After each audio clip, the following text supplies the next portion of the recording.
Okay, I'm good to go. Did I not update the title? Keep doing this. I'll just edit it in post. It'll be fine. It's really just the,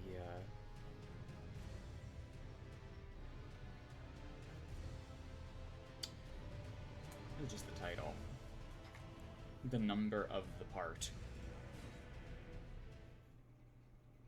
I might skip a bunch of Elden Ring content. I don't know if I need to do Moog. I don't know if I really need to do Melania. I don't know. Well, I'm gonna melt Melania. I'm not really gonna try on Melania. Admittedly, I'm going to make Melania as easy for me as physically possible. And I'm also going to have summons. So, yeah.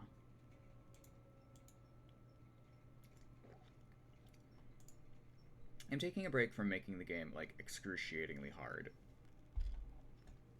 And Elden Ring lets you make the game pretty easy.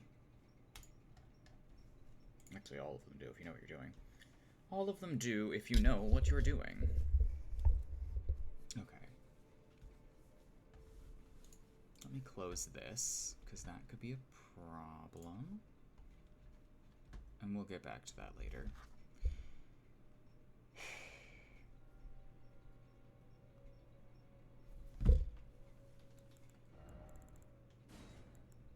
I would like a good spell to be here. Saw your notification during the market boss fight, walked off a cliff. I'm very sorry to have caused that, Hugging Tentacles. It was not my intention.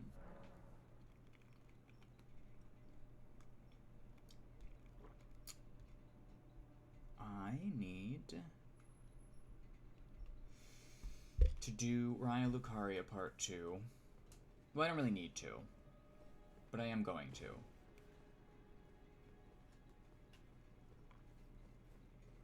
I can now Frost infuse my Misericord if I am so inclined, which probably fine, but definitely gets better returns on magic.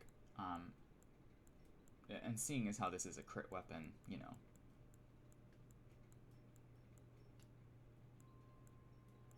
It would probably be more advantageous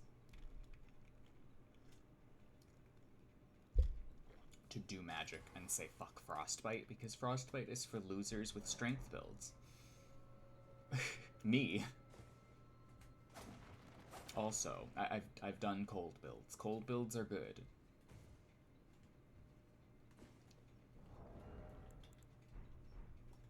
Cold builds,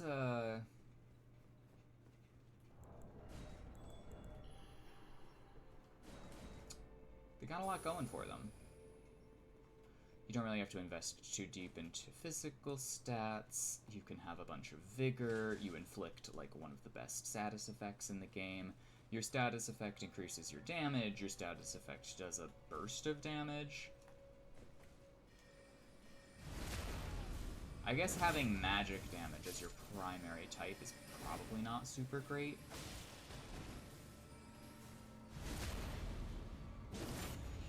But hey, can't win them all. Ooh, what'd you drop? Academy Glintstone Staff. Kudo.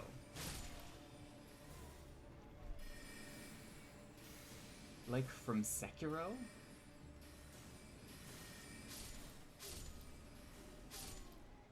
Missed.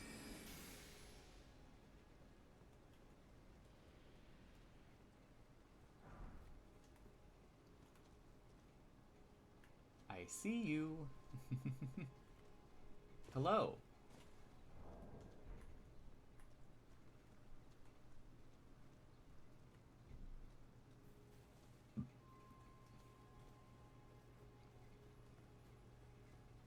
Well, you're definitely going where I'm going, so this is good. I don't think Kuro had dual scythes, so I'm not really sure about this. I would have accepted a lightning build. That probably would have been canonical.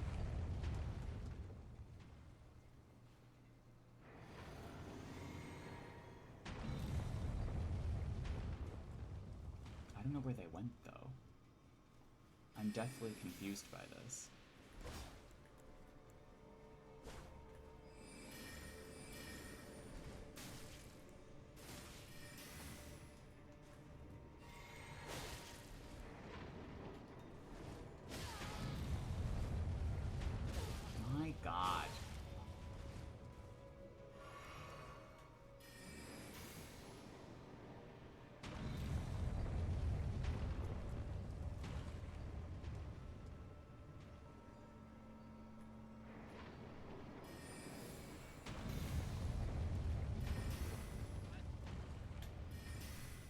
Does that not aggro you? Is that not sufficient aggroing?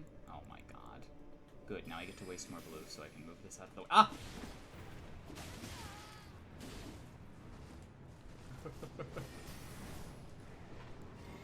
That was a good, ow. Fuck. Okay, I don't respect that, but I appreciate it. Why are you fat rolling also? Holy shit.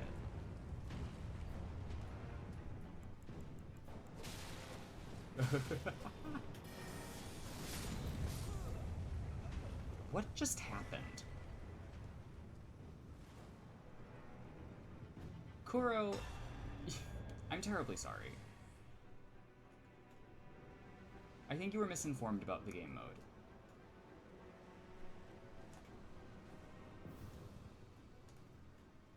I'm gonna leave that as is. And I'm going to go kill this sorcerer.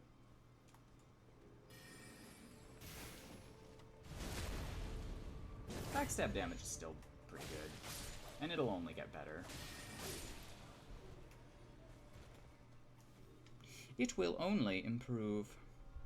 Which is reassuring, at least.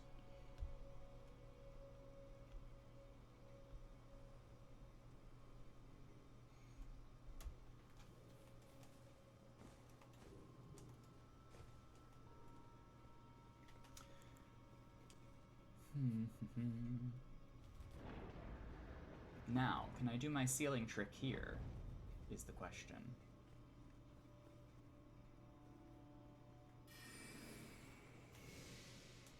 No, it won't reach. I'd have to angle it up higher.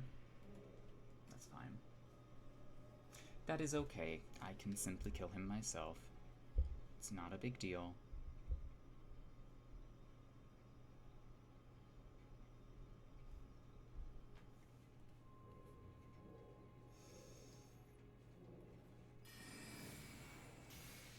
Hello, Shillier. Welcome. How are we today?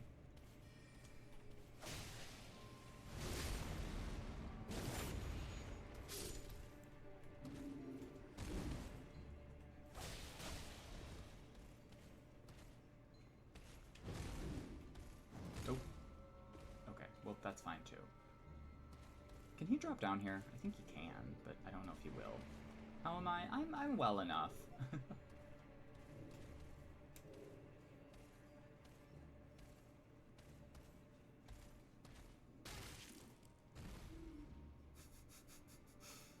Okay. I need to get the Cerulean Dagger after this, I think.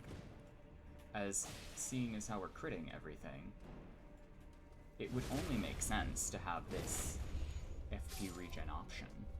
And maybe the Sacrificial Axe. And the Scarab. I'm gonna think about the Scarab, actually. At this point, the Scarab isn't gonna be super useful because all of our spells are really cheap already. And it tends to perform better when you stack it with the Primal Glintstone Talisman because it doesn't really give you all that much. I don't know, will I have enough mist to kill Renala, or do I have to reset? I might have to reset. So mist is quite good. I have this brisk tea. I'm not a fan of brisk tea, but... Oh yeah, happy Pride! I forgot about that. Well, I did not forget about that. I was tweeting about it, but I did not say anything in the stream, and I did not post anything about it, but I should. Even in the Discord. But yeah. I want to do something for Pride this year, but I don't like traveling very much. I might try to go to a local thing. I've been saying this, like, all month, last month. And I'm terrible at making plans, so I'm hoping there'll just be an event I can show up to, or something.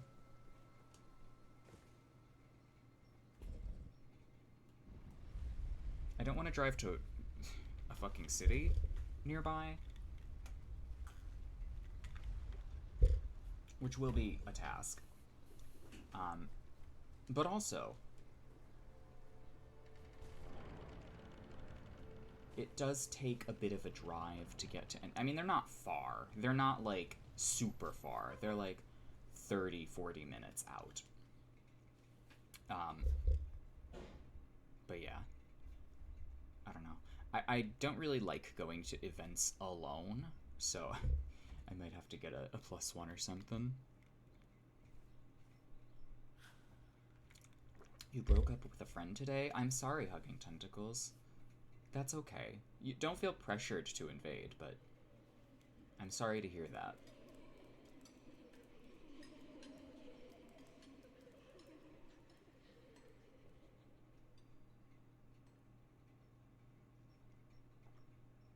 I'll recover. I know you'll recover, but, you know. I wish the candles they were holding were a usable weapon. Or like a torch. You're rushing to try to catch up with another character. I'm sorry, Shalier. I have so many builds. I can make an invader for every level at this point. The only levels I can't invade are like levels 1 to 4. Which is obsessive and crazy and like not something I recommend. So, just saying. Ow.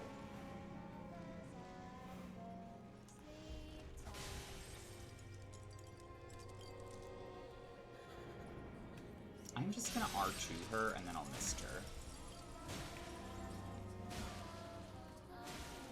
She doesn't take like any magic damage, so this is kind of fruitless. But, fun tip.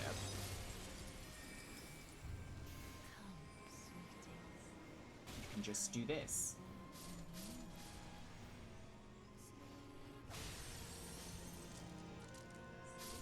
You can also do this in phase 2.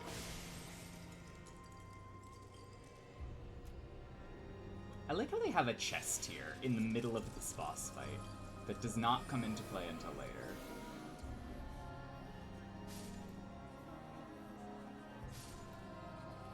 Renala was a nightmare on your summons only run. Really? I imagine. Trying to get them to hit the guys. The little guys. The juvenile scholars. Oh no. Ah!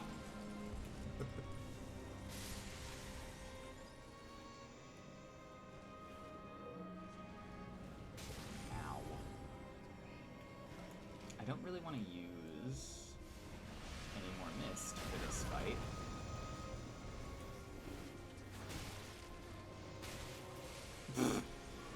This is going very badly. Do you guys mind?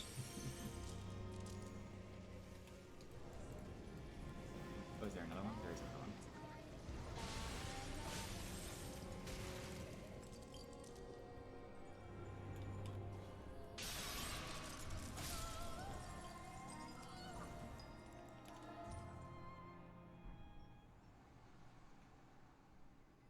Child hater but woman respecter.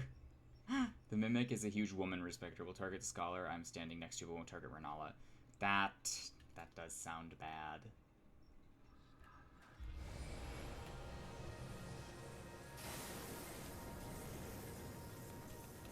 I'm gonna put this on because it makes sense. Moon.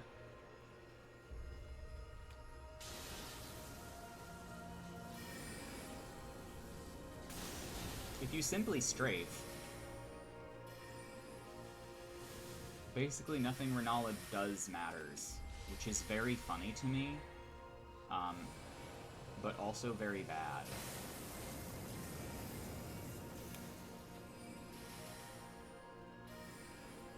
My god. Stay in place, you bitch. Okay, there we go. Good job. Wow, even with a leveling int and having all of this magic damage absorption.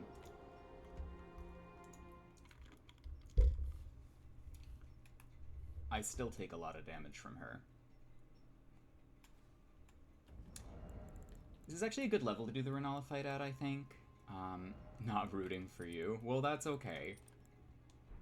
Because eventually I will simply triumph.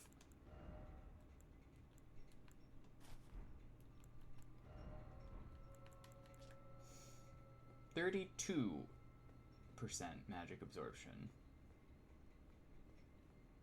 And apparently I'm wet because 7... Okay, now I'm not wet. I don't know... Oh, I was still wet from standing on the lake. That's weird. That's not so good.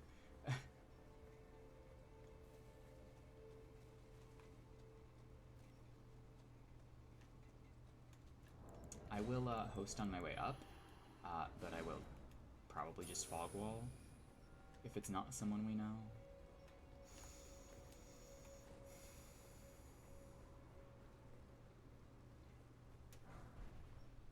I really just want Renala to be done so I can have my talisman slot, and then I can move on to Altus, or like doing Radahn.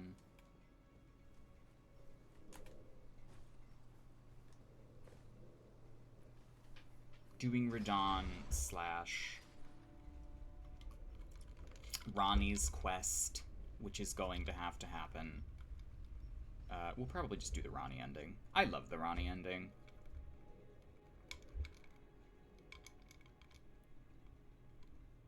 It's very easy to get, because it has a main quest that you can just do. RL1. Well, you're certainly not rune level 1, sir. I can tell you this much.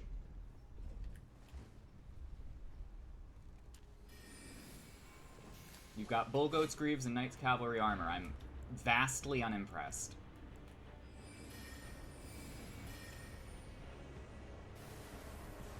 Is that an Antspur? If that's an Antspur, I'm gonna block this person. I'm blocking every Antspur from now on. This is unacceptable.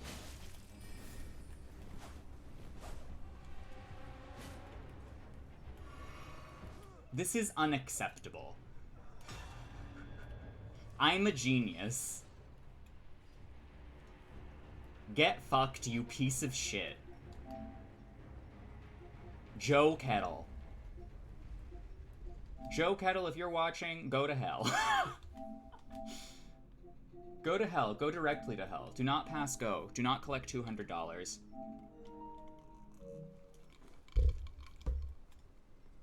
You have been severed from God's light, irrevocably.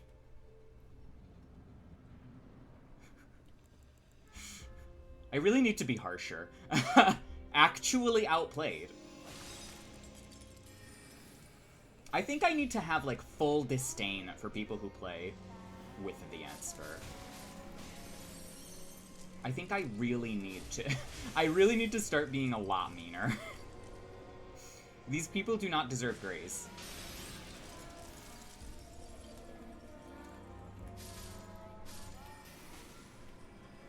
This really cheered me up. I'm glad, Hugging Tentacles. I feel like the comedy of how bad some of the shittery can be in this game will never fail to amuse me. So for that reason alone, I will have a reason to come back and play it now and again. I like having a literal radiation poison as a weapon. The funny thing is that the Antspur isn't even, like, that bad in the grand scheme of possible weapons you can have. Like, it's not a one-shotting weapon. It's just, like... I wish Rot was like Deathblight. Deathblight is the one-shotting weapon, and is probably worse, actually, if you know what you're doing. Because what is a new player gonna do to that? What is a new player gonna do to either of them, really, but...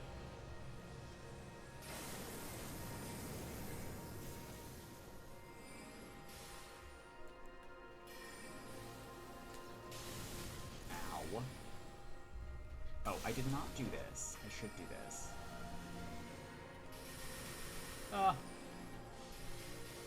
It's really funny that Renala just kind of loses to strafing, which I find hilarious. Because wizards also tend to lose to strafing.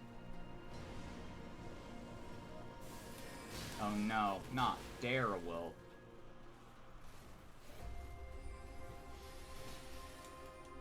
I'm gonna do what the logical, sensible person would do, and ignore the problem entirely. Moon! Moon versus Mist. Who will win?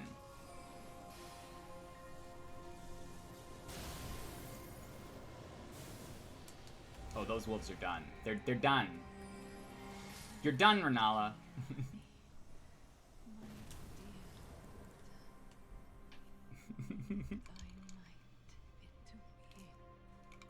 There's one weapon that uses it with subpar moveset and requires a dedicated build. Yeah, I guess. I mean, the Scorpion Stinger is relatively inoffensive because you can't put an Ash of War on it. So, good. Also, it's not that long range. It's fast, but it's not going to break your poise. And honestly, a running R2 from an Ansper most likely will break your poise, unless you have a lot of it. Did the not?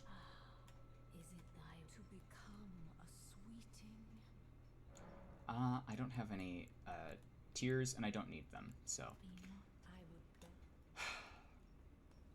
Oh, Renala. Now I can do some very extreme leveling up and upgrading, so we're gonna do a big jump. So sorry, Cholier, but I am moving on to the 40s. I must have more power. I also don't know what I'm doing next, so suggestions are welcome.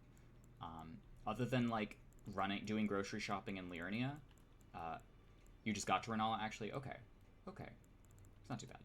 27 for Piercer. Points in Vigor because more effective HP is usually better. And then we're gonna go to +8 now. +8 so I can get the Rapier from Roger and not have to worry about it. So that I can get the Rapier from Roger and I can get the Banished Knight's Halberd. I might have to do that whole Frenzy quest.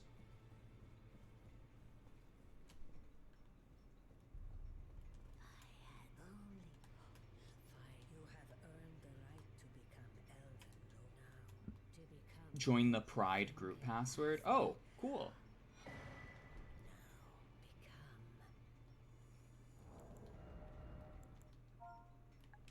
So Street Fighter 6 drops tomorrow.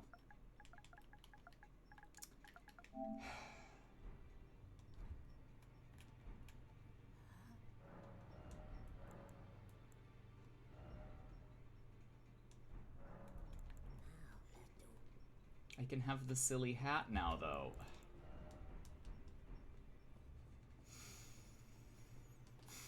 I do like the silly moon hat.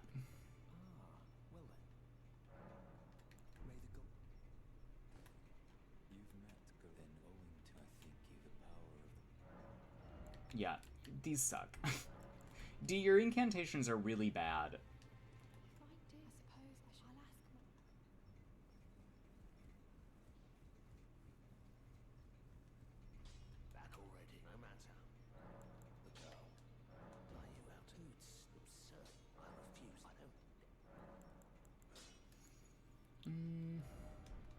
That's all I really want to upgrade for now. I might start upgrading the Luzat's staff just to have it.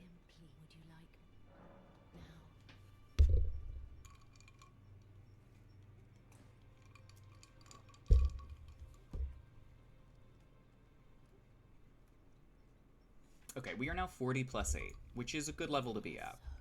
40 +8 is where things start to kind of come together. Your build starts to congeal a little.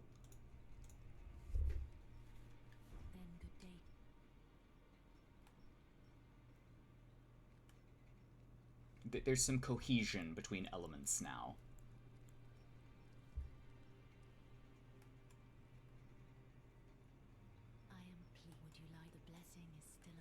Okay. So that quest is still underway.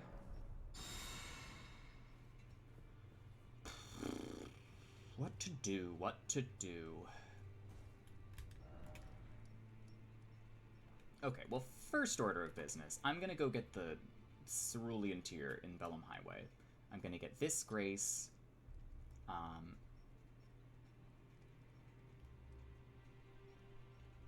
Actually, I think we should do this region. Yeah, I'm gonna do like Bellum Highway region, and then up here all at once get all of this. Let's actually give the key to Thops or Topes.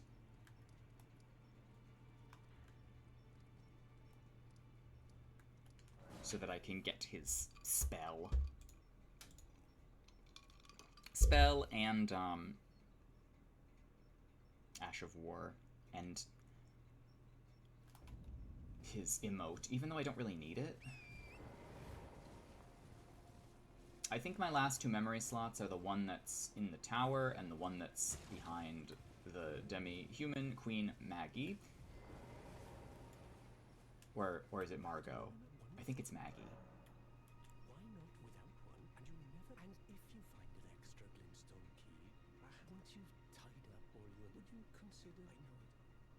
I'm a bluntstone, but still.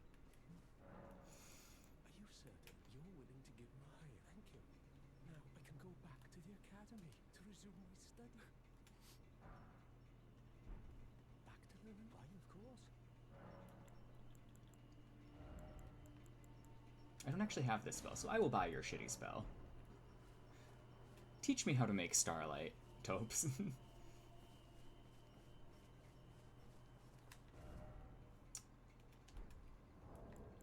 Okay.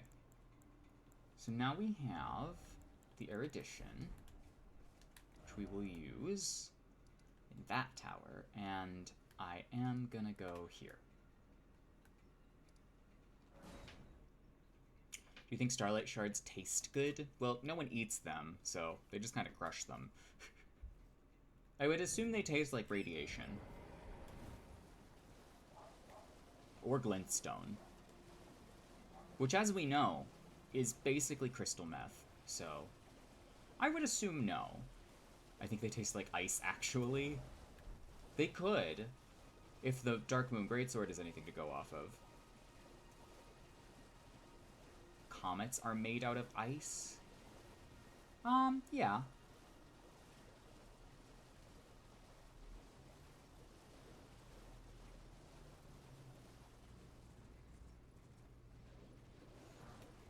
I also never grabbed the village of the Albinarix. There's really nothing there for me, though, so I'm going to ignore it. Oh no, fuck. Need the other half of the Halleck Tree Medallion. Comet's Trail is basically water and gases, yeah. Do need the other half of this.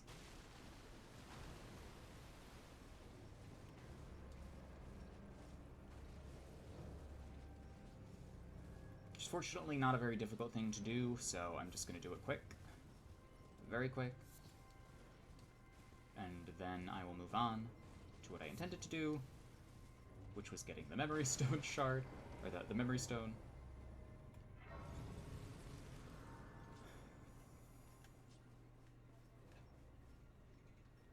I could host here for a moment, though.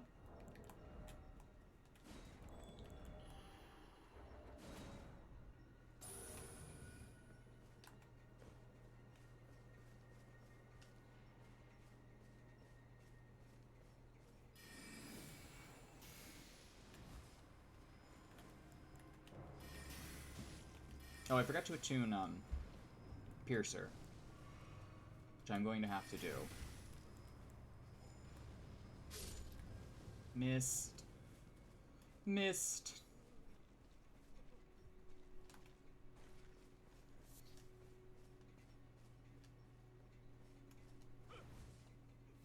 Please no, dear me. I need your medallion half. No secrets lie with me, not a one. Yeah, I bet they don't. Leave me be. Well, oh, aye, we're finished. The curse monkey begged. I also have to get Latenna. Fuck. If you should, then please. Well, I don't have to get Latenna. I really don't have to get Latenna.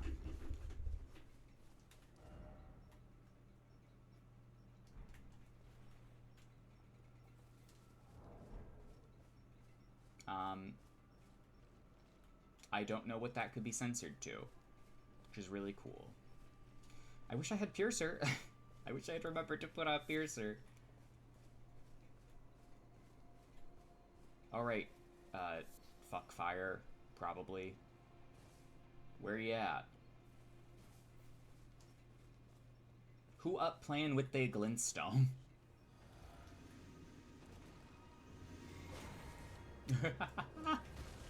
You're funny.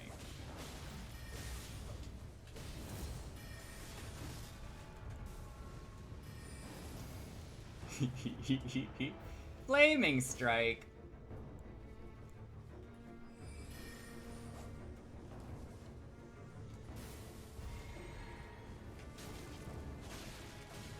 My God.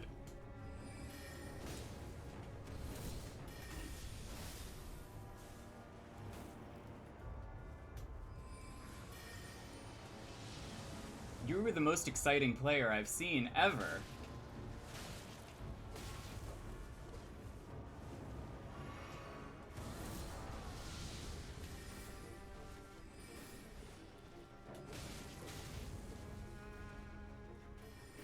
This is the most passive fucking player I've ever seen in my entire goddamn life.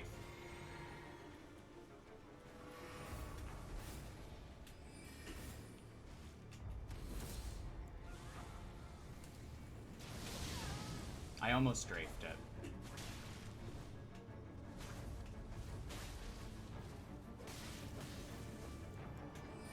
Boy, do I sure have health, though.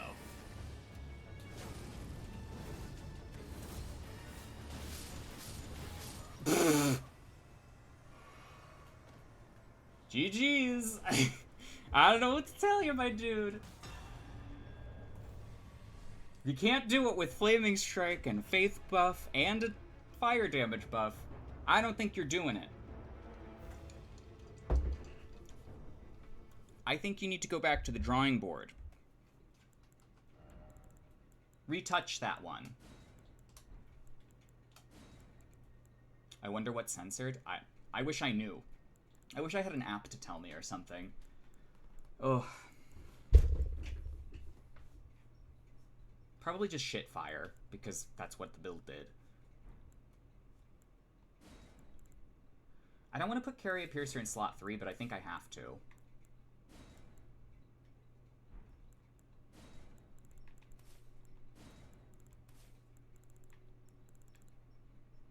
Also, I am going to, at some point, have to get Star Shower. It's just going to have to happen. I'm not fighting these fucking ridiculous builds without Star Shower.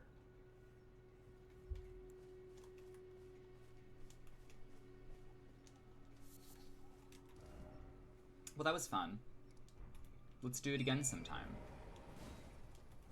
Okay, and because I refuse to, hot take Star Shower is honest, it's really only dishonest when you're getting ganked with it. It's not even dishonest in duels. It's counterable.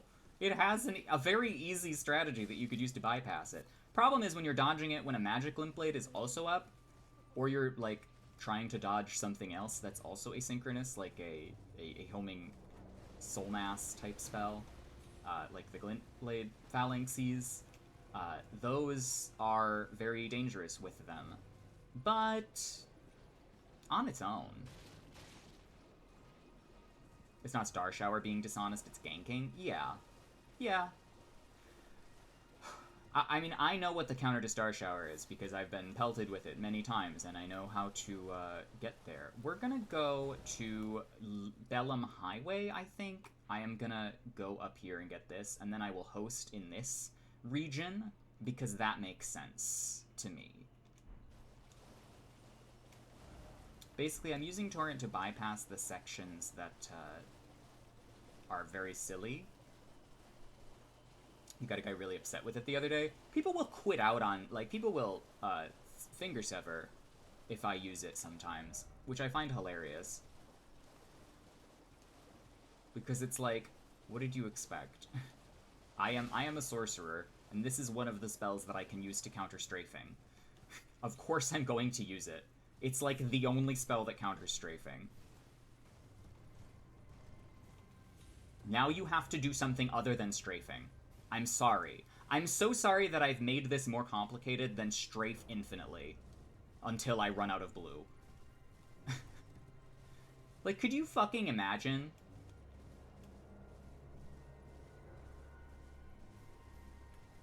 I need 10,000 runes for Star Shower, though.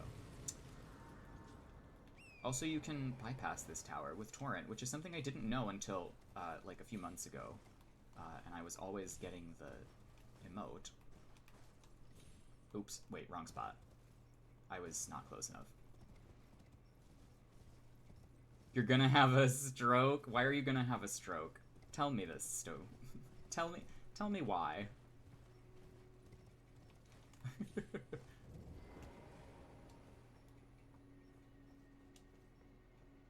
Your math was slightly wrong on source seals?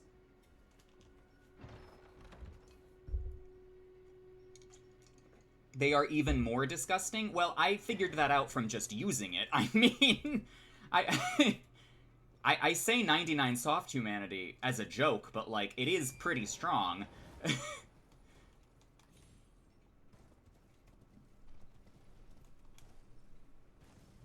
The only double source seal invasions I've ever lost have been, like, 2 extreme overlevels. And even then, it was close. I should probably, like, get footage of invasions with the double source seal. The parameter is not subtracting the negation penalty, it's a multiplier. Oh, God. That's even worse.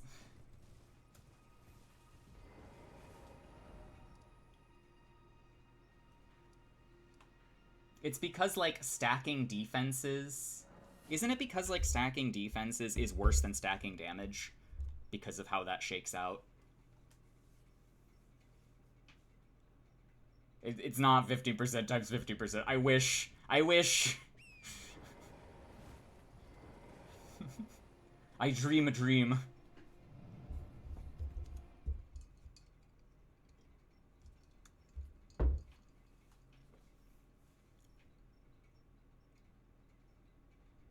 One minus negations.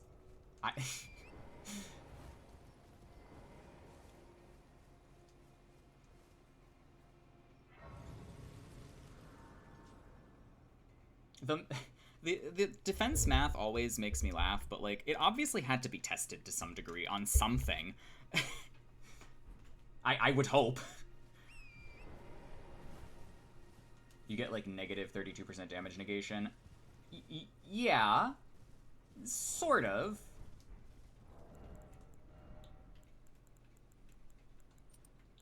What do I want to... I'll just use Green Turtle Talisman. Green Turtle Talisman is fantastic.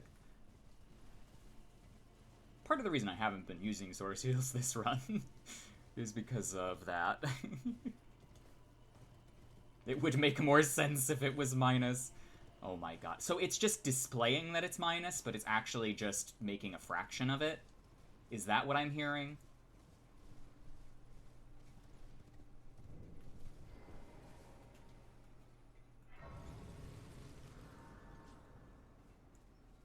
Because defenses are fucking nuts. This armor is not, like, optimized for anything specifically, by the way. This is just stuff I've picked up, which is a thing I am going to do this time. I'm not going to take any item drops, I don't think. I don't need them. Elden Ring is a game that really does not require you to have item drops to invade or host. The leeway is quite extreme.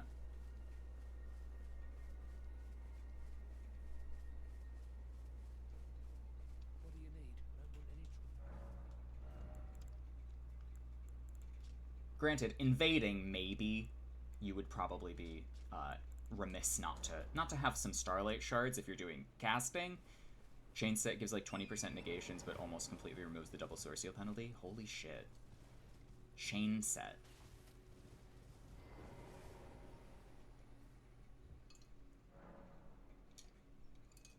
Okay, I've got 7 and 7 and 3. Actually, I'm gonna tweak that.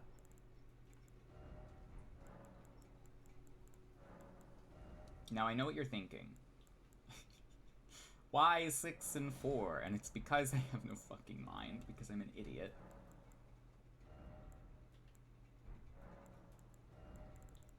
I also have another spell slot. Okay. Okay! I don't know what to put here.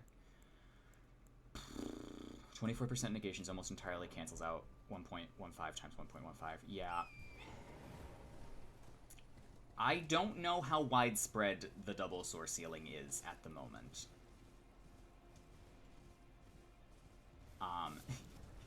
I am trying to, in some circles, proliferate it, but I feel like I do not want it to become a known thing. I don't want it to become a known thing. With double source seal at strength physic, you can use grafted. Yes. Yes. Yes. At rune level 1, I think. Yeah. Cool. Cool! Thanks, Fromsoftware.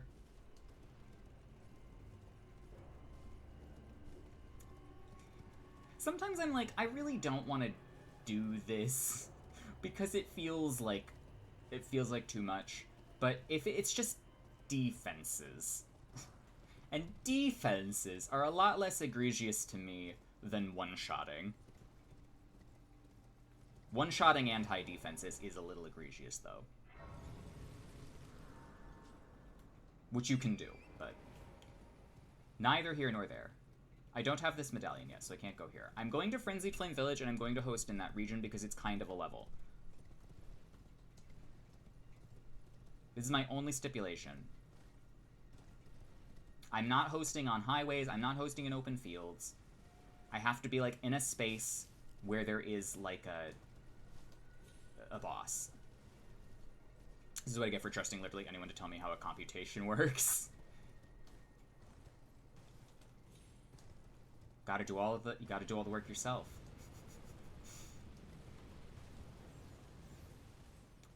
Or you could just be like me and utterly try to avoid the math.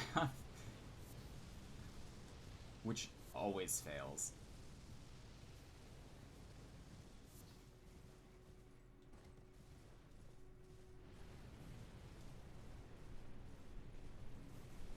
Also, Endure casting, Endure Slicer. What the fuck is this shit? What the fuck is this shit?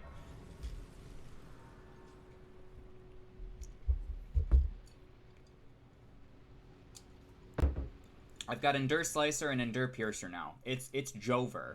It is... I'm gonna go get the spells first. I want them. So that'll be my first order of business. But then I will come back over here and I will do Frenzied Flame Village, Vike, and that whole thing. I can Endure Mist too. Endure Mist is exciting. Drop it right on your location and take basically no damage from the mist because of the Endure, and then just get out of there. Unless Endure does not affect mist damage, in which case that would suck. You had like 161 magic defense at level 9. Oh my god. For reference, I have 135 and 20 and 30 int.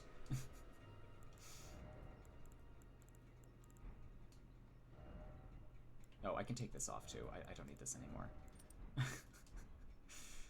This is just ridiculous.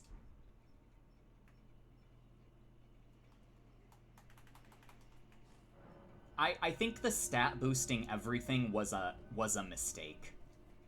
I know it was done to give you more options if you wanted to experiment with a lot of weapons, but here's why that doesn't work anyway.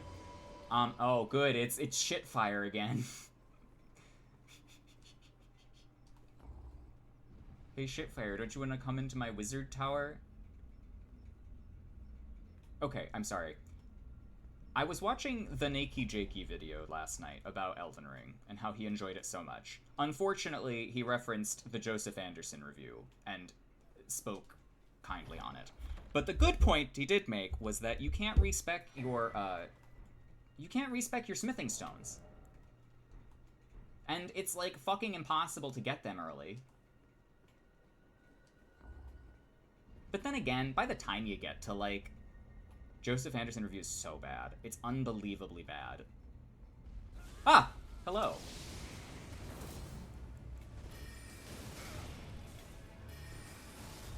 Hee.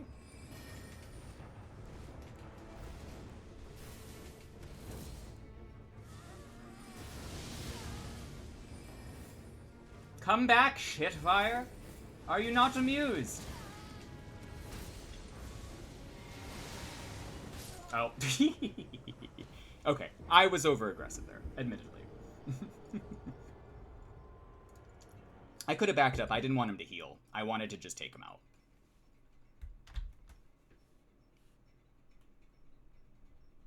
You thought Margaret was way too hard and you had to spend most of the fight waiting around. You really don't have to spend most of these fights waiting around.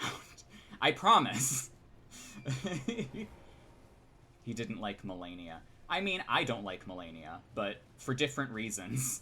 I don't like Melania because her double slash is bullshit. Godric Rune and Grafted makes sense on paper. If you have an upgraded weapon but the wrong stats, it self-corrects nicely. That's true. Alone, probably. I don't think you should be able to stack them. I think you should be able to have, at most, a Source Seal and one of those 40 level things. And even that's too much. Even that's too much. Did I get the spells? I did get the spells. Hang on, what am I doing? I'm busy getting angry at Joseph Anderson for Lupine. On Lupine's behalf. Elden Ring bosses are intimidating, it's understandable. If you don't have, like, the mental wherewithal to tackle a From game, then, like, yeah, Elden Ring's gonna kick your ass. I don't know what to tell you. Develop, like, the first level of mental fortitude, and get over it. I am now hosting. I am very pleased to have sat on Lupine's shoulder and fed him good information. That video came out real good. So, good on you.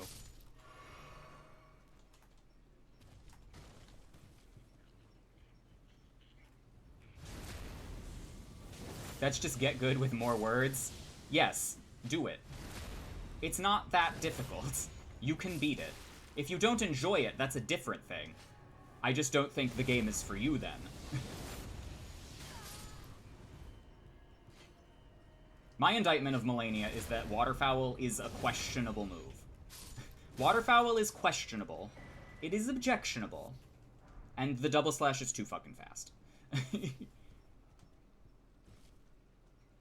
The number of directions you can roll against an attack is about 8. Process of elimination will find a safe option. I figured that out too. I was like, if I just roll in and to the left of Melania on most things, I won't get hit. You just have to stay close to her, otherwise you're gonna fuck yourself into getting roll caught automatically. I don't know.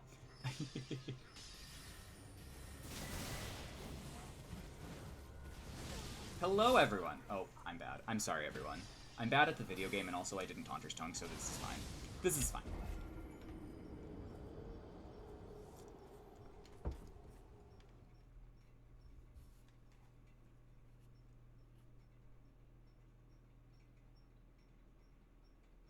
I can roll the double slash. I can't roll it super reliably. I wish it were parryable, but I think that's the point of the attack. I think that the double slash is designed to fuck you for trying to parry everything. And I think that was the coolest part of Melania. Honestly. It's such a small thing. I think my reaction time might just be bad as well, but figuring out that my reaction time was poor enough that I couldn't parry that was just like a matter of dodging that attack and parrying everything else.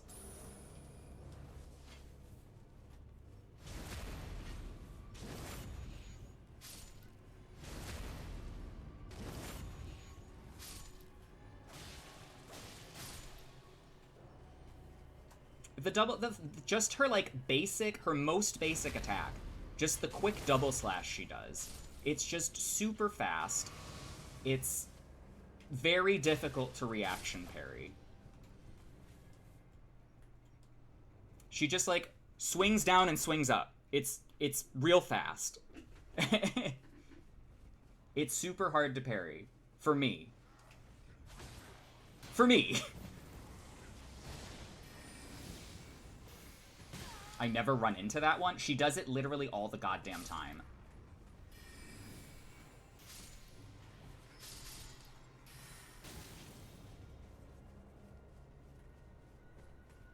Otherwise, though, like, everything else is fine.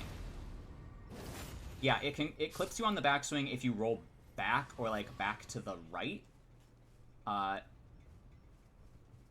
You do actually have to dodge into that.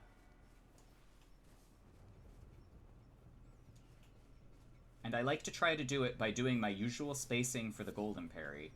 And then, if I can bait it out, I can usually just strafe back out of her range. You can kind of stew give her. Fascinating.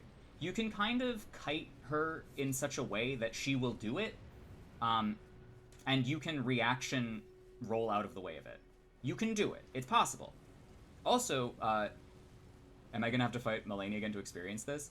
I mean, just try to parry her. Just go for the parries, and try to parry that attack. If you use high enough damage level attacks, never an issue. Yeah, that too.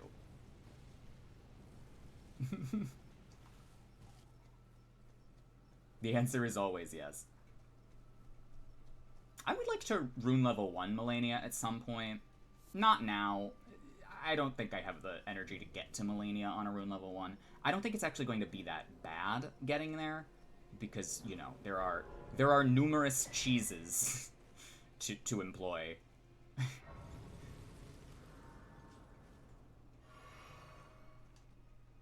Stew Giver, where are you? Doctor's appointment. Getting there is piss easy. I figure. You run through most of it. It's mostly running and torrent. I could probably just use the meteorite staff if I wanted to.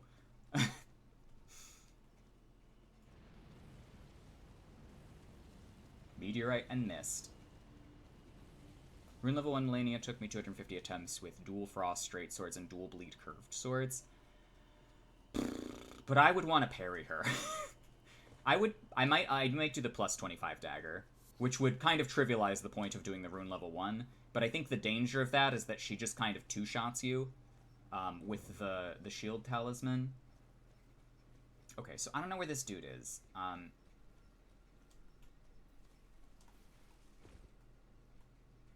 Let's see. I feel like Axe of Godfrey has all the tools to fight Melania well, but a lot of it isn't intuitive, so it's hard. Yeah. I mean, I'm just not good at strength weapons in general. I don't like the idea of trading if I can avoid it. If I can use movement to completely avoid damage, that to me feels superior to trying to go for a trade for damage. This is in PvP, not like Melania. Just, that's why I avoid strength builds, because I don't like using them in PvP as much as other builds. I really don't know where this guy is. You have the compass with me on it. I'm right up here. You cannot be confused about my location. You can't be. I know you can't.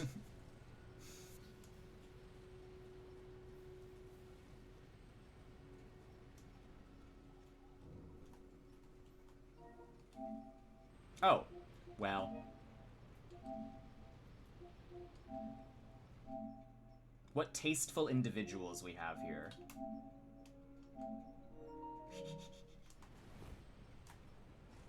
Where you at, boy? I'm only allowed to be confused about my location after binging gin and tonic. Yes.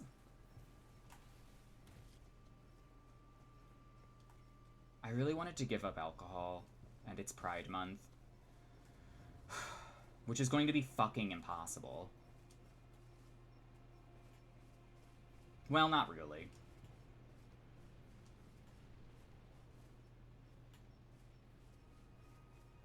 But I was just in the Halleck tree. Sir, I really don't know where you are, and you camping in my world is really fucking annoying. Just come fight me. I literally have I have 3 talisman slots. Yes, I'm going to endure Slicer you, but like... Hey, if you bring Flaming Strike into my world, expect me to use...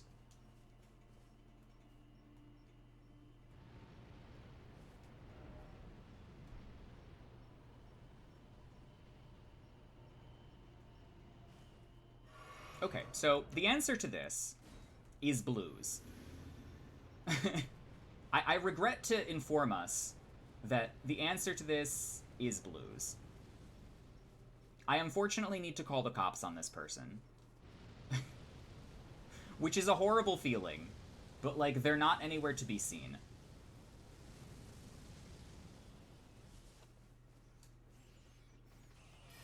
And I will not quit out on this person on principle, because that would be stupid. Ow.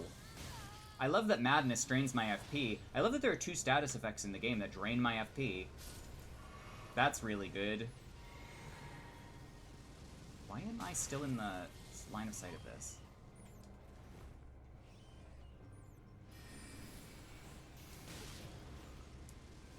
I am not like a big... Oh my god, the hunter even left. Why is Madness just better sleep? I'm aggravated by that. Why haps are you misting? Mist is good.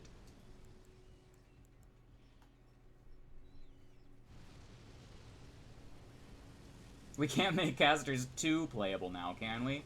Your choices for caster are potentially just not enough damage combo build and one-shotting Comet build. There are no other casters.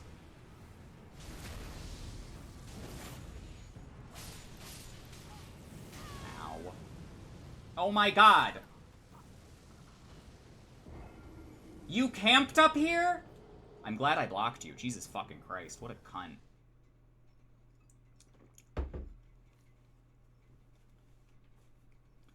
I reiterate, go to hell. Go directly to hell. Do not pass go. Do not collect $200. And yeah, I can upgrade my Estus now. What if I wanted to talk to my friend about dreams? Is dream reading a thing? It could be. There's a lot of dream interpretation stuff. I think it's a pseudoscience, though, so just be wary. I think that the topic of dream interpretation is, like, fine, but it's mostly your mind accessing memories sort of at random through your subconscious, so sometimes there might not be that much of a deeper meaning.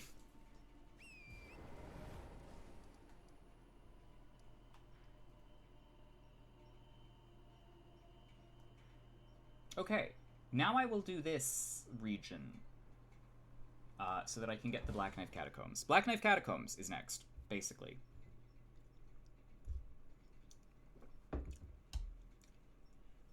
It is a pseudoscience, but I thought there's anyone to ask for fun sources on it. It's the Witch Boy. I do have a diary, actually, or not a diary. I have a... I'll tell you what it is. Hang on.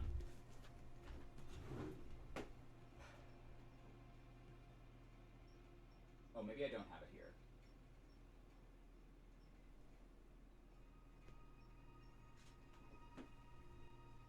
I'm gonna have to go looking for it, but I have a book that's, like, dream interpretation.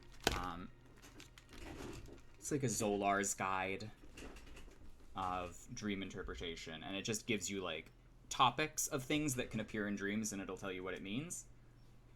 I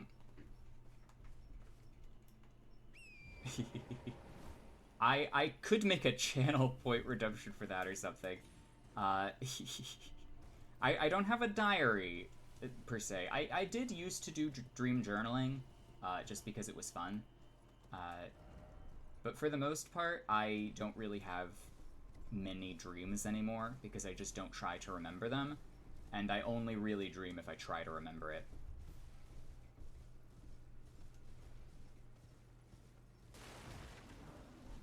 And honestly, the contents of my dreams are not interesting enough for me to consider them worthy of remembering. They're usually terrifying or traumatizing or just bizarre and liminal in ways that I dislike.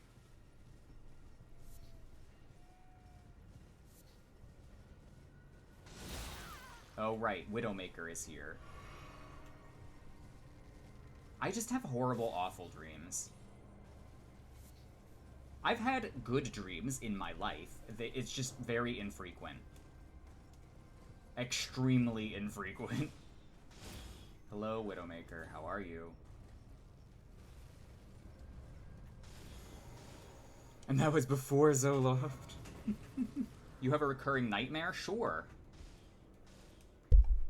I've never had recurring nightmares myself. That at least has not happened. Usually my nightmares are creative enough that they're different each time. I'm not judging you for having recurring nightmares, by the way. That sounded bad. Okay. I do have to go up to this tree. I'm gonna host here, because why the fuck not? I am frustrate? What do you mean, Shio? For what reason dost thou frustrate? Boys too hard to connect with? I can't say anything on this matter, because I have had too many, I have had far too many, lovers. Boys are hard, though. Literally and figuratively.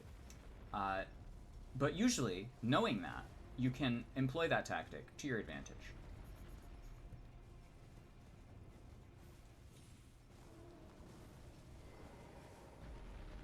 I don't really have good dating advice ever. Don't ask me about dating. I don't date. I do hookups. Body fat does not lend well to this endeavor. This is a cultural problem that I don't... Well, I do understand, but I hate that it is this way.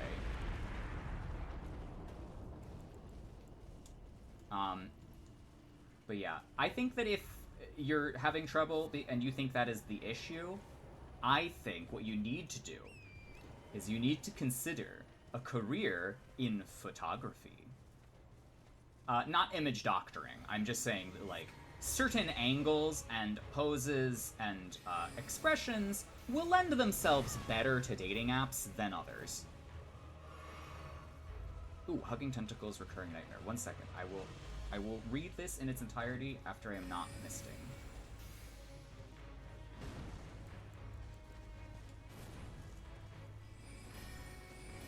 Chio doesn't like deceiving people. Well, I'm not saying deceive. I'm saying just, like, take good pictures. I'm saying Google dating app picture advice, and then it'll probably give you, like, some good examples. You don't have to take them, but you can definitely use them as inspiration. And I think that's very useful. I think it's good to have an idea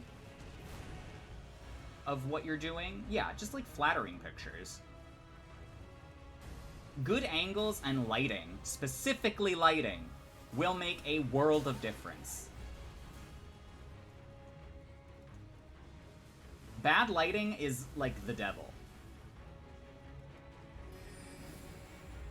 It makes you look older and worse all the time.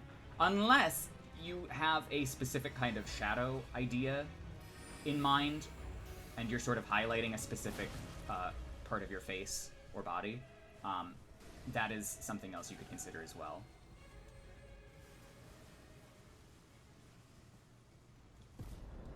Enemy felled. And now I get these. Okay. You think there's a difference between a school picture and a mugshot? The dream starts in some sort of field. Something is just gray earth or dry wheat field, but the weather is always bad. Raining, thick fog, never have enough clothes, and there are a lot of bodies around. This dream that I killed all these people, and there's one glass guy in the distance approaching, and the dream goes the same way. I look frantically for a weapon on the field to kill the last guy, but every weapon crumbles and my hands are broken or ineffective. So are you just dreaming that you're Melania? Is that what I'm hearing here? I'm not making fun of you, but, like, This is a very Melania-coded nightmare, I admit.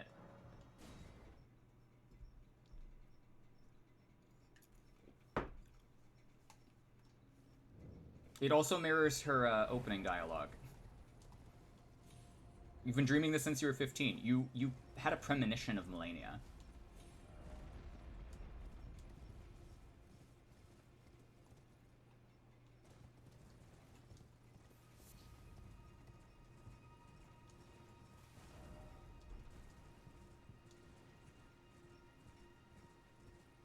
That's a wild dream to have, though. That's kind of nuts.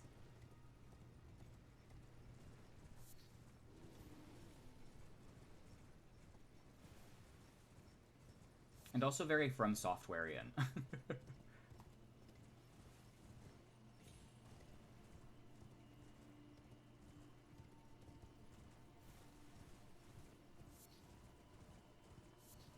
Sounds like a past life regression. Could be.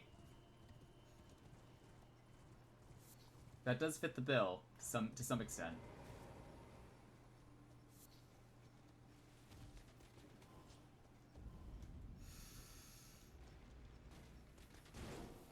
Alright.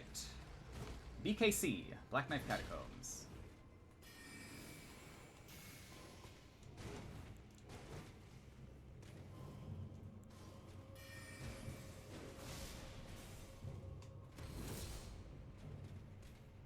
You really won the fuck out of the war if you were penultimate standing. That is true.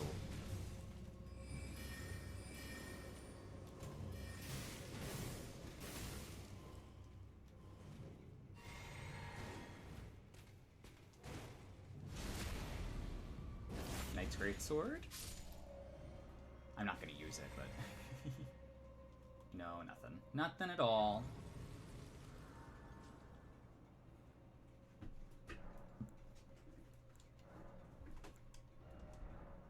She says the nightmare occurs because you don't have a healthy outlet for your ambition. This is entirely vibes-based.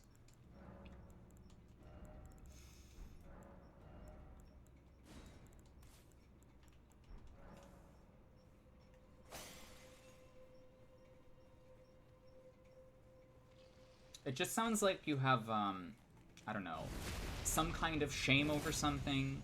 That's what I would assume.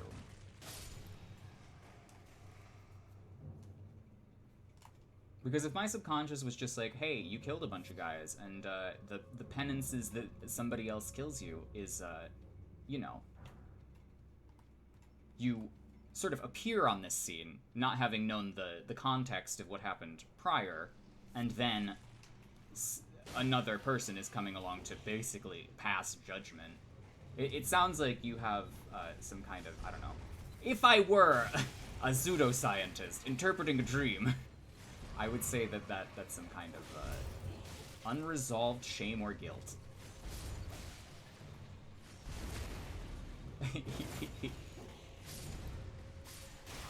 I feel like dreams are mostly shame. Catholics be like...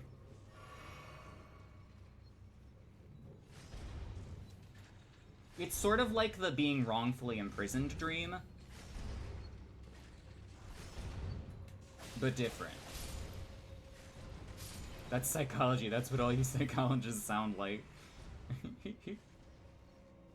I do not know the first thing about... Well, actually, I do kind of know a bit about psychology, but I'm not like a psychology aficionado. I can do literary analysis sometimes on a blue moon, and that's the extent of it.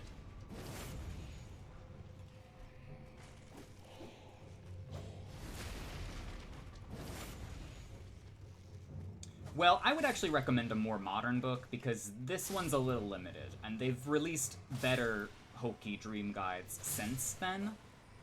Also, I just didn't understand, because I'm a genius, actually.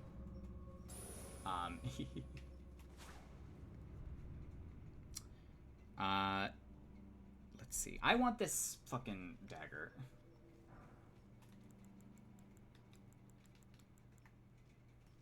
Oh, hello. D. I don't want you, D. It was Zolar's Dream Guide or something. That's the one I have.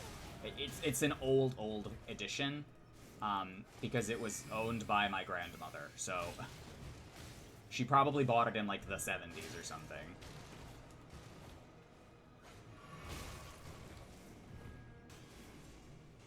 Okay, Black Knife trick.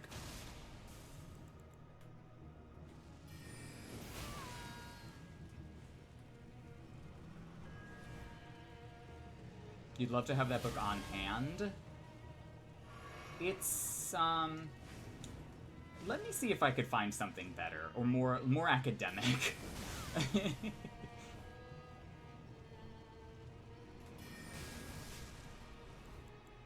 I don't want to, like, give you a book on, like, basically astrology, you know?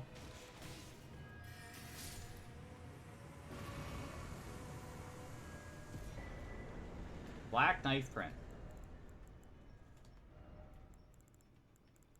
I'll go get it now because I need to run to the... Hang on. We've been live for like an hour. I'll take a quick break. I'll run an ad. I'll take a quick break. I'll go get that book from my attic, and I will read you some of this shit on it. And I'll do an entertainment only interpretation. Entertainment only. Let me just go to my Twitch dashboard.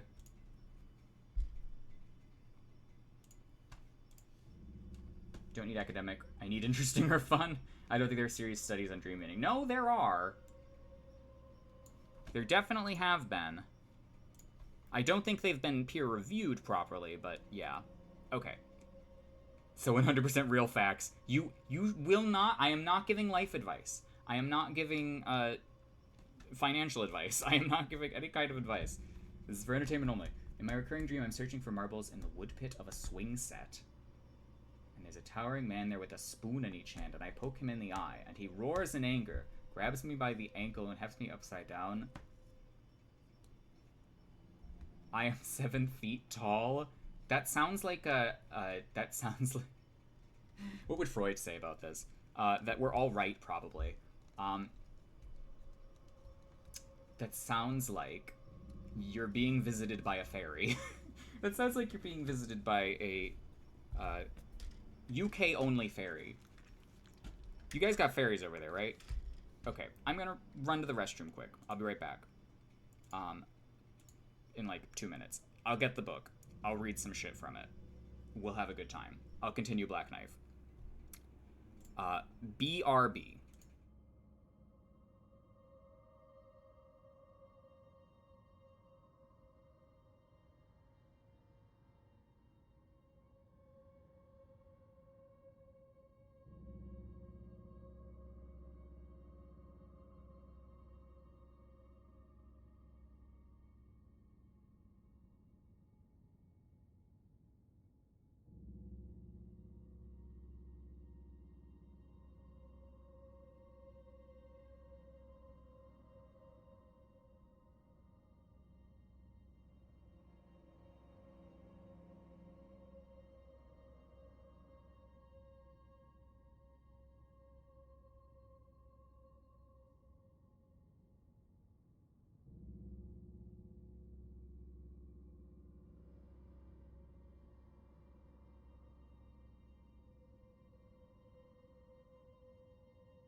Okay. You guys are so lucky to have me. I don't know if the ads have ended yet or not, but I'm here.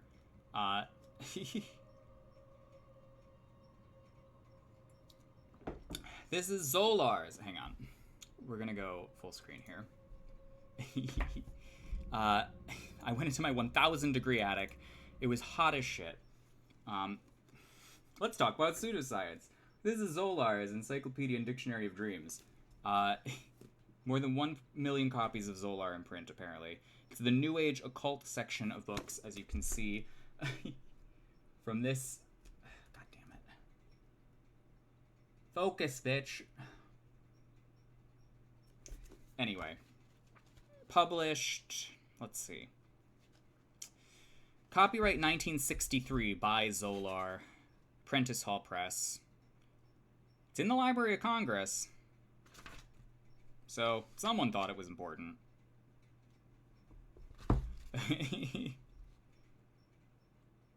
Okay, so let's see here. What have we got? 63. The 60s were a time for occultism. The 60s were a time. So this is a historical text. Time number vibrations. The months of the year vibrate to the following digits. January, 1. February, 2. Gee, I wonder fucking why. Oh no. October is 1. It starts again in... That's awful. Jesus fucking Christ. Okay. Okay, let's see. Ass, of an ass, will not benefit from quarrels. Selling an ass, big loss in business.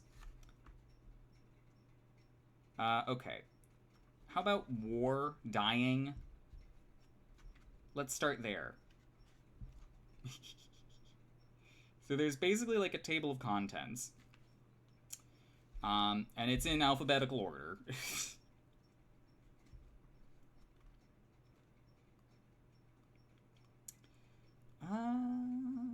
Obelisk.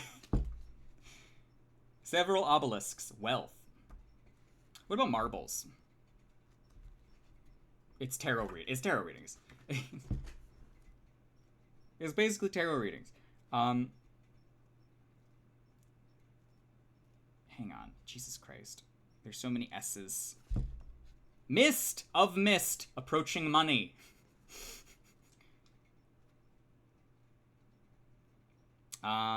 Being in the mist with a loved one. An enemy is seeking your ruin. Jesus Christ. Okay.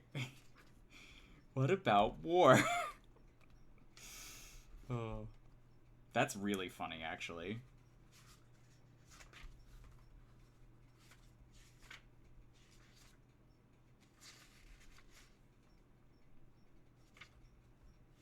Wardrobe. Warble.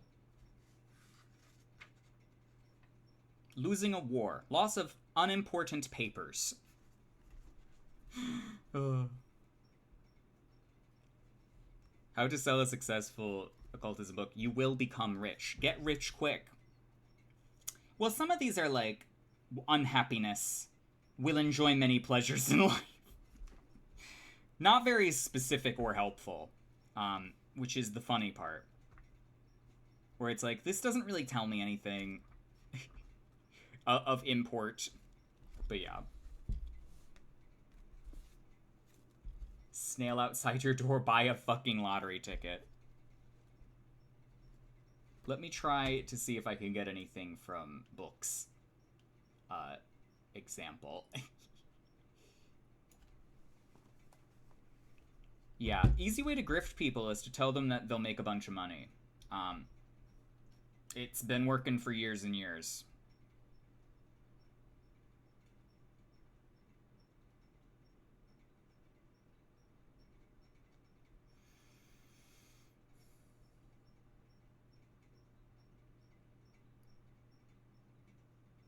Let's see.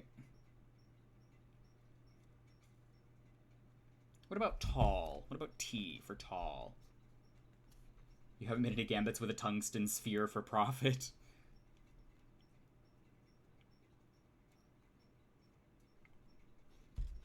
Oh, chic. They mean like an Arabic sheik. But I take this to be sheik from Melee. Let us see. S. This is mostly me just browsing a book at this point, but there's a lot in the book. There's a lot of stuff. Sundial. Handling a sundial. Happiness in love. Thanks. Checking a sundial. Marriage within own immediate circle. That's very specific, I'll say.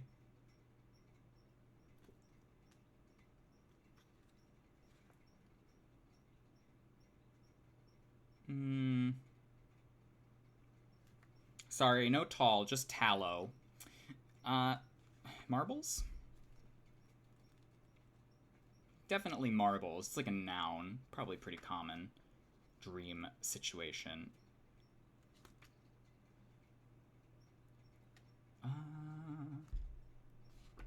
M comes before N. And after L.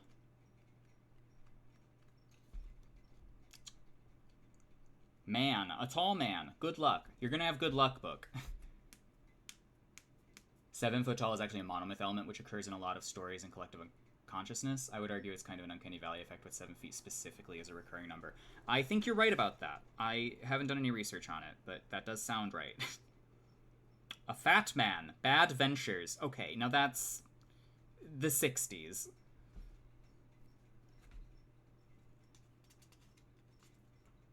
A dead man. Loss of a lawsuit. Are you encountering any lawsuits?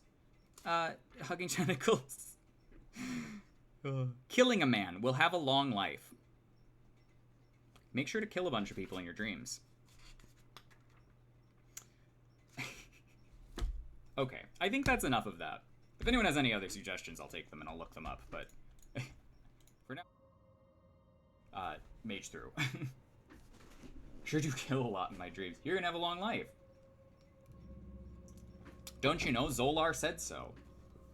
It is a nice looking cover. It's actually a kind of funny cover because it has like a star and moon O. So it's like, what did the non-binary prospector say? I don't know. What did they say, Pink Lemonade?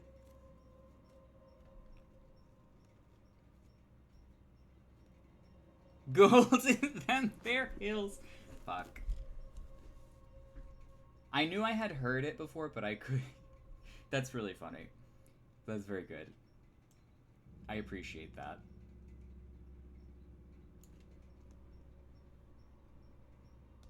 I appreciate that muchly.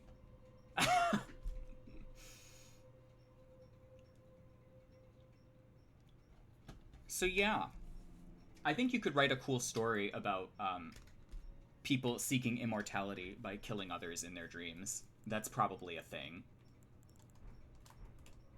I think this would be good if you were, like, writing a book, maybe. This would be great inspiration for, like, a novel.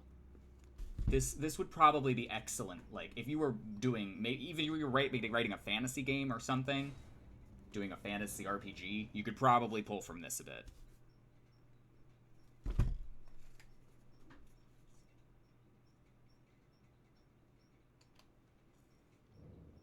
And it is from the 60s, so the writing style is kind of specific.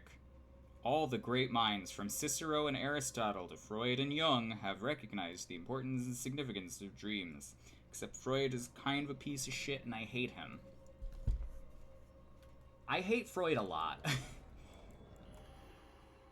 Freud is very full of shit.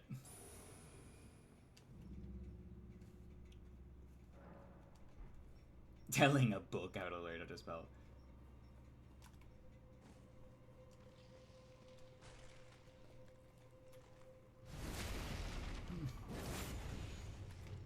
I am now actually hosting in Black Knife Catacombs after much fucking around and forgetting to use the goddamn Taunter's tongue.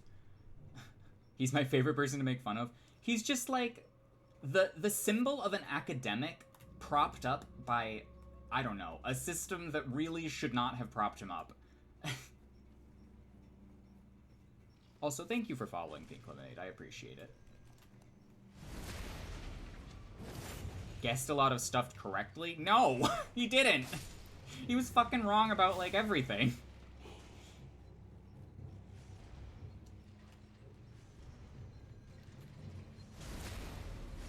He was, however, the progenitor of talk therapy, which is not pseudoscience and does actually medically work.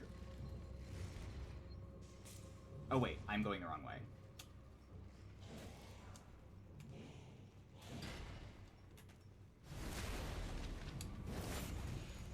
Saying intuitive stuff and just getting credit for it. And also just being a piece of shit and having a bunch of crackpot theories that mean nothing. Also scamming people. Yeah. But, like, medication and talk therapy clinically improves depression. It's just a thing. It's medical best practice. So, yes, he was right about that, at least. Who knew talking to people improved depression? Also jaw cancer, yeah.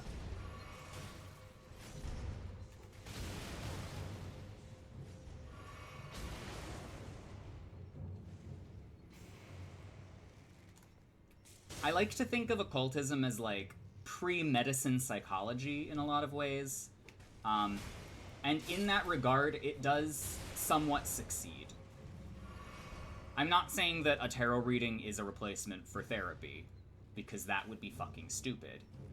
But I am saying that doing introspective, like, meditation or, like, self-reflection with the tarot cards as a mirror is, like, not a terrible idea. Of course, you can also convince and delude yourself that certain things are possible that would be bad. Hang on. Why is this a fogwall? Oh, it's fogwall again because I'm getting invaded. Lady of the Two!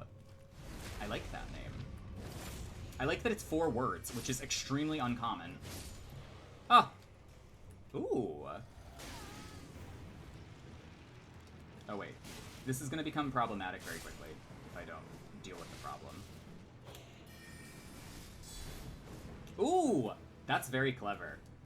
Scholar's Armament on a Great Shield. I don't actually have a good counter to this.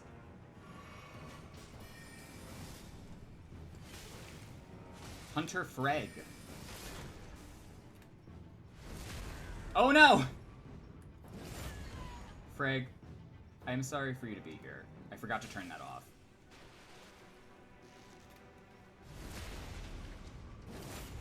Tarot cards are specifically Jungian and not Freudian. Yes, that too. Or rather, it was that Jung used the tarot cards to, you know, present his theories. I like Jung more than Freud because he's more artful, even though he's also kind of full of shit at times. I think a lot of people do, but my problem is that a lot of psychology dude bros have a fixation with Jung that I'm not very keen on.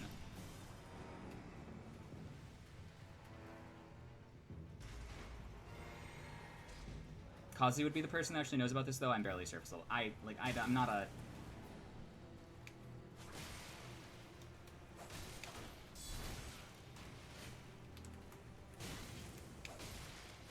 God forbid I have spells.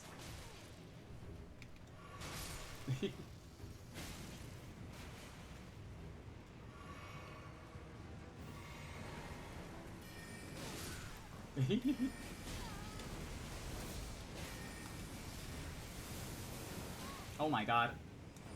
Blues are the worst. Hang on. You disgust me. You both disgust me, genuinely. But one less than the other.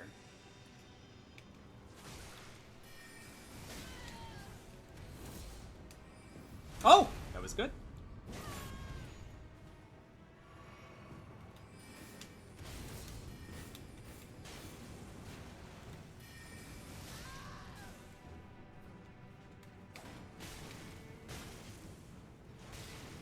Ah!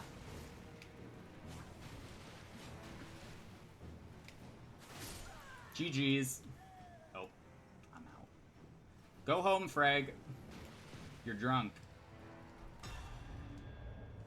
You just have prejudice against an honest frog person. I feel a little intimidated by the size of y'all's brain muscles.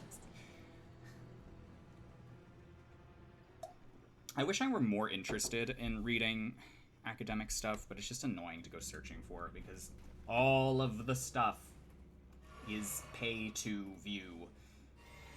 Although you can use Google Scholar to decent effect, it's usually citations for things you then have to go and pay for, which I hate. Education being a business was a huge mistake. Actually, it kind of defeats the purpose of having education at all.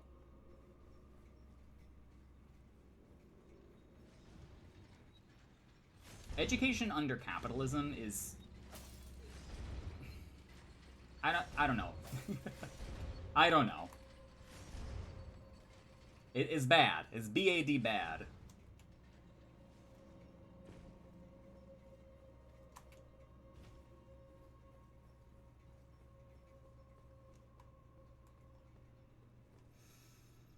Okay. I don't even know what this boss is. Capitalism was a mistake. That too.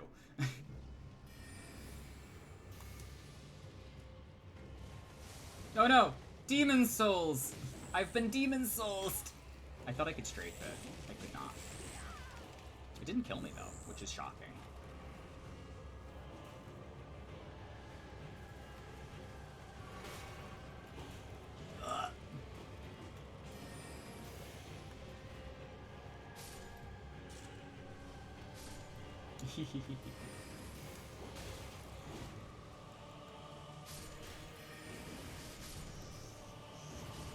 Cemetery Shade. I wish this boss had more health every time. Deathroot. I love Deathroot. I need to get Bestial Vitality so I can use it.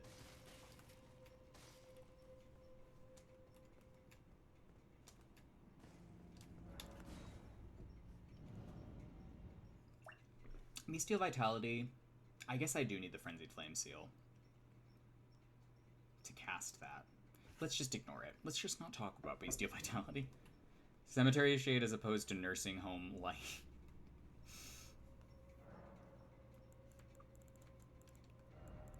I think he could bear to have a good chunk more of health. Also, I can cast these now. Hello? I mean, they're expensive, but I can cast them. I kind of want to keep carrying Greatsword, though, because it's cheap. And I like cheap. But I will be probably touching on Gavel. Okay, that's Black Knife. Radon and Redmane-ish area is next. So Redmane. I'm going to touch Altus. Well, no, Fort Faroth. A fun hot take. My ma loves Jermaine Greer. Even now, I never actually listened to Jermaine Greer. I know she's considered a TERF, but that's all I know listening to her. She's a fucking pop feminist libertarian. It's just Jordan Peterson for 80s women. I've never listened to Jermaine Greer either. I don't even think I've ever heard anything from her. In fairness. Okay, I'll go host at Fort Faroth for a bit. That sounds good to me. Jermaine Greer just... I don't get it what it is with this gender critical thing. You people are obsessed. I mean obsessed. This obsession with the way other people live their lives, like homeowners associations, what is it? Gender criticals, like, it's just, it's nonsense. I could not imagine caring about the way somebody else lives their life. I can't. I genuinely cannot. It's not something I can wrap my brain around.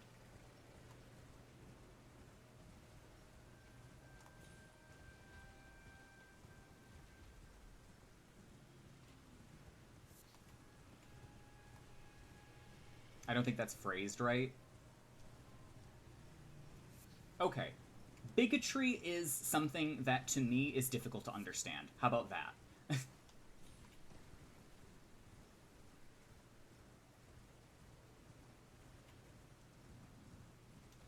That's better.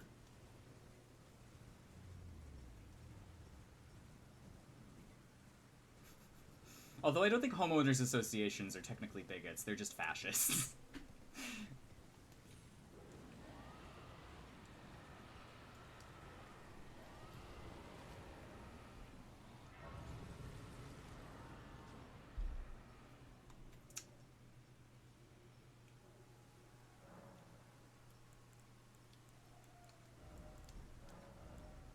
Yeah, I would like people to live, you know, full, happy lives, but, you know, I don't think I can wish someone who is intolerant that, because why would I? Why would I want somebody that wants me dead to experience any joy?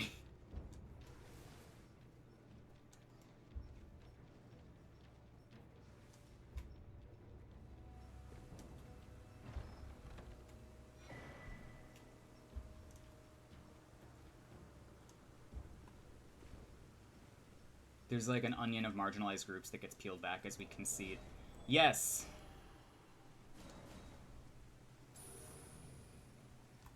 Which is why we should have trans liberation now. Which is the phrase I like, but I'm not sure what exactly has been... trans women are women is good, but like I do agree with Contra that trans liberation now is probably better as a phrase.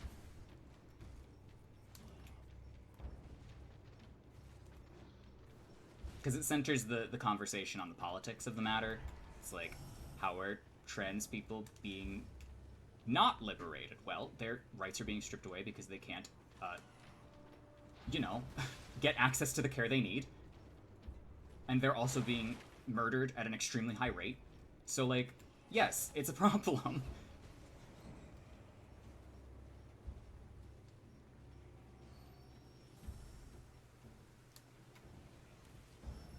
Sorry, America Machine only has fascism. Oh my god, these guys have 1,000,000 health. Okay, well, this is gonna be an issue. Hello? Welcome back, Lady of the Two.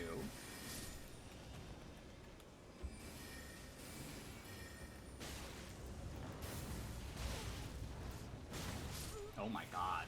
Well, I think the rat did a lot of the heavy lifting there, but GG's.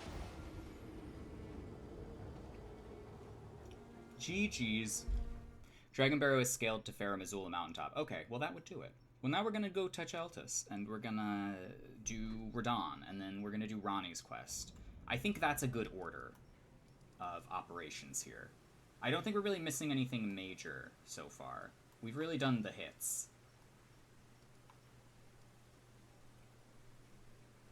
Yeah. I mean, Ruinstrewn. Ruinstrewn. Can't beat Ruinstrewn. Ruinstrewn. We have to do Ruinstrewn. We can't go back to Ruinstrewn, so we have to do Ruinstrewn now. And I think 40 plus 8 is a good level for Ruinstrewn.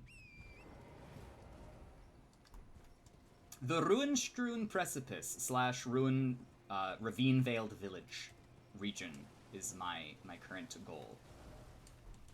It doesn't really have anything I want or need, but it's a fun level. And it's good to host in. And I would like to host in it.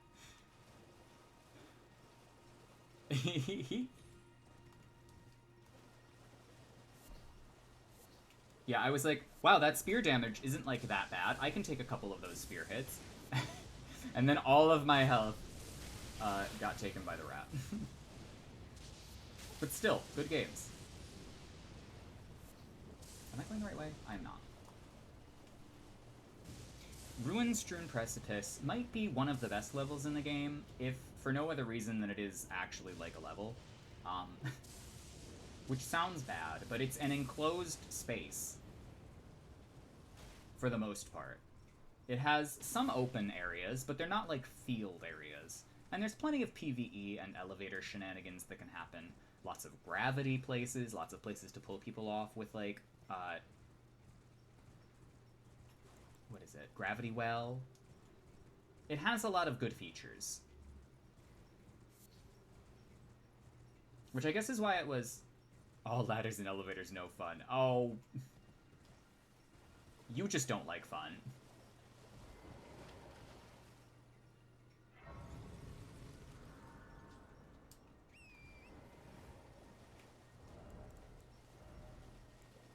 I feel like the Blessed Dew Talisman would be more useful. You really hate the ladders? I feel like the ladders are not... I feel like the ladders would be less offensive if I didn't have Mist. You killed 2 people with 1 Gelmir's Fury one time, and this level remains in the heart. Yeah. Yeah, the Elden Ring ladders are pretty bad. I will admit that. But the rest of the level is fine. It is just connected by elevators and ladders. But there's lots of high ground opportunities. There's lots of sniping possibilities. There's lots of area denial.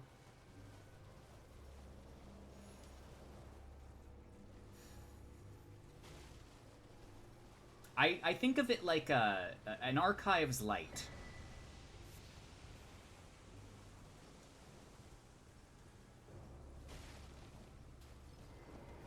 It is a Grand Archives without sorcerers. Or, like, structure. Also, Grand Archives is, like, a pretty long level. We were in there for a bit, I think.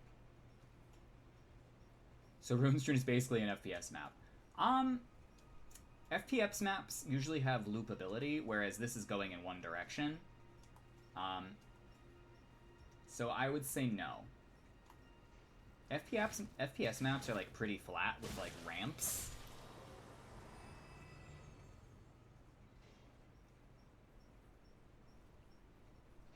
Though they do have high ground opportunities, because it would be very sad if there were none. Okay, Ruinstream. If anyone wants to drop a sign, you're perfectly welcome to. I will be going through here. And I do need to get the perfume bottles, probably. Actually, no. I'm not going to really bother with, so then a linear FPS map. Yeah. An FPS map with, ladders.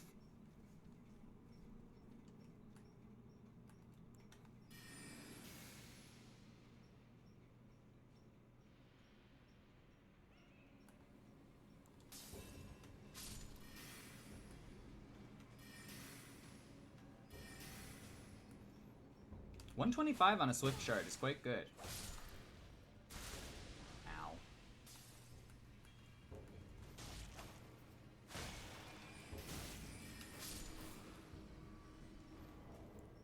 Give the Tarnished Sekiro movement. They really should have. Unironically, I would have liked a grapple in this game, or something like it.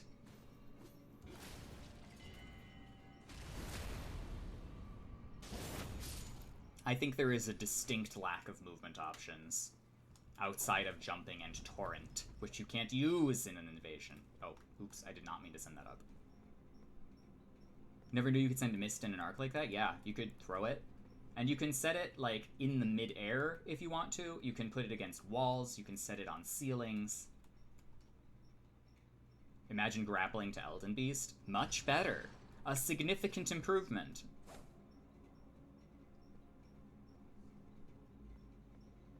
I do not like Elden Beast.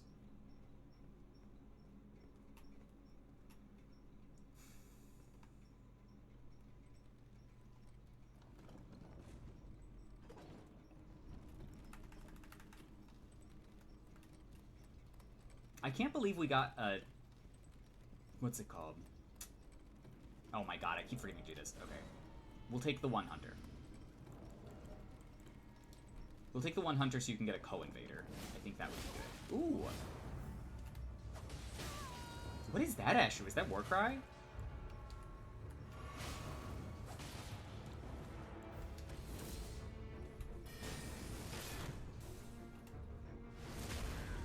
Why am I not doing any damage on the riposte? This is the second time this has happened.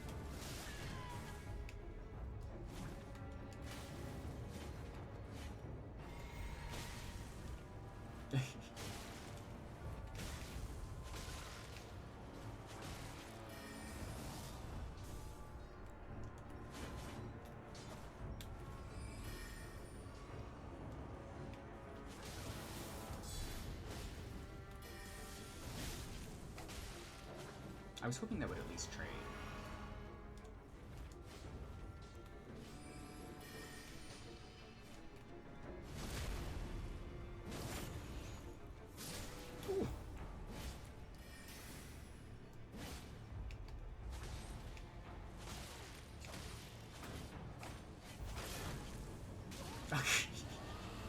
Oh no. I really can't stand these people.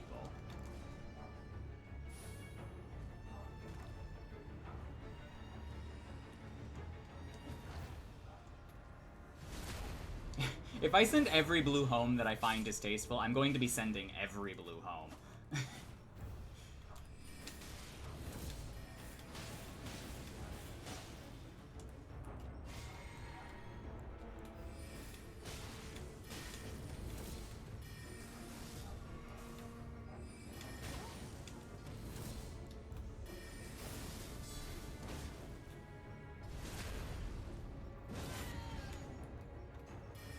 You really like the Burger King heads? Me too. GG's, Shalir. Your build is really cool. It could do more damage, though. You are permitted to do more damage to me.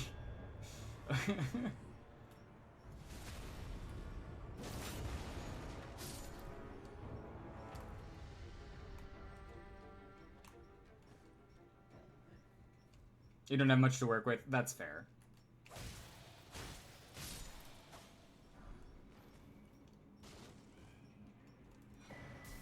Rune Arc.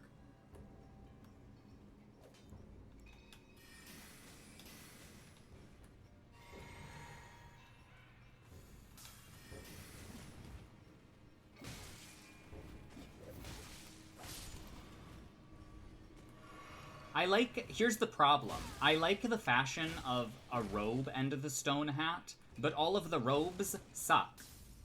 They have horrible poise and absorptions, so I cannot wear them. I'm not allowed by the game's mechanics. Well, I mean, I'm allowed. I will just die.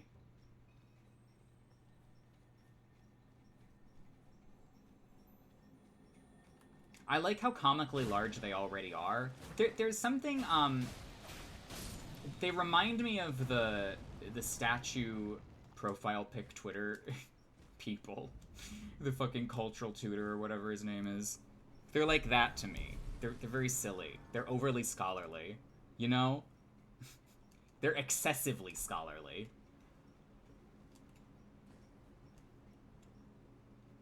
$700 purchase? What did you buy?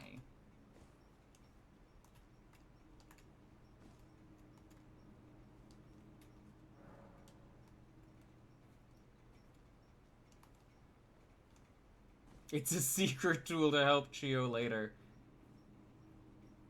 Is it a total gym? Is it a camera? Is it a 1980s copy of the... I don't even know where I'm going with this.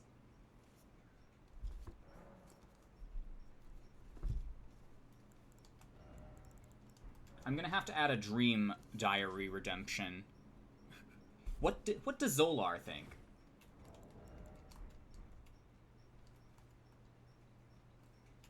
Let's see if there are any randos here. Hang on.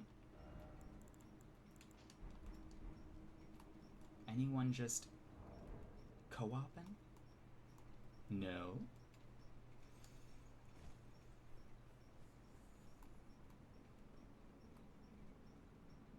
There's a nice view of Belton Highway, also.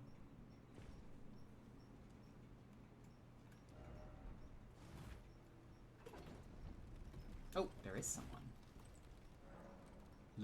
Luca Cho. Does this look fair? No, that's Antspur. Absolutely not.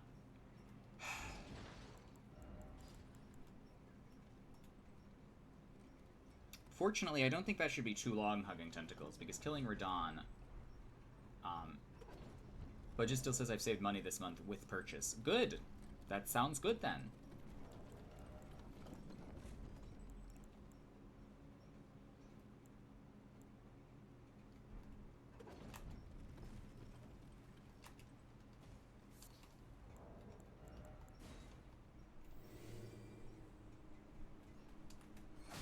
Unfortunately, I must take my chances with blues, which is quite alright. We have a finger severer.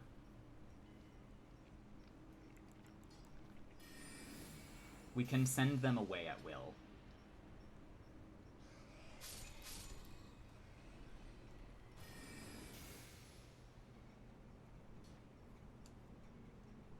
I could also probably bear to have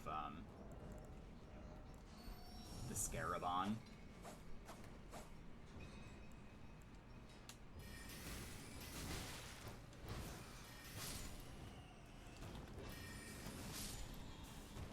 Also, why is Piercer so obscenely ridiculous? It's so fucking strong. Prin defeats mobs without mist. I've been defeating mobs without mist up until I got mist.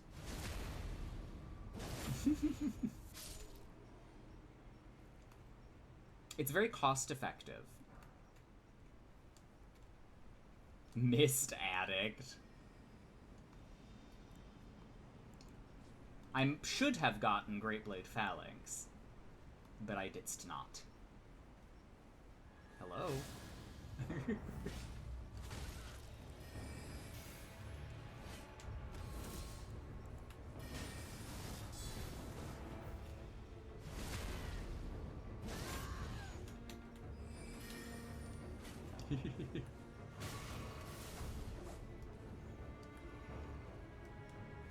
Ooh.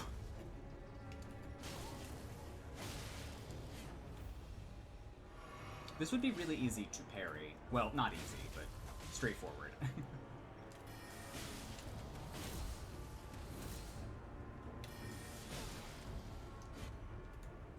Oh, I didn't reset it. You can't reset it. I forgot about that.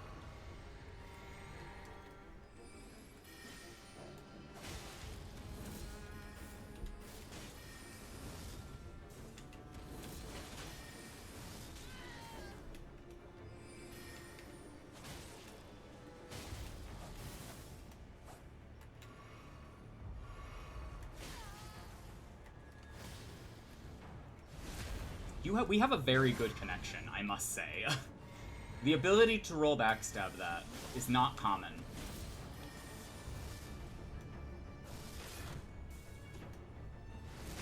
I actually got it this time. GG's.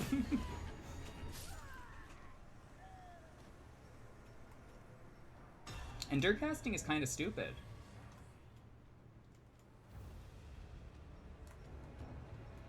And dirt casting might be a little... Finally, the shield break does damage. I know. It would give me the animation, but it didn't give me anything else. Hello, Lark. Welcome. How are we?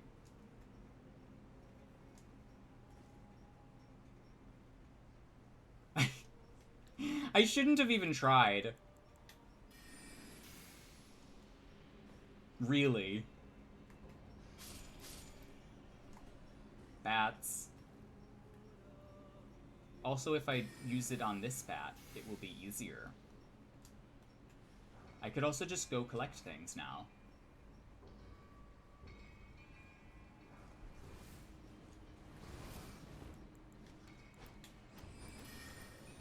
Nope.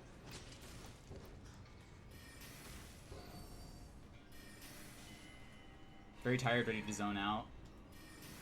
I'm sorry to hear that. Or take a nap if you can. Kingsfield. Why would you name your character Kingsfield? My question is, why would you name your character Kingsfield? Has gravity well, does not use it on flying enemies. I don't need to use it on flying enemies. I have mist. Have you seen my mist?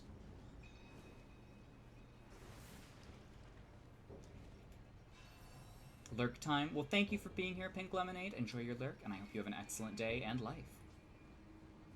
Hello, Kingsfield.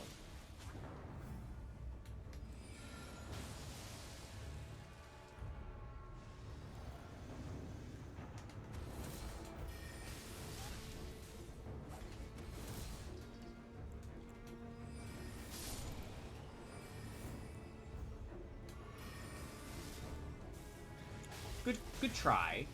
Lightning! Lightning and, Sword Dance. Well, Sword Dance is sort of whatever. But Sword Dance is better than, fucking... Yeah. You think I can't round this corner? And get out of the line of sight? Do you think I'm too stupid for this? PvE! Fucking hell. Get out of here with that. What the? Oh, I got grabbed. That's why.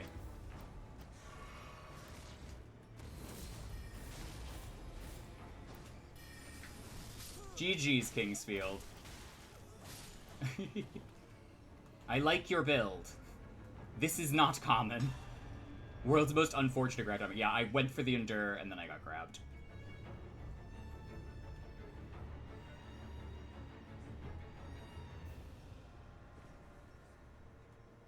Me, beats build. I like that build. Gee, I wonder why. I like that it's not fucking Flaming Strike. I like that it's not Ant Spur. I like that it's not Dragon Breath. And that's kind of all you have to do. I have a kind of high bar, but, you know, a reasonable one.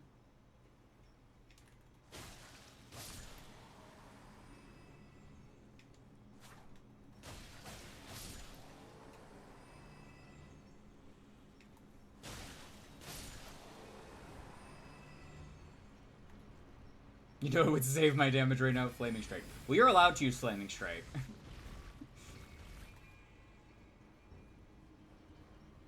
Although, Sacred Blade is going to give you comparable returns. Actually, probably better. Seeing a normal build... You don't like using it normally? Oh, okay, well. I just don't like that it is, like, a good attack that rivals, Combustion and Catch Flame. I don't like that it's a better pyromancy than some pyromancies. That's the problem. Like, why did you give love and attention to this specific Ash of War, and then you left all of these pyromancies in the dust that are just, like, bad?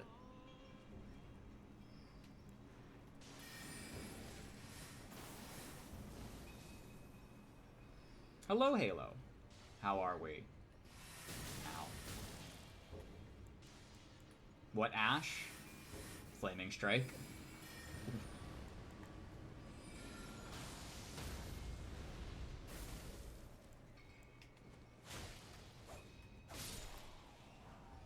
Oh, these are the Bloodborne enemies. Secretly. Sort of. The, Canehurst Gargoyles.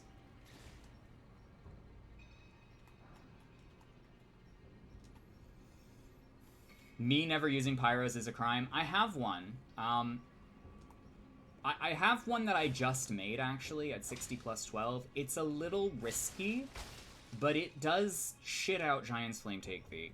And it does do an extremely high amount of damage. Is this the last one? You don't use the...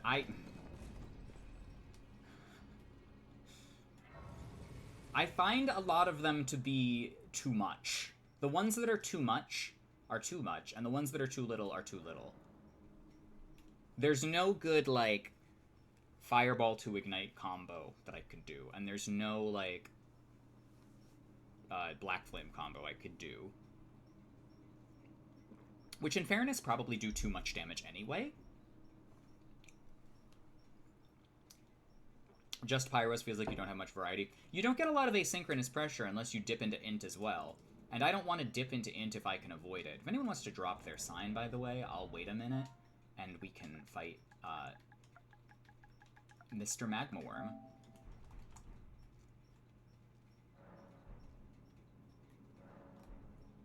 But yeah. Asynchronous pressure. Asynchronous pressure is a phrase that I wish I had not, made up, because it's kind of wrong. There's nothing really asynchronous about it. It's just independent of you. It's more like autonomous, but yeah. Please buff Flame of the Fell God. It's just slow. It could just be faster. Let me just throw it out whenever I want. You know?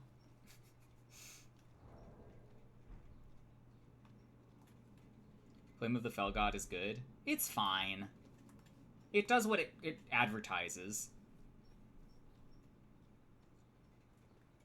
You're taking a momentary break. That is quite all right. I will go ahead and kill him with Mist.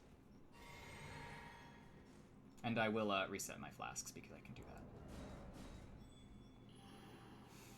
Give us smaller Flame of the Fell God. That would be cool too.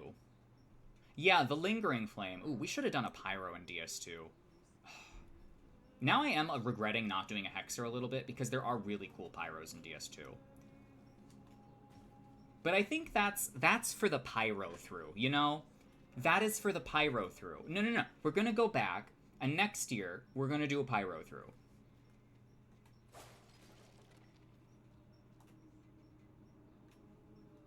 But you were being DL to avoid being called a slur in DS2, yes. Fun Pyros are Magma Sorceries. That is true.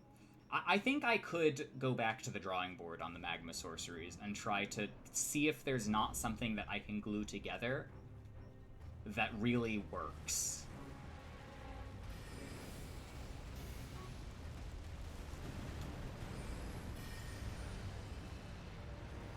Okay, so Terra Magica not so good in this fight for this reason.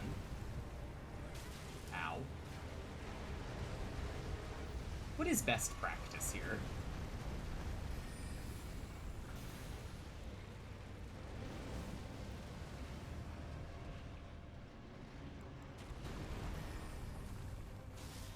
It's a good chunk of damage.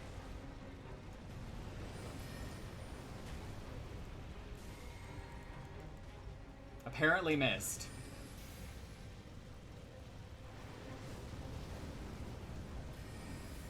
He's just throwing up. He's not even really fighting me. Also, this is a really cool sword. I love it. I don't use it that much, though.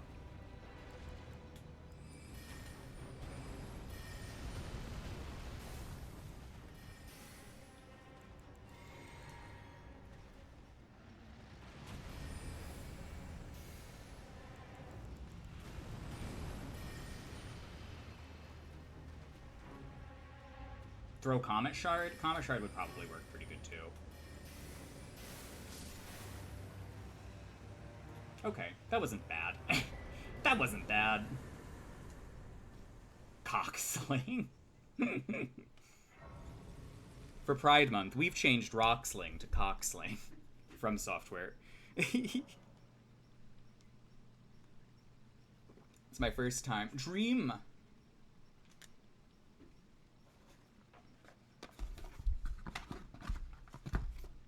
The Magician! Thusly a good card. I would say you'd have a good dream. Patron saint of the channel. Hang on.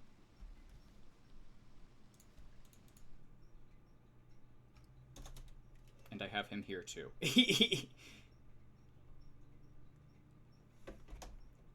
I just like the Magician.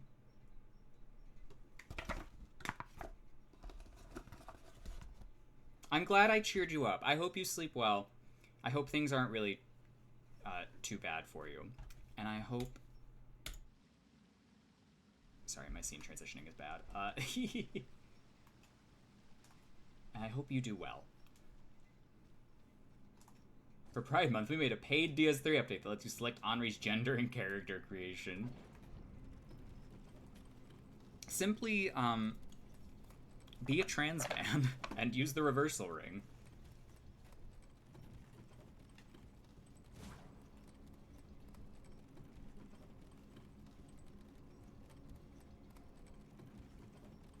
And it doesn't change their gender, it just equips the reversal ring to their model.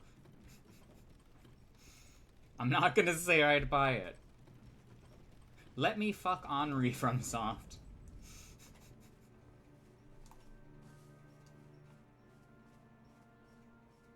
This is an excellent view, by the way. This is a really striking. I feel like, if nothing else, you cannot really say that there's any game that has better art direction than this. I really, like, environment design, crazy. Still nuts. Link cosplayer one day. Okay. Spells. I mean, these 4 are my mainstays. This is fun to mix up with this. I could also get the other staff from... Where is it? I could get a new staff from...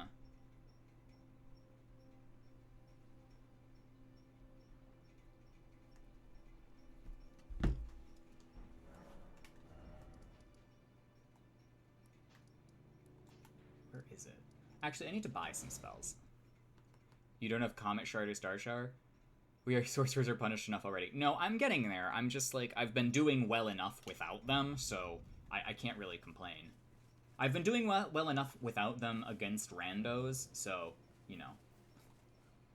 Endur's doing a lot of heavy lifting here. I don't think I need Comet Shard, though. I think this one I can skip.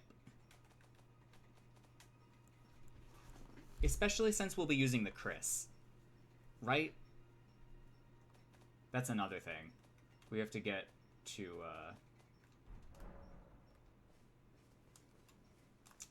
Selen's quest, which is a whole thing.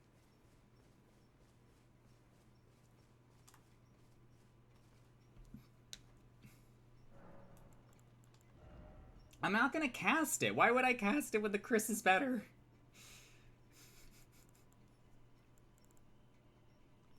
I'm gonna start leveling up some FP, because God knows I need it. Shio has been blighted. I told you I didn't think I was really gonna use it. I don't even know where it would go in this rotation. Probably here.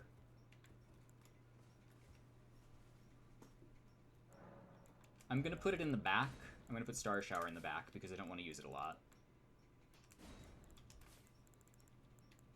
I would be replacing Carrion Greatsword with it on this setup, so... It's that or nothing. And I think I would rather use Carrion Greatsword because it's cheap. Replace Gravity. I like Gravity well. It does more poise damage than Collapsing Stars.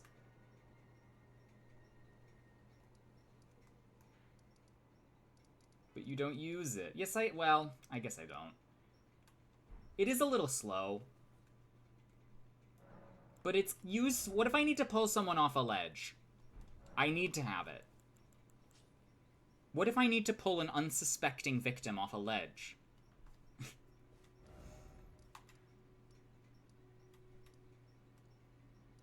Radon is the next order of business. You're the host, you are the unsuspecting victim. But it's very funny. Oh, okay. I'll get Comet Shard, and here's why. I'll get Comet Shard because it's only 17 FP. Do you have Celavis business? I didn't do the tonic thing. I should probably run back to Roundtable at some point.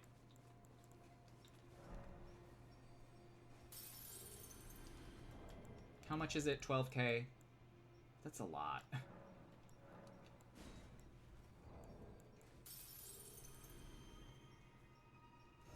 That's a lot for a relatively... a spell that is outclassed by a Ash of War.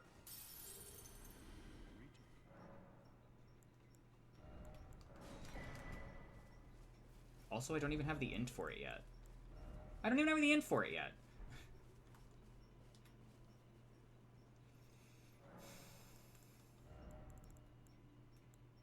How much int is it, even? 36? Why am I paying 36 for this thing? Smooth brain.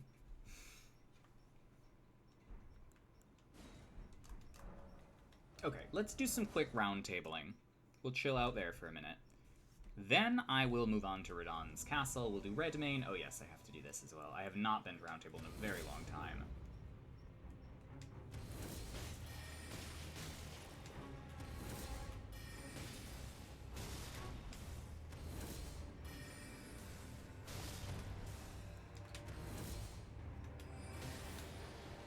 I will not be interrupted.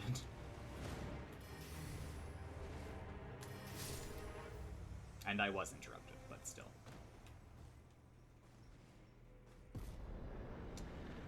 Can we talk about the runes, just in general? The rune economy, although good early on, and somewhat difficult to break at least, without looking something up, I should say, is pretty good. Except sometimes, in some of the later levels, the amount of runes you get for killing difficult enemies is a little questionable. Especially since some even harder enemies don't really give you much at all, which is odd.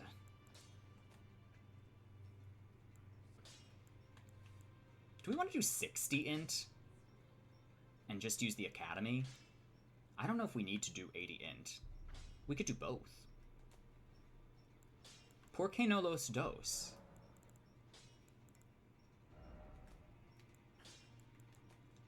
Nah, I'm just going to use the Luzat staff when we get there. We are probably going to have an intermediary in the form of the Academy staff. So that is something I will have to probably get up to like plus 17-ish. But for now, the Meteorite staff is fine. And it will be fine for the next like 40 levels. Well, wonderful. Make the journey to the capital. 99 int. If I could easily squeeze it onto a... if it didn't eat into my mind, I would actually think about doing that for the meme. Is that potion what I think it is? Is that potion what I think it is? I wanted to think the round table has no code to speak of, but I ask you this. Are you really going to do the bidding of that twisted dolly botherer? That twisted dolly botherer. The banks between don't even let you invest your roots, no savings account, no 401k, nothing for retirement. Yeah, but you've got immortality, so you're good. You go and see Salamis, but don't give anything away. Just tell him that you tricked your mark into drink, despite knowing next to bloody nothing. His inevitable display of arrogance will... Oh, hence you got Raz's mask. But now, finished.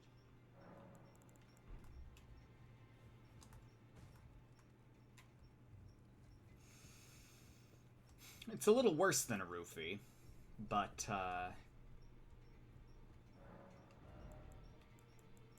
I'd like to not think about it.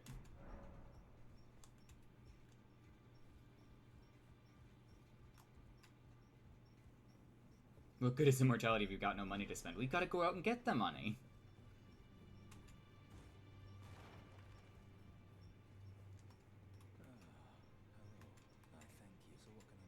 Nothing. You can do nothing for me. Okay, can I progress your quest yet, Fia?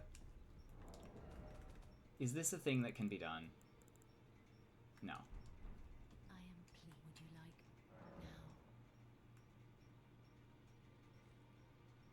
now? I only ever progress this quest so I can get the mist. Because I don't know if she shows up. Give the potion to Fia. You are so... It does nothing. My dear, might I ask something of you? Could you please find the owner of this dagger? A certain person gave it to me. It's a very precious thing. So I would like to... All the hugs you could ever want. Then good day. Fia is a sex worker, and we will pay her in vitality each time, because that is the right thing to do. Do not give mysterious potions to women on behalf of dubious sorcerers. This is the lesson.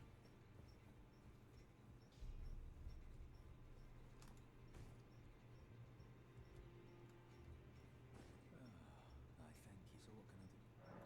Well, how did you get... Well, I know very... Why don't I return... Good work. So the dagger has Deathblade on it, probably. I apologize for son. I've defeated Godric. Give me your sword. Great. As you might have guessed, no need to be.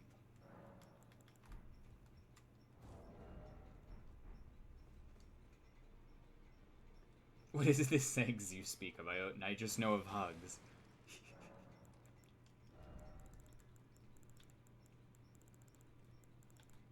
I would classify Fia as, like, sex worker adjacent, probably. She is providing a service, which is hugs, in exchange for 5% of your maximum HP.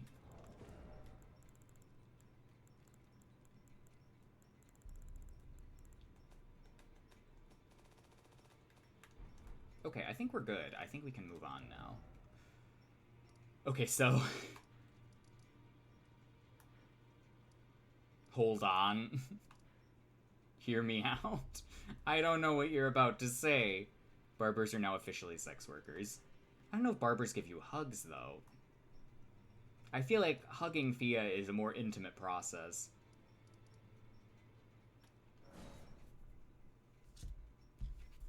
What if you didn't need to use a weapon to endure cast? I don't know what you could mean by this. What do you mean? Can you put endure on a torch? Baldekin's Blessing? I'm not going to use the Baldekin's Blessing.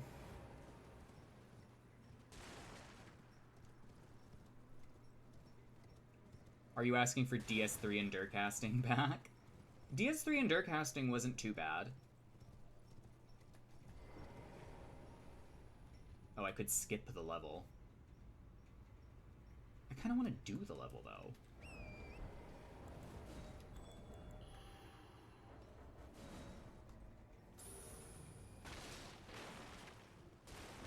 I at least want to personally make my way to the Grace. I'm sure it would be fine, but I only get one of them per run. So having to go back to round table each time is not good. I don't want to do that.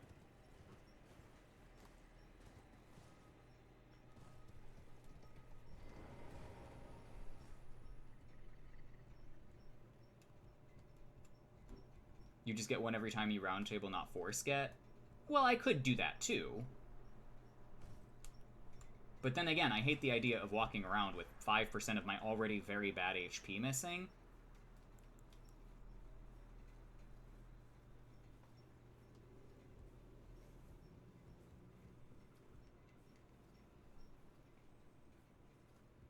But I'll think about it. I shall certainly consider this. Oh no. Okay. And use it under the condition you need to win.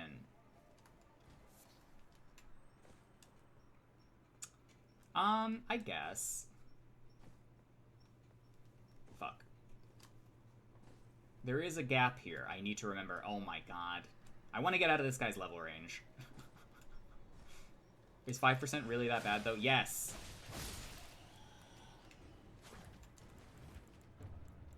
Let's try just like, oh, I didn't equip Comet Shard, because I don't have the end for it, so... Let's Star Shower. Well...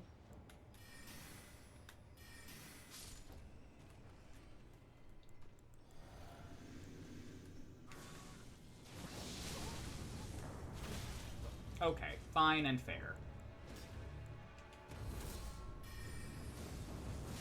Ah, no. How about I think not? I rolled into that, which is very funny.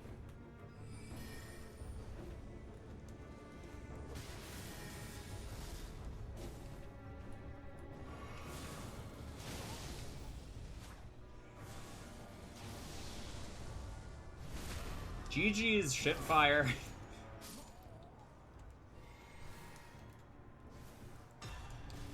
You certainly live up to your name.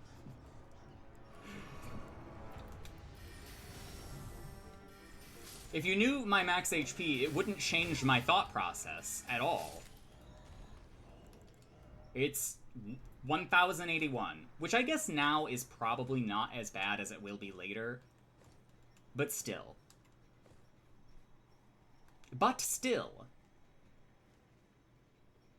Okay, how best to jump from here? Set up, running jump, easy.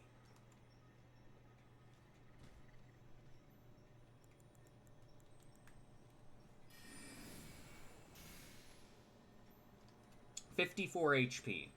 That's half of 100. That's so much.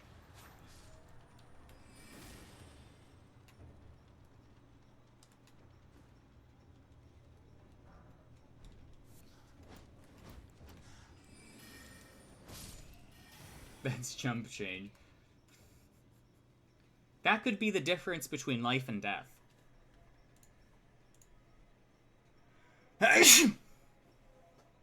Excuse me. And when you activate the blessing, you get back more absorption. You do.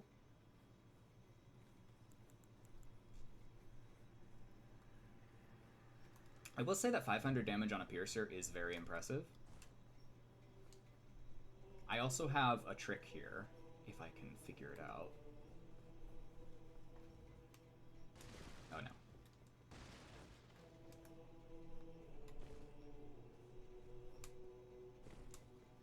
%35% in poise for 15 seconds. For 15 seconds? That's it? I'm not using that. Someone else can use a Baldekin's Blessing. Oh right, there's no enemies in here because it's Radon pilled. For poise? For poise, that is a long time, but like, it's not long enough.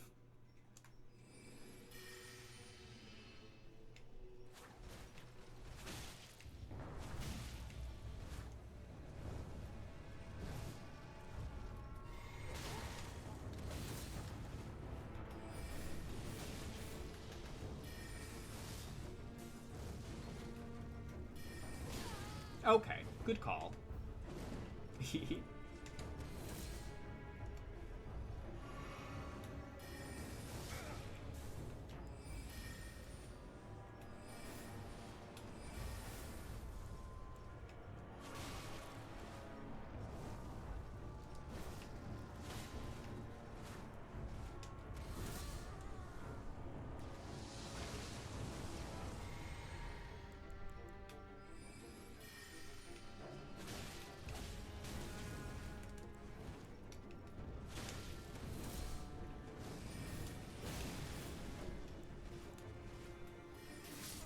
GG's again. I am teaching this person about wizardry. By proxy. Endure lasts 3 seconds for reference. Yeah, 1/5 of the time, but I can use it as many times as I have FP.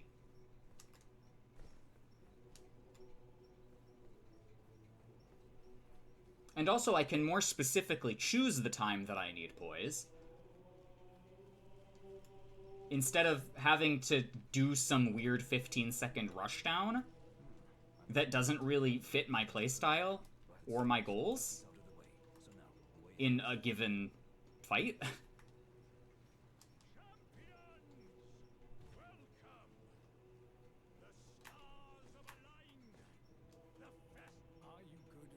Rationalization battle. I think you're undervaluing it. I'm not undervaluing it. I'm just saying that I don't care to use it because it's not that big of an advantage over what I'm already doing. It's basically a lateral move. It's like a sideways adjustment. It's not really like an improvement. It's just a different way I could be doing this on like very infrequent basis.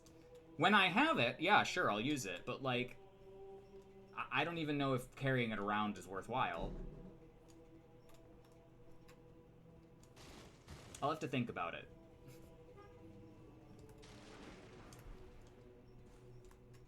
But like I use it and it's gone. It's not like something I can renew unless I go to FIA, which is a whole process that takes time. So I'm only ever going to be using it, like, twice. Twice. Maybe. 3 times. What about the,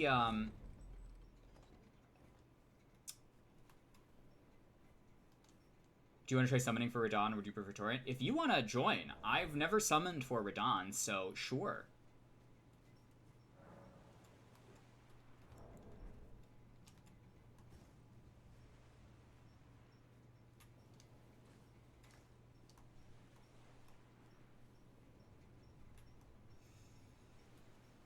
I've only ever bothered with the spirits because it's easy.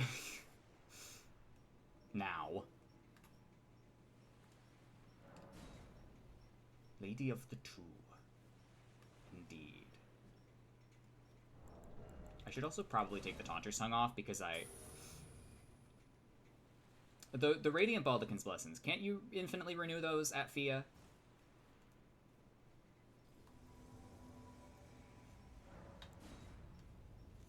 Once you complete the quest. Is that a thing? I think that's a thing. I might as well use these as well, because it's a pain to fight Radahn up close. Why the fuck not?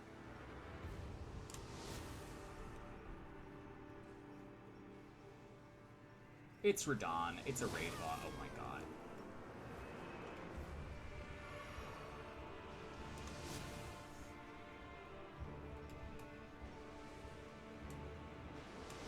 I forgot I used Torrent a lot in this fight, because I use it to dodge all of these arrows. Why did he go back to sniping me when there are people right next to him? Stop! You were being besieged!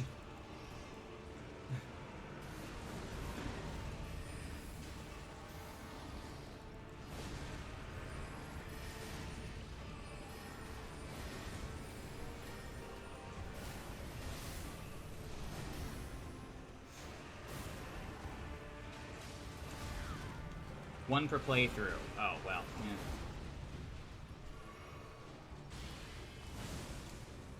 That's not as impressive.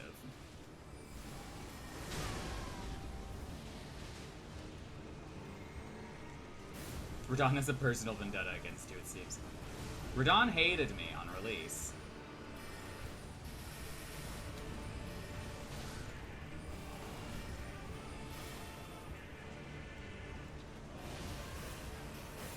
Radahn just understands target prioritization. I am going to be doing the most DPS.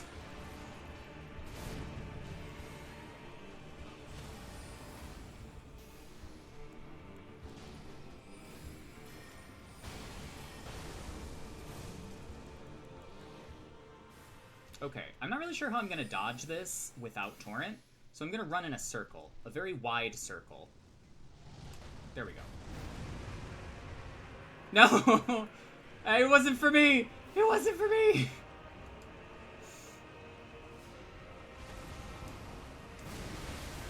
Ow. Okay, Jaren!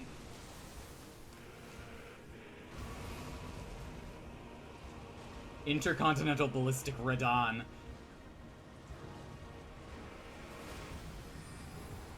Sometimes I think about how everyone in the Lands Between is a war criminal.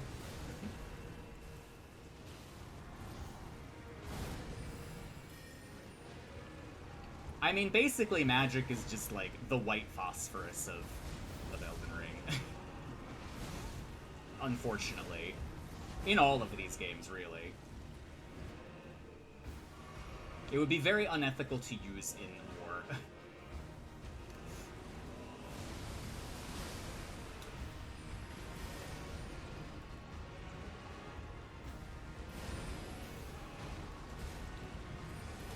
Oh god. Jaren's dead.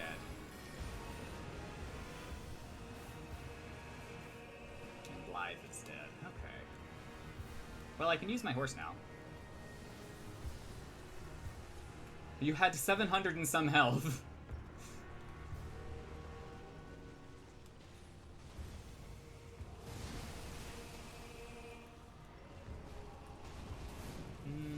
Let's see.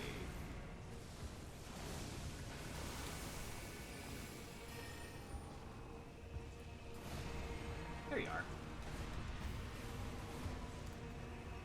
This spot is also good because it lets me, like, hide behind this hill for, the meteors. Is false cold peeler a war crime? I mean, who hasn't committed a war crime or two? Also, I love this theme. I will say, this song is extremely good, because it actually has a melody. Who would have thought?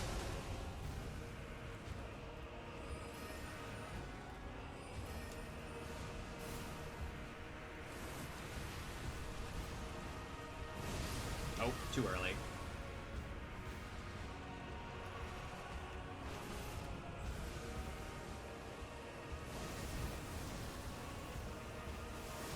Fuck.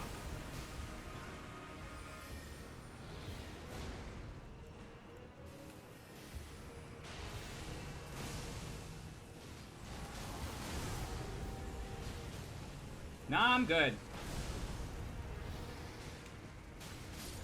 Goodbye. I love when FromSoft changes the camera to make an attack look cooler. Well, I was locked on to him, so. I'm pretty sure I was locked on. Or was I? It's done that way? Oh, well, yeah. That attack in particular isn't, like, too dangerous. But you can get fucked up by it if you're not, like, super sure on the timing.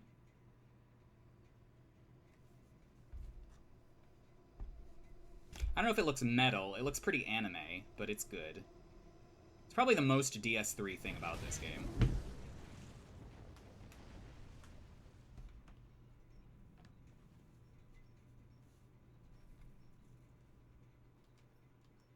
Yeah, that's not really a specific cutscene, but it does kind of help.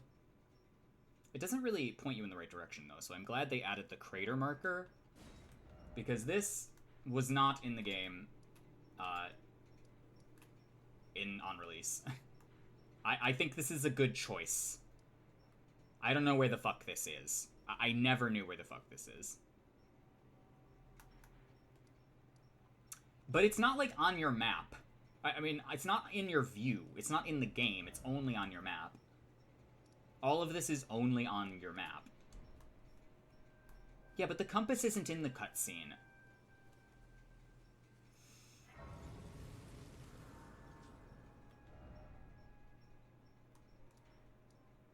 Like, I cannot align that angle from the cutscene. I'd never figure out where that was. No, because the way it shoots, it looks like it's going this way. So I'm thinking it's, like, in Caelid somewhere. Because the angle of the camera is not super reliable.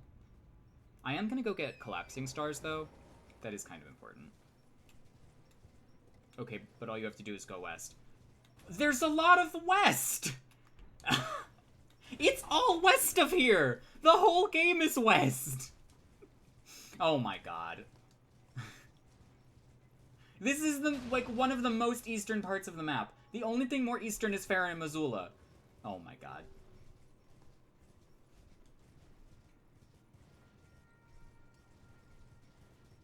It's all west!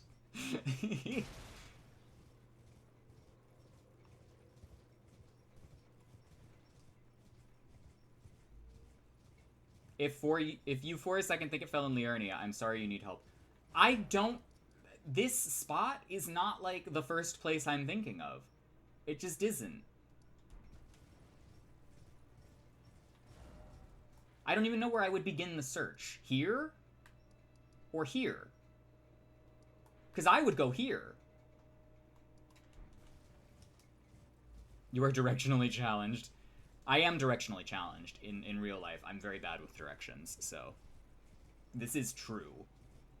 But my point stands. They did not make it obvious. I do not believe this. As someone who has played the game, and did not find it obvious, my take was that it was not obvious.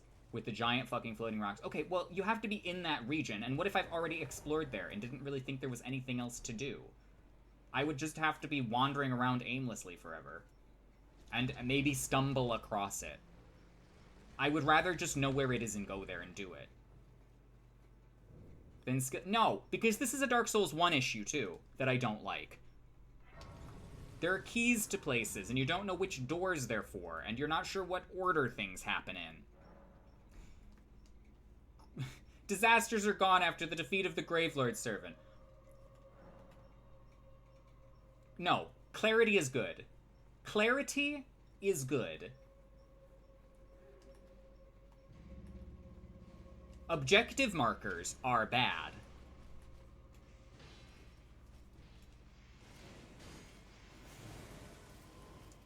However, if you had been listening to Blythe throughout the quest... Here, I'm going to make your argument for you because you're making it badly. If you had been listening to Blythe throughout the quest, you would know that Nokron is below Mistwood, and you would go to the Mistwood to explore it.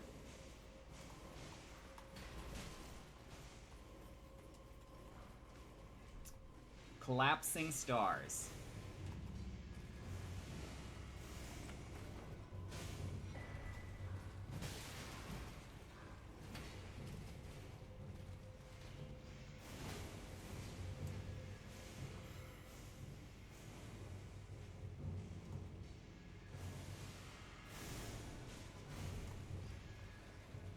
All they had to do was keep the huge blue laser pointing at the hole. They could have done that too. Some kind of, like, light beam coming out of the ground a la Skyward Sword could have happened.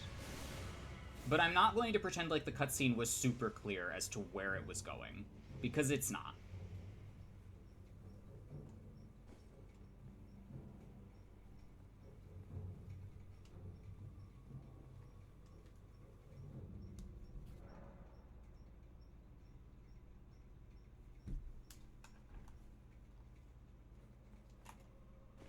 I'm not, like, arguing that the game should be holding your hand in this regard. I'm just saying that, like, it's not really obvious what the next order of operations is from there. Like, yes, a star has fallen and there's a crater somewhere, and you know it has something to do with the Mistwood. So if you're going to the Mistwood because of Blythe, that makes sense.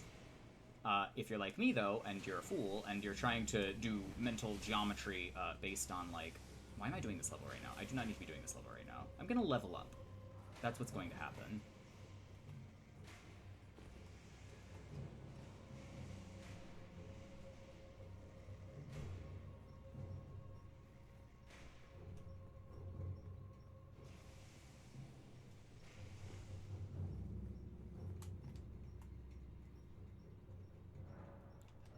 I think... Oh, I don't think I updated to 42 yet, but that doesn't really matter, because if you were aiming for 40 plus 8, it's probably fine. Okay, well, at least FromSoft agrees with me, so that's all I need, really.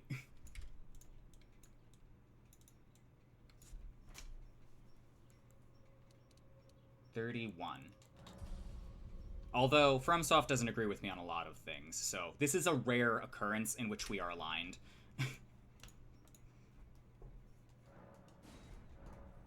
This is one of the few times that I actually feel like they made a good change. I don't know. Ronnie's quest is the most common ending, isn't it, Shaleer?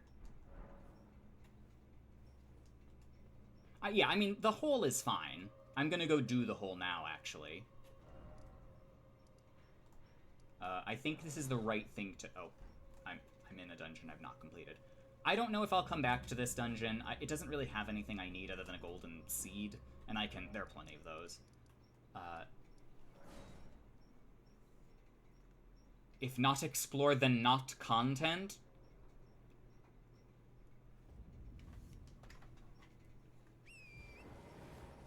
I mean, I guess, but if you're looking for all the content in Elden Ring, aren't you just gonna look it up anyway? This is just foregoing the step of looking it up. This is like, hey, you don't have to go to Fextra to find out where the fuck the underground is. You can just see it on your map now. There you go.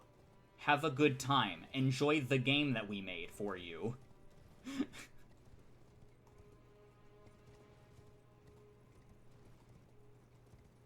And that you paid for.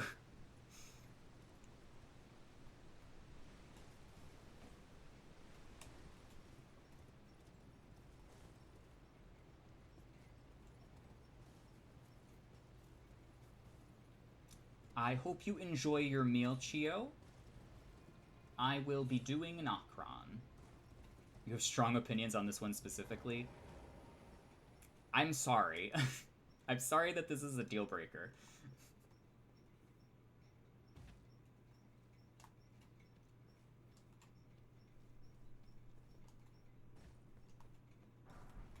It is tied to a shard bearer. It does have the Ronnie. It's the Ronnie quest, which is like one of the best quests in the game. Like, come on. I wouldn't make that quest and then go, haha, it's a shame that I made a sort of mysterious cutscene. I really would like some people to be excluded from this because the cutscene was unclear. And then they patched it to add it. Just keep the blue laser, they're all over the Moonlight Altar too.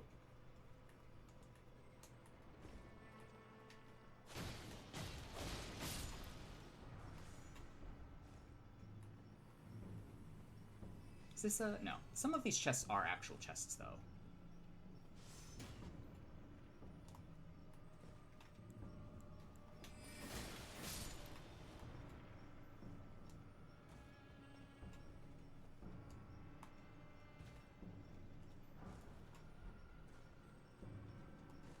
If there was, like, another entrance to Nocron, I could see it. But there really isn't. Also, I'm being a fool. Again.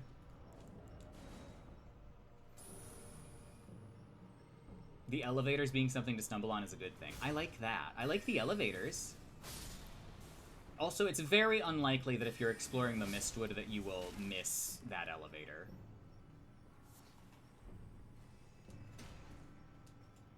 But if I've gotten to the point in the game where I'm fighting Radahn, I've most likely, like, finished Mistwood and Fort Height and all of that. It's not likely that I'm going to just be in that area for any particular reason, unless someone directed me there, which the game does now.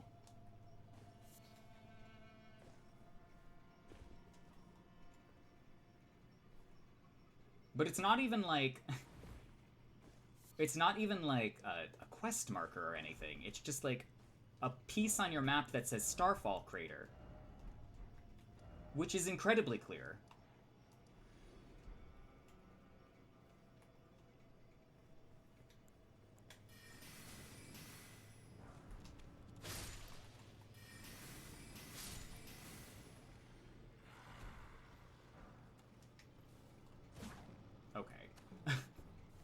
I like how sometimes on smallish, thin enemies, I will just completely miss with the R2. Because it just goes around them.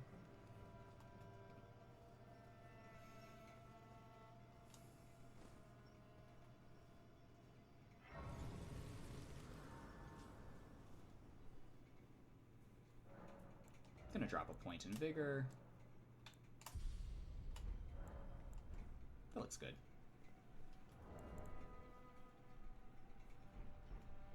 Oh, your shield pokes just kept going over your shoulder. Yeah, that as well is a risk. There's a spacing to it where it won't really do that, but it's a little difficult to find. Like, if I get too close and I'm on the right a little bit, it's tricky.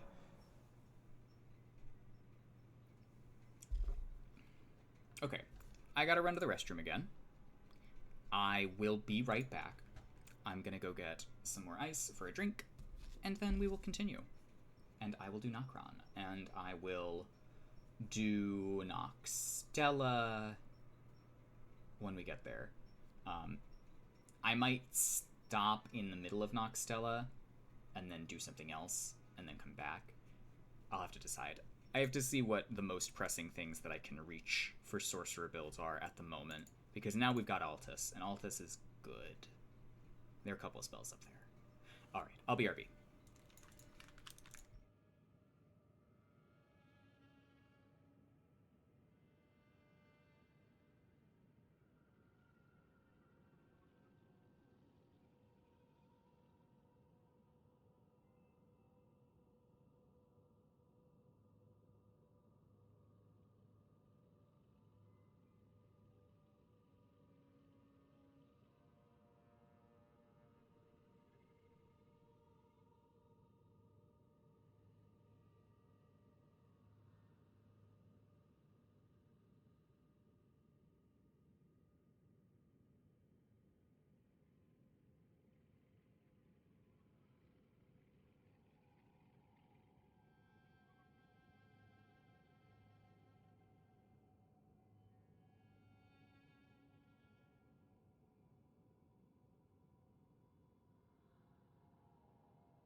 I'm back.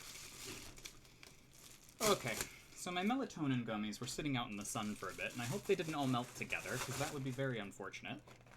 But they did not. That's lovely. I don't know if these actually work, so we're gonna have to find out.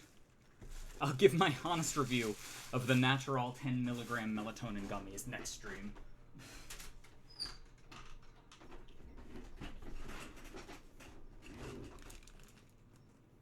But for now, Nocron.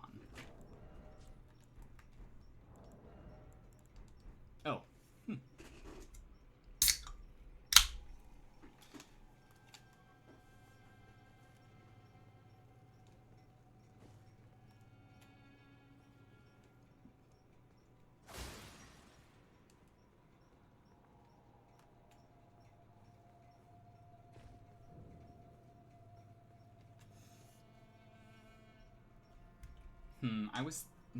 Next year, Armored Core is going to be out, right?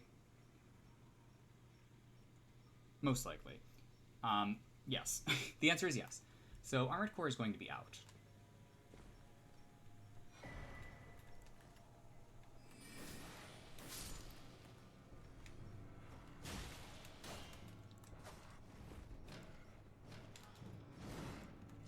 Well, that didn't work.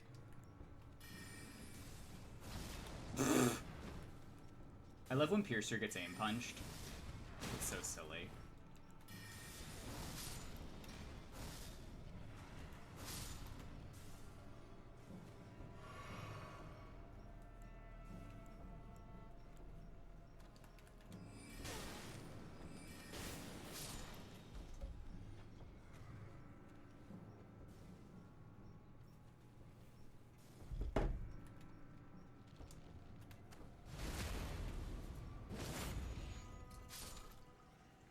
Unfortunately, these guys are not very good archers, unless you're fighting something else. It's just kind of a hazard of making archers that are kind of reasonable.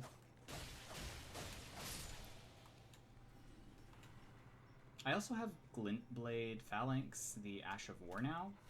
Oh. There we go.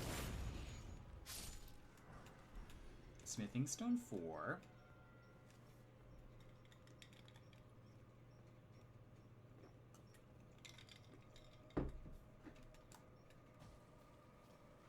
Actually,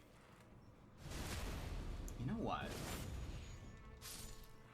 I'm thinking 60 int. We're gonna soft cap at 60 int. Or not soft cap, but you know, semi-soft cap.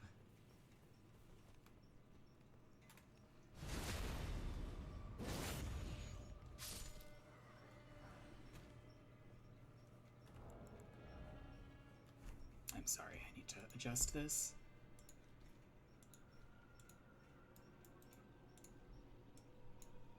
Sometimes I'll just add levels here or there and I forget. Because I'm like, I have enough for like almost exactly one level, so I'm just gonna do it.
And as is customary, I will fight the Mimic with just, you know,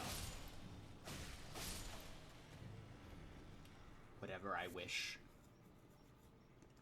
I will let them copy all of the pieces of this build so I can see what it's like to fight. However, I am going to take all of the items off so they don't feel tempted to use them, because I haven't really been using them either.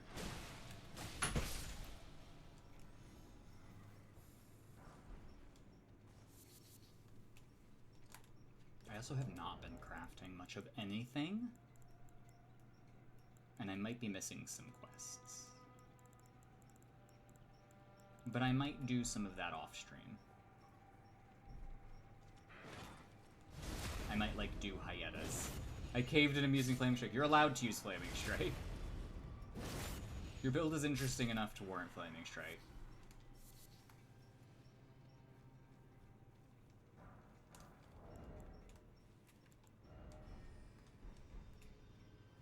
You hear the scholar's arm, the scholar's shield, which is very funny to me.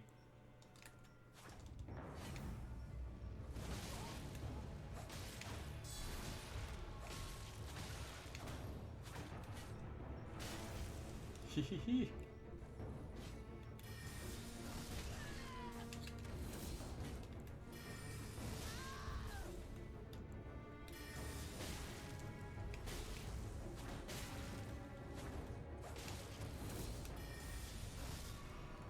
Good.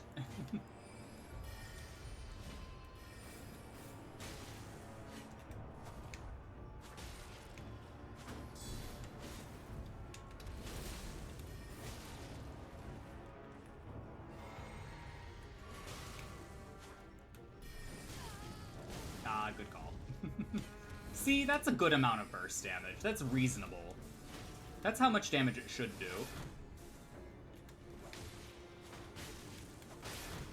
Ooh. I actually did not mean to take the riposte, I was just mashing. GG, Shalir.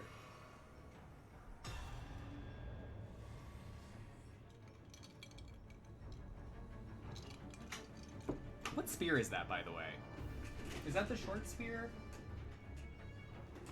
Or is it a different one?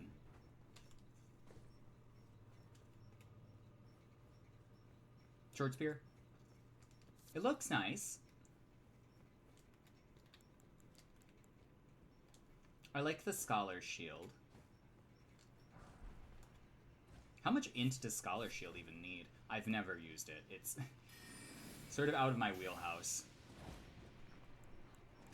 Though I do have a blocking build designed and ready to go. It's just, well, it's not ready to go. I have to put the pieces together. I have to put the pieces together and I have to decide what weapon it's going to have and what priorities I'm going to use with it. Like, it's a complicated thing to do as an invader because you really don't want to get guard broken. But if you perfect block, that won't happen. Which is, tricky. Very tricky.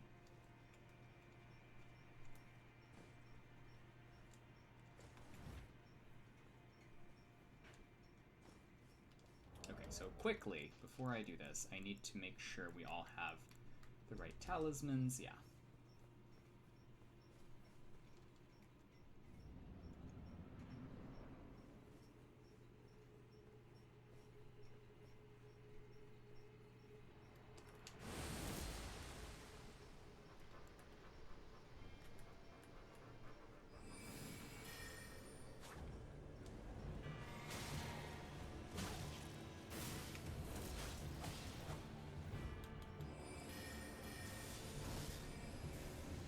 Missed! It does know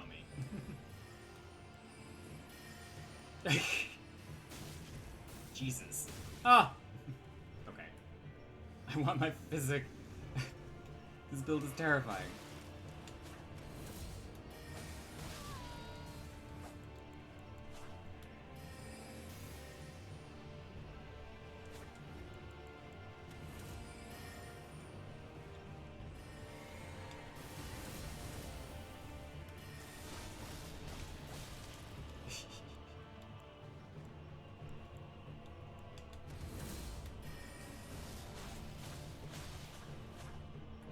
Okay, the dagger spam is not me. As much.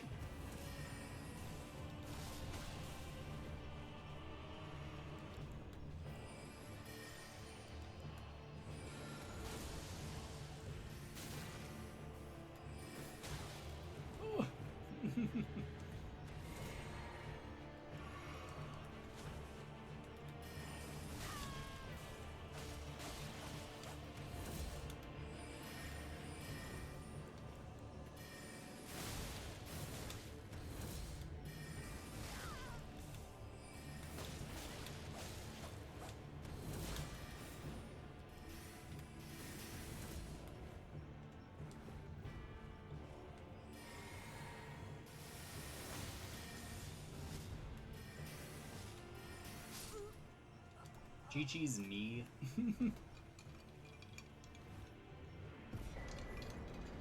Well,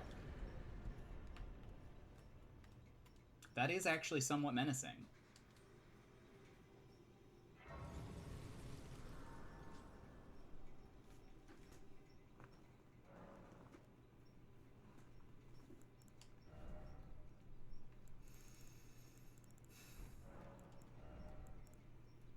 Levels are expensive. I'm gonna do that. I'll be 48. I feel like we're gonna be leveling up one at a time forever.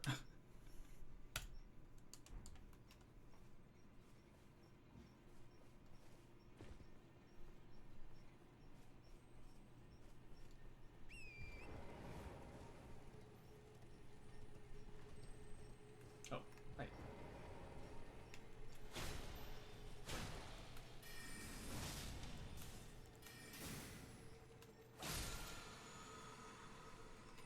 Smithing Stone 5, very good. I can go up to Smithing 3, I think, and not change my upgrade. Somber 3. Somber 4 will make me plus 10, and then 5 is plus 12. Which is weird.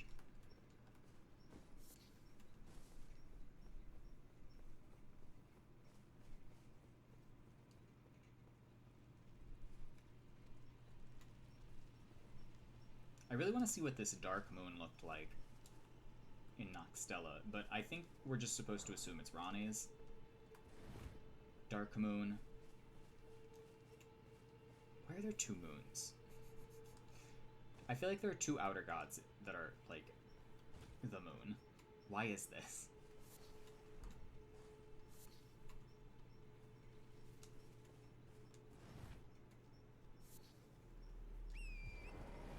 I like that they put a lot of gravitas and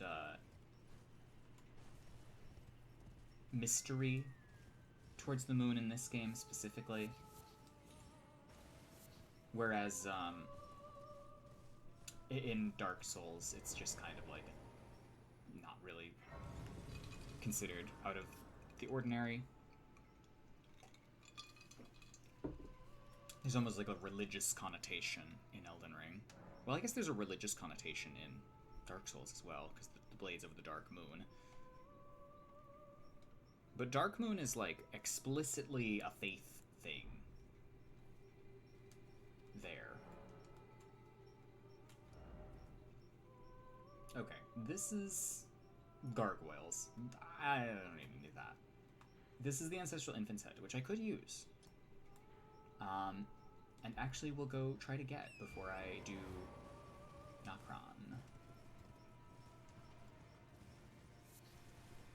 We're about to get Celavis's hat, which I'm excited for. And Ice Crag, which I don't think I will use, but might.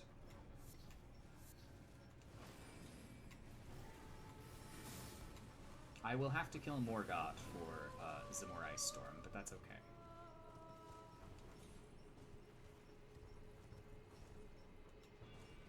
Also, can I mention that I do not like platforming in this little thing here? This is extremely precarious.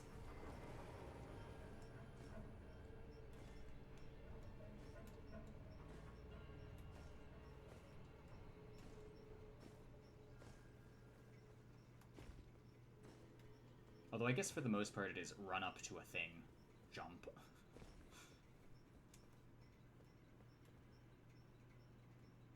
Also, there's just an underground ocean, or sea, I guess. Lake. How much land do we think that covers?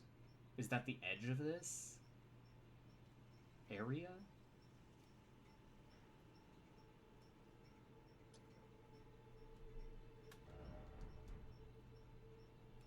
Oh, well, that's behind. Okay.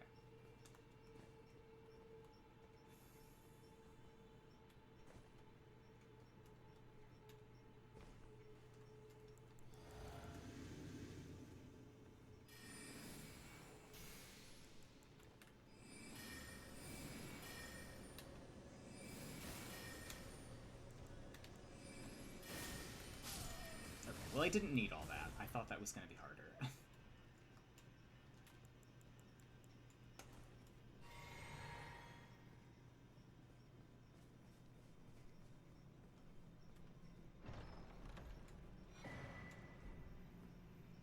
At least having to invest in mind kind of makes sense in this game.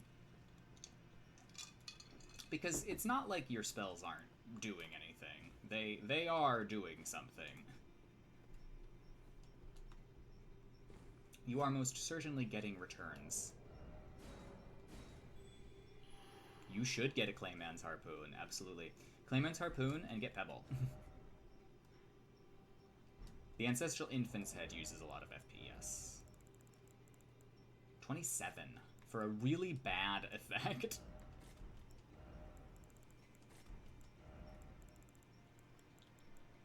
For a really quite poor effect.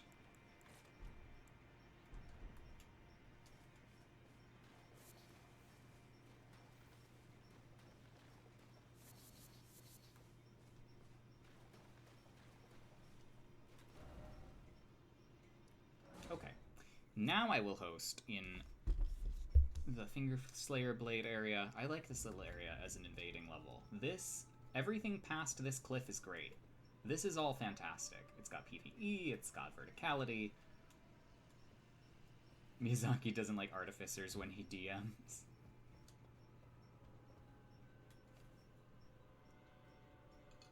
If you use all of the magic damage boosting stuff, because it does do magic damage, it can do a lot.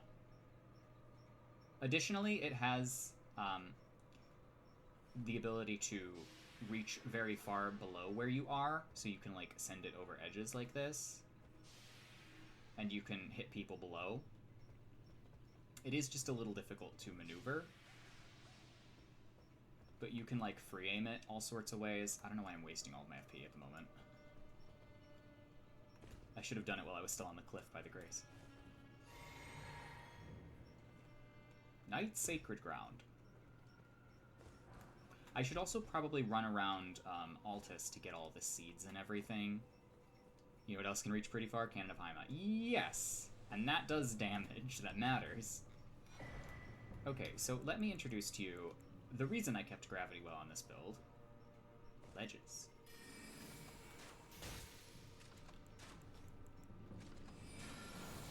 Charging it increases pull strength too, I'm pretty sure.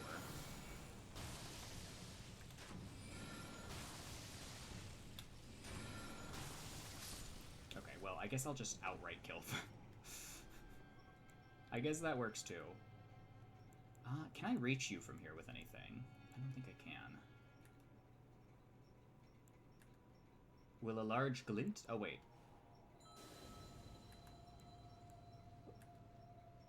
If this doesn't even reach them... Okay. So here's the use for the Wraith Calling Bell. Reach. It has great range. That's its one... It's one saving grace. Okay, well... I forgot to Chanter's Tongue. My bad. My bad.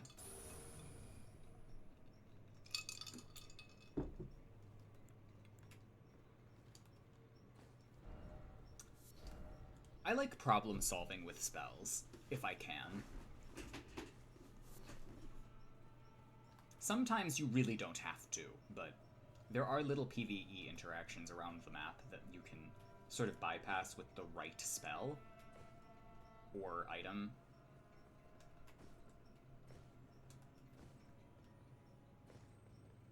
And it's not exactly combat, but it's more strategy.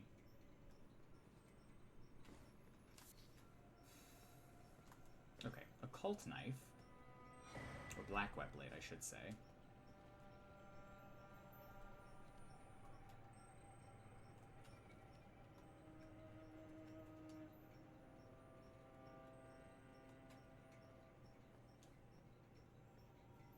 And then here? No, next one.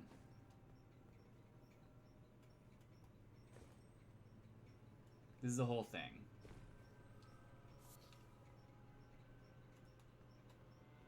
I love the architecture of all of this.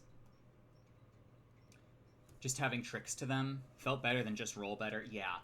I mean, I will say, I love the combat itself. I love the melee combat, and I love playing it. But I also love that you can, with a clever combination of spells, reach, and, like, properties of the spells, you can either take things out at a range, or, like, kite things better at a distance, or get people to fall off ledges, or push them off ledges, or pull them in this case. Gravity Well. Gravity Well is such a cool spell. I wish there was a little more of the push and pulling features. I wish you had more knockback on, like, a basic spell. Big brain play should have as much value, if not more, than having good reactions. 100%. I mean, at least that's how I would like to play a From game. Personally.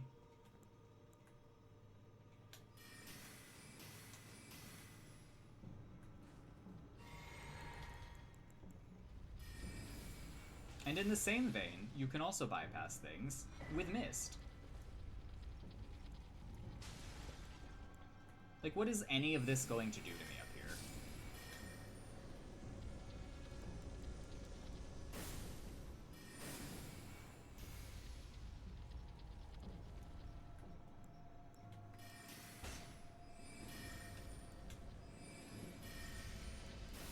I should have put this in the center.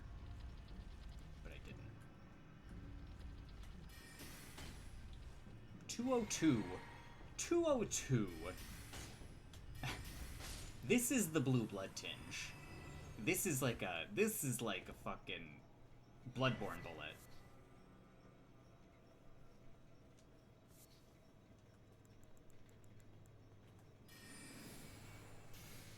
That's why I call it blue blood tinge, because it is like bullets.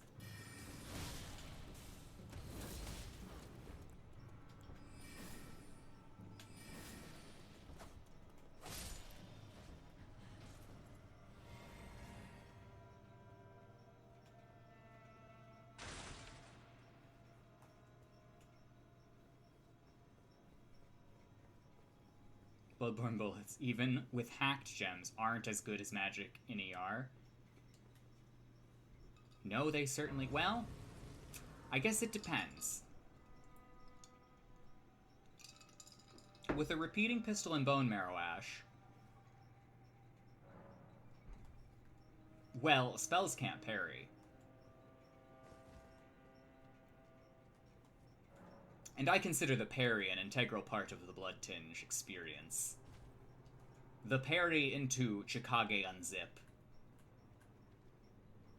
Which, yes, is a thing. Evelyn parry into Chikage Unzip. That's why I call it that, because it's like, you throw your bullets at the enemy, and then you unzip on them with your Moonveil. Or your Piercer, or what have you.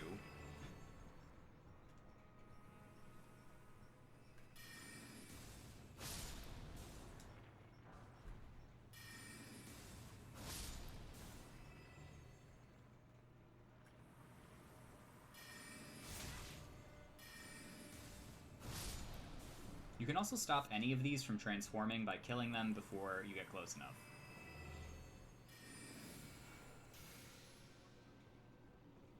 Executioner's Gloves into Unzip? Yes. Well, that is Arctinge.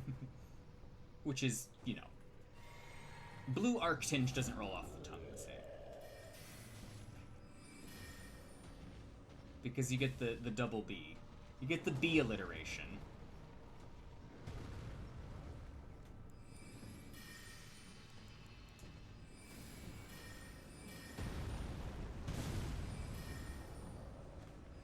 Which is exactly why I use Moonveil and the Floating Delayed Sword spell. A disgustingly strong combination, yes.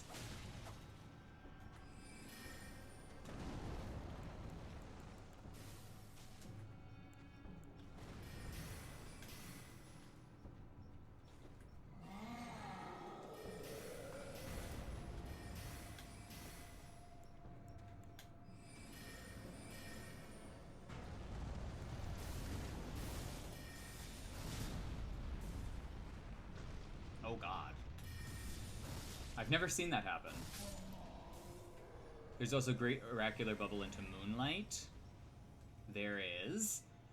There's Great Oracular Bubble into Collapsing Stars. I know that one.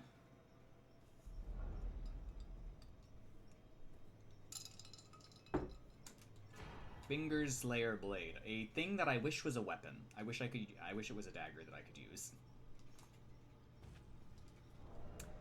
It's based... It's the knife the black knife is based on.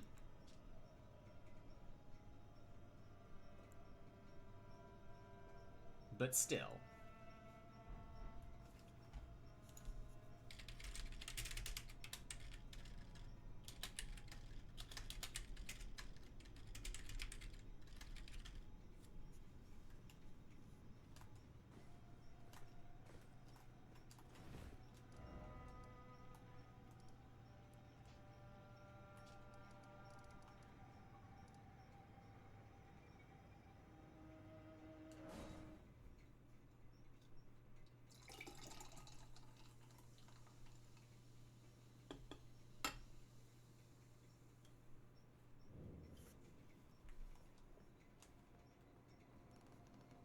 I need to fix my posture. I'm so slouched.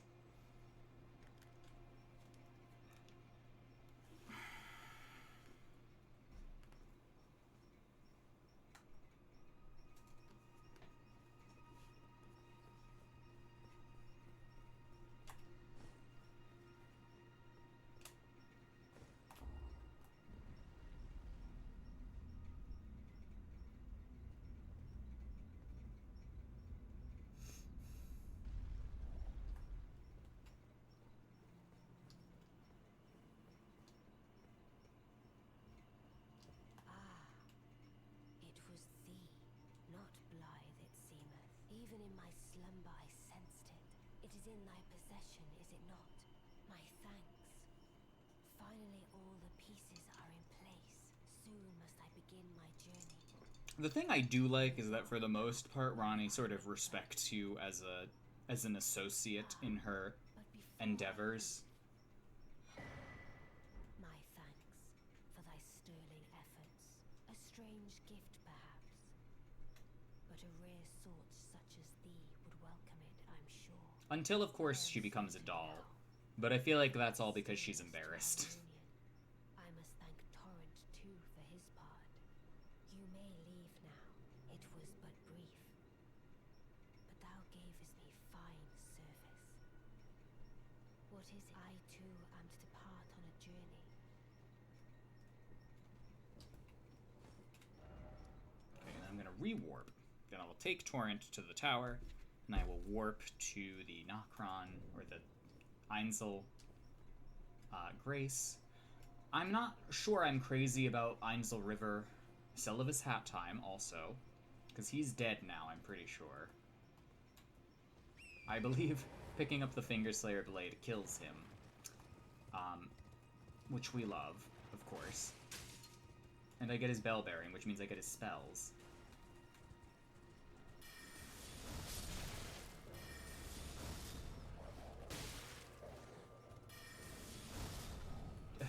I feel like this spell isn't bad. It's just, you know... It's not Piercer. It could bear to be a little faster.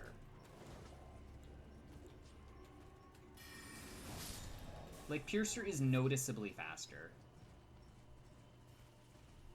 You can use Soul Greatsword on a horse, yes. You can also use Piercer. And a Duelas, I think. Yeah. All the sword spells. It is just like using a sword, after all.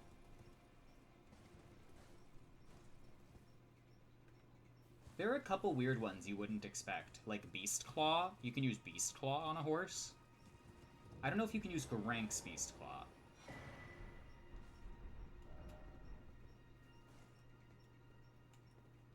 Oh, I can also get these. Piercer was same speed slower when the game came out. When the game came out, I think it was just the same. I don't think it's been changed very much.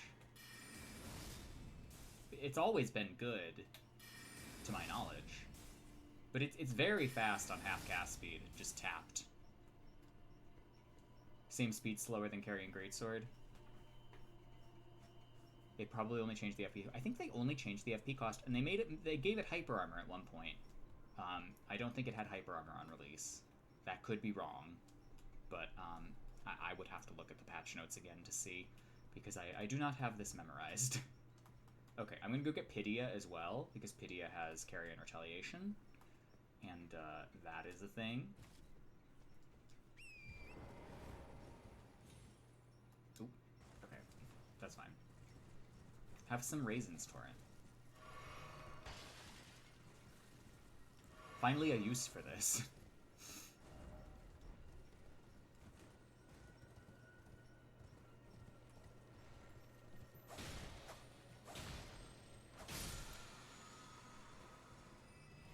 You know what? I never did the boil prawn quest, and I don't really care.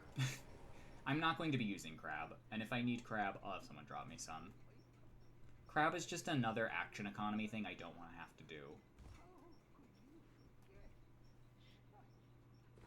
Also, who the hell is doing physical damage anymore, really? Physical damage has gone out of style.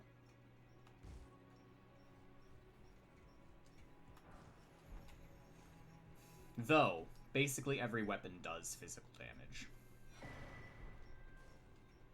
You have too much ADHD to remember to eat crab or whatever before a fight. I have to muscle memory it.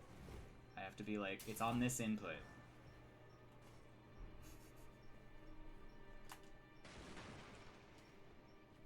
I just hate having to, like, do all of this buffing before I fight to get anything out of my attacks.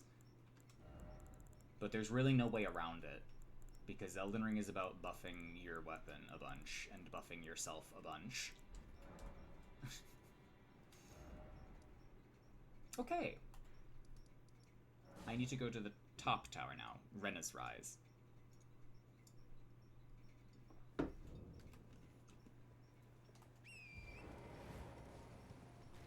Which will also give us the Snow Witch hat.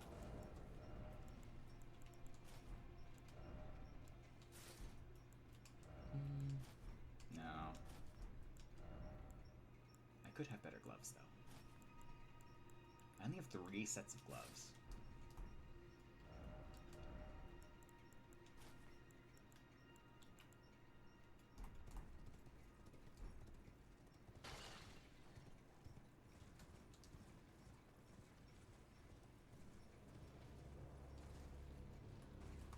It's another thing I wish Elden Ring did a little better. Armor sets. Armor sets.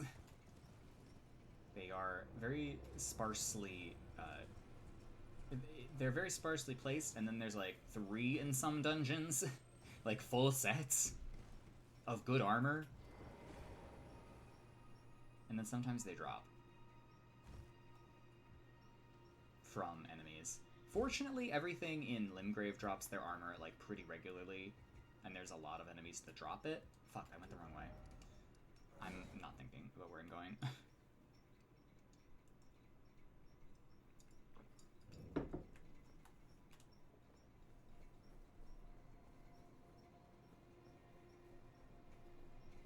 Except the plume helms. Yeah. That's its own issue.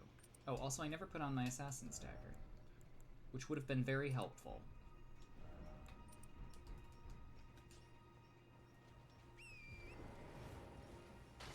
Those that have a drop rate that hates me, yeah.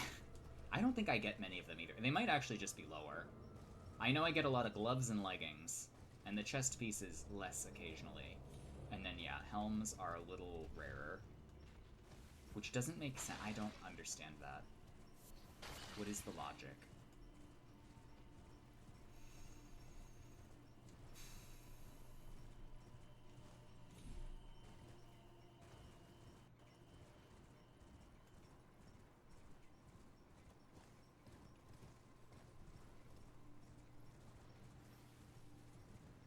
I don't believe... I know people do know fast travel runs of this game, and, like, Breath of the Wild, but that to me sounds like masochism, because you're just walking everywhere.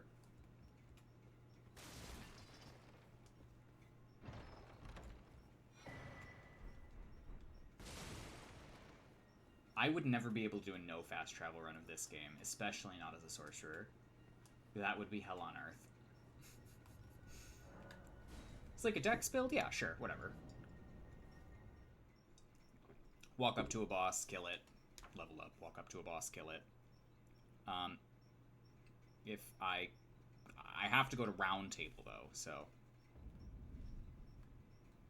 it would be nice if you were hanging out with people who had something to do. Yeah, like,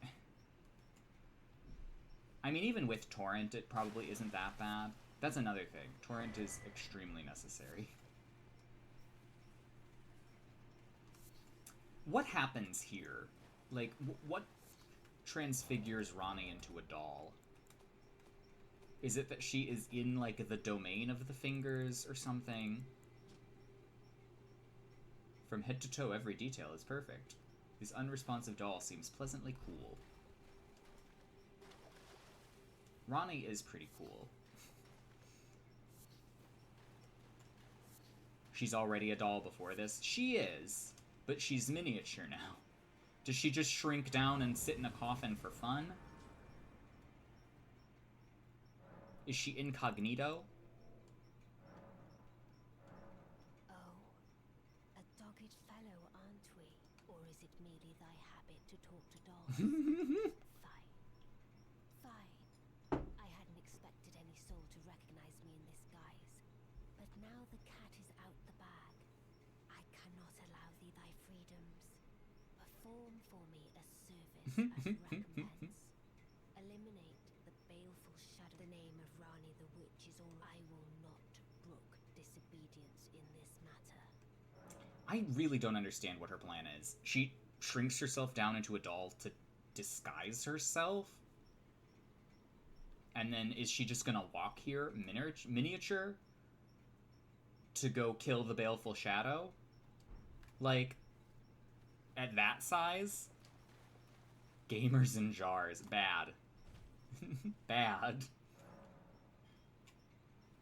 Also, it's just very funny. She's just like, I can't fucking believe I got caught by this tarnished that did this for me, and I... Okay, I'm gonna try to do Einzel. I'm gonna try to do Einzel River. I am gonna level up once, though, I think. Or I should get spells or something. Yeah, I should get the Celivis spells.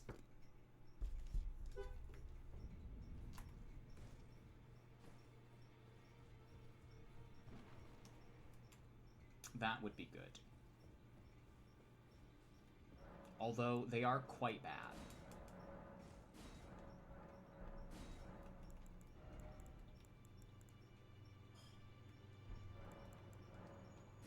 What is it? Oh, it's 1. Carrion Phalanx is 12k. You gotta mad dash through Landell so you can get Immutable Shield? That shouldn't be hard. Landell is like a 50-second level if you know where to go.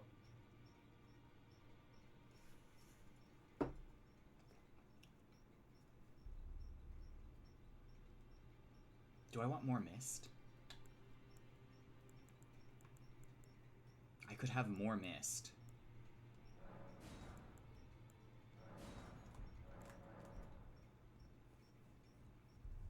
Think of all the Mist.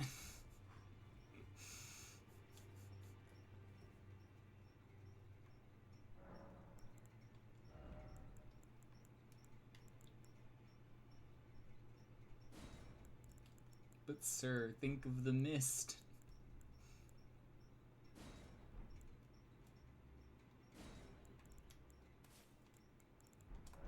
I'm gonna get rid of Star Shower for now.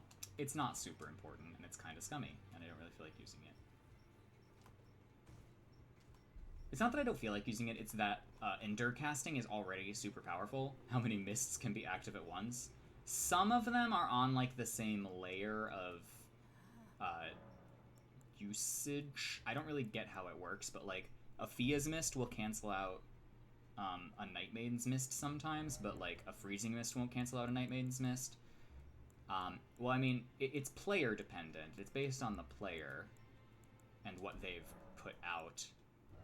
So it's hard to say. Yeah, I'm gonna need to buy some of these armors too. if you have 4 or 6 in the arena, I guess, I think you can have, like, 3 per person. Yeah, Freezing Mist doesn't cancel Nightmare's Mist. It's quite funny. Where are all the smithing stone 3? This is aggravating. I'm already at Altus, and I only had enough to upgrade 1 weapon.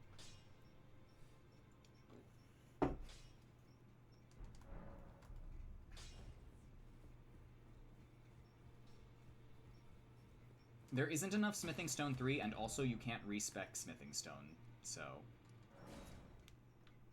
Just grab the Bell Bearing? Yeah, we'll get there. I'm doing mostly sorcery damage anyway, so it's not even important. The upgrade level is mostly to catch invaders that are near my rune level, because if I wanted to, I wouldn't even really have to upgrade anything until, like, very end game. Remove smithing stones entirely. I mean, just make it so that you only need, like, 1 of each to get to the next upgrade level. Because, like, then you still have to find the next level. It can still be 25 or whatever, but, like, I'm confused about this needing 3 and then 6 thing. Like, why? Oh god, no, it's not worth fighting. You don't like them existing at all? I mean, weapon upgrades are an RPG-ism, so it's kind of hard to get rid of them, as long as this is an RPG.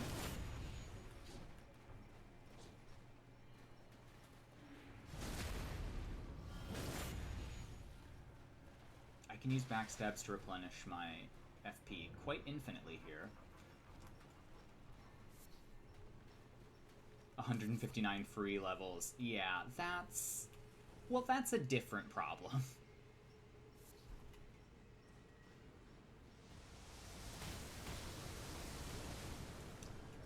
I would say the game...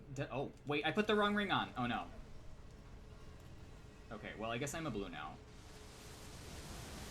I will show you my,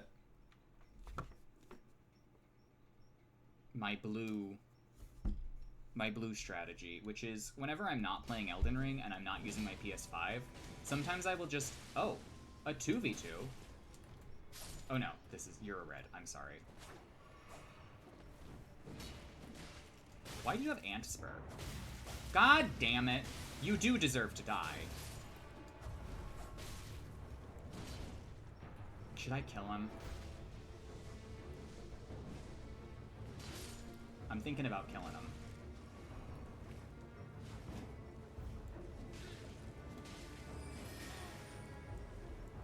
You know what? For your crimes...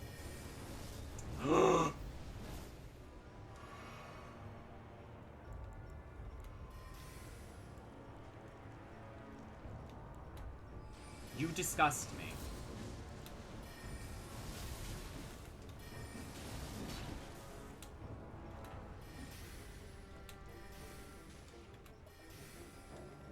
You guys are awful. I love this, this situation here with Rancor Call. You picked the wrong fucking person to Antspur. You picked the wrong fucking person to Antspur. You fucking piece of shit.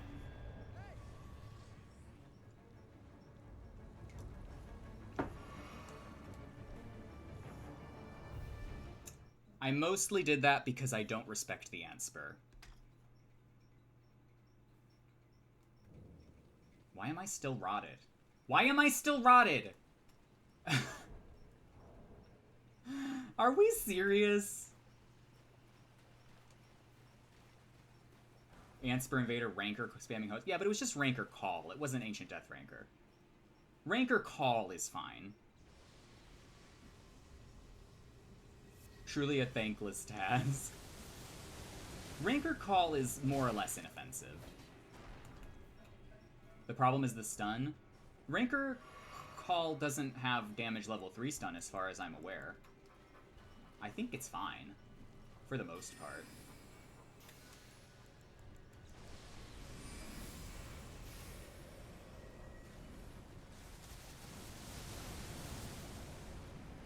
The fact that it stuns at all is probably an issue, but I can get around Rancor Call without much trouble.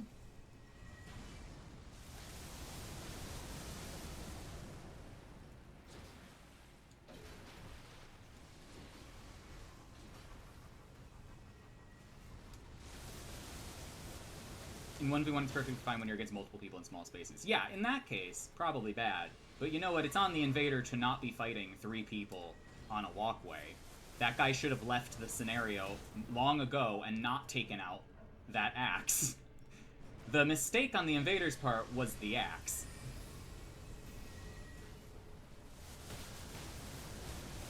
And also ant spurring me.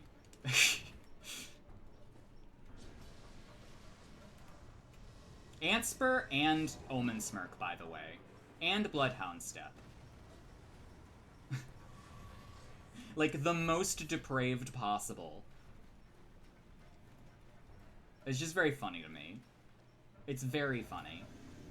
Deeply unserious video game.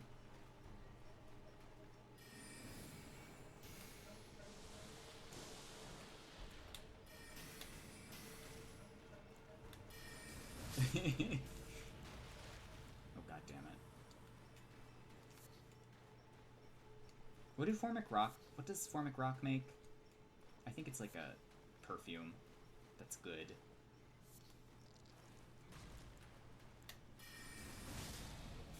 God damn it. Piercer is so good. I missed launch when all the things were maximum silly. Things were like Brawl minus levels silly on launch. I would literally show up into a world, cast... well, not cast. I would show up into a world. I would apply Terra Magica, if I could. Use my Physic, which was just magic damage up and something else. Royal Knight's Resolve. And I would take out Staff, and I would cast... what was it? What was the broken one? Acid Perfume that lowers attack. Oh, wait, that's bad. And then I would cast Stars of Ruin. And it killed everyone. It was so dumb. It was so dumb, but it was also so necessary because everything else was really broken. So you kind of just had to show up and kill people. Which you do still have to do to some extent. If you want a shot. Also, which way am I going here? I want the map first. Is this the map? No, that's the point of no return. That's the drop-down of no return that I love so much. Or does it have a ladder? I don't think it has a ladder.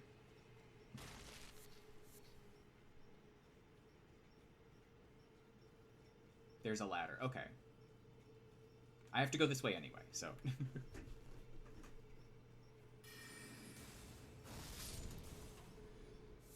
Did we see the lingering hitbox of that? How the spell had basically ended and it still had a hitbox.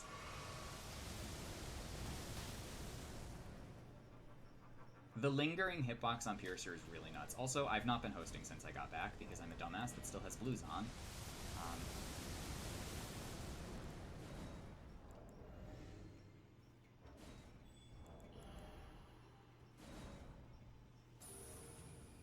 Anyway, sometimes I will just sit around. I've said this before, but like sometimes will just sit around and leave blues on, and if I get one, maybe I'll like do it.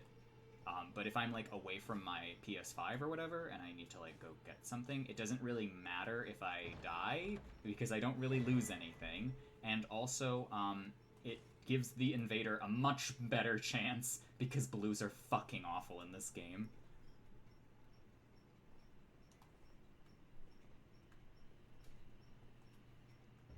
It is my personal balancing measure that occasionally you will get an AFK blue. And I am increasing the percentage of that from happening very slightly.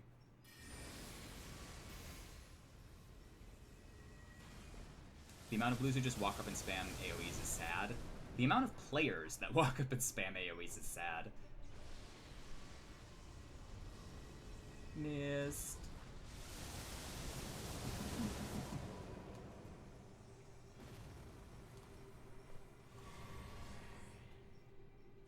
At least Mist really drops off later on when defenses get way higher, but it's good for a very long time. Which is why I would like to see blue to be purples. Yeah. Yeah. There should have just been a Chaos Covenant. Which I think might have spiced things up. Oh yes, Boluses.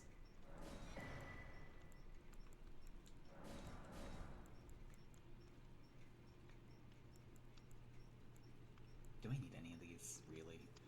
I'm gonna get a Lost Ashes more just in case I need to dupe my Endure for whatever reason.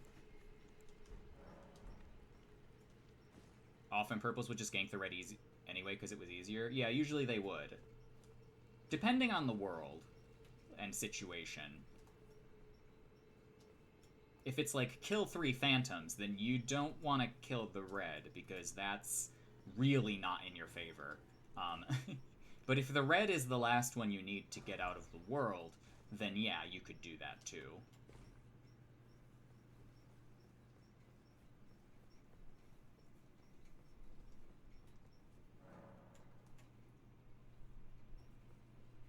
Okay, that's this. This is the Road to Dragon Kin Soldier. Not necessary. Don't need lightning, ice lightning. Not that kind of build, not that kind of run. Yeah, but they'll take damage from the spam and be free heals then. Yeah.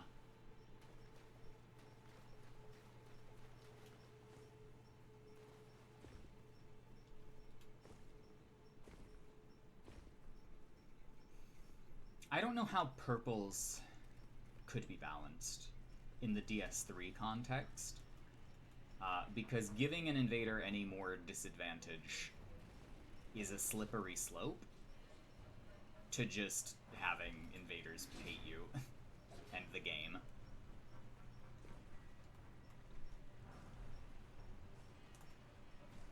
And yet...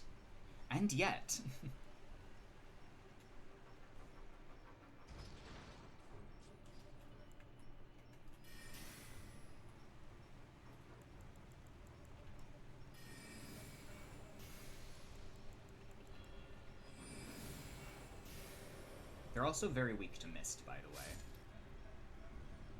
But what isn't? All things succumb to Mist in time.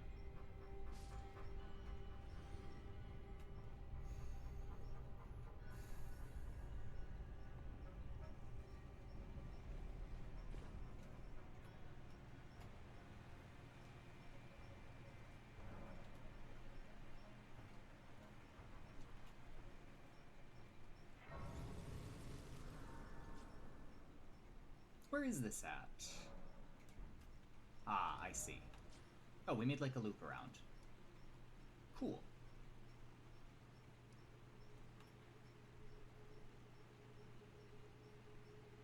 Now I just need to walk back to here and then get this Site of Grace, and we'll be good to go.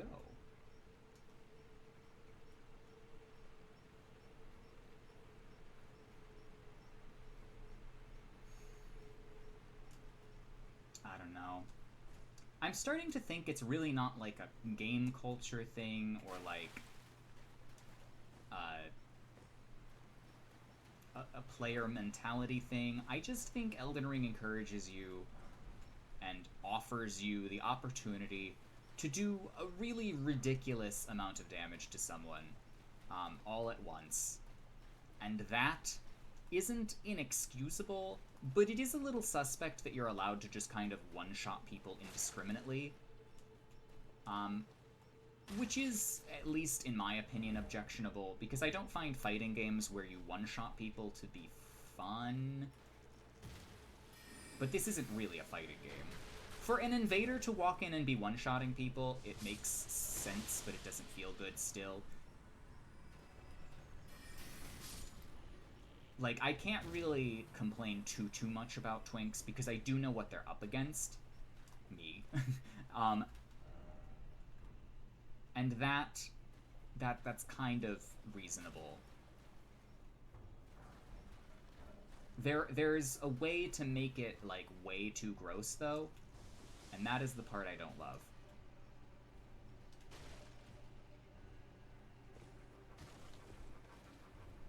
Oh, wait, I can't go this way. Shit.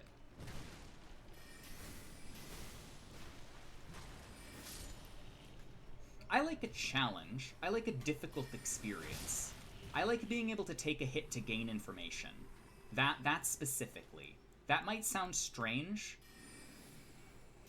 but I feel like I need to take a hit to gain information about at what range a person is willing to hit you.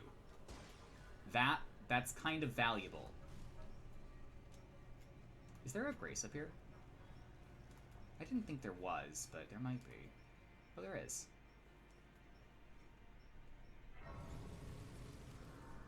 Okay, I'm gonna warp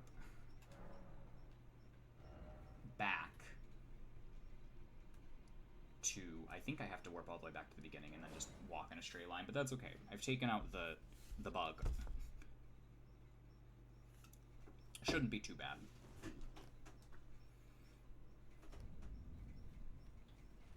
Ah, goddamn.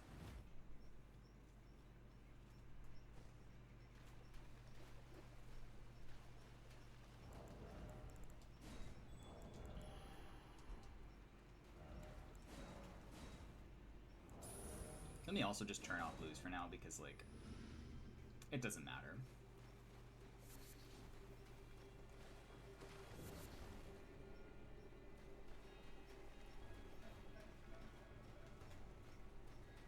It's just wild how having just one blue almost completely shatters the invasion experience. I don't know.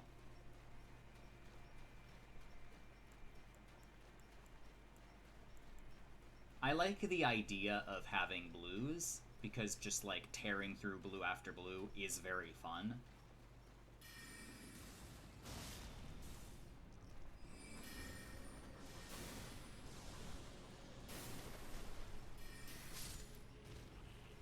It is a very rewarding experience to be able to just take out blue after blue after blue.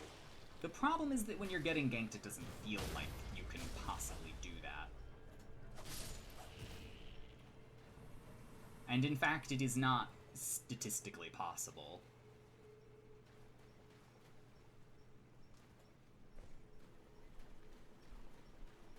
What I'm trying to say is that if anyone wants, like, competitive integrity or whatever, you're in the wrong place. You're playing the wrong game.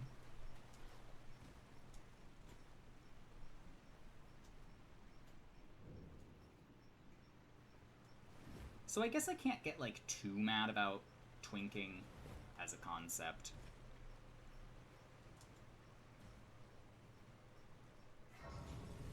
But it is a little upsetting that they made it even easier than ever before. They made it easier than ever before and faster than ever before. By virtue of this being an open world, and if you know where things are, then everything breaks down.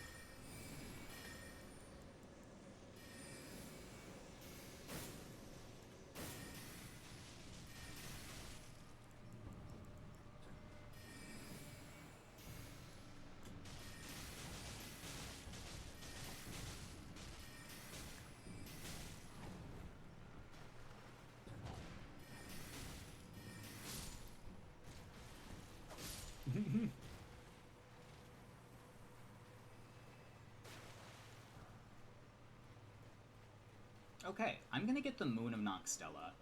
I'm not sure if I will use it, but I may. Honestly, statistically, you should never win any invasions. You shouldn't, really. What would be, like, a reasonable win percentage for the invader across, like, an average B? Like, 25% of the time? 50% of the time? 30% of the time? 33 makes sense to me. If you consider there are, like, 3 possible people in a world, and then, like, each of them has a chance to win, and you split that up, on average, maybe like 33%. I don't keep track of my win rate, so I don't keep track of my win rate because such a thing sounds banal and detestable. So this is not COD. This is not Valorant. This is not Fortnite. Such things are not meant for my mind.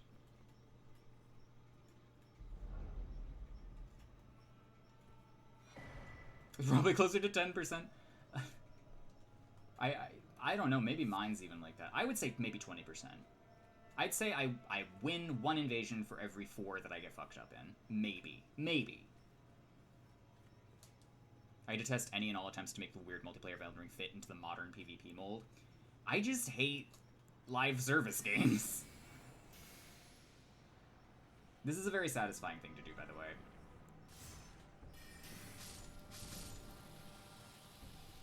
Whoever designed this gets $10 million of emotional money from me.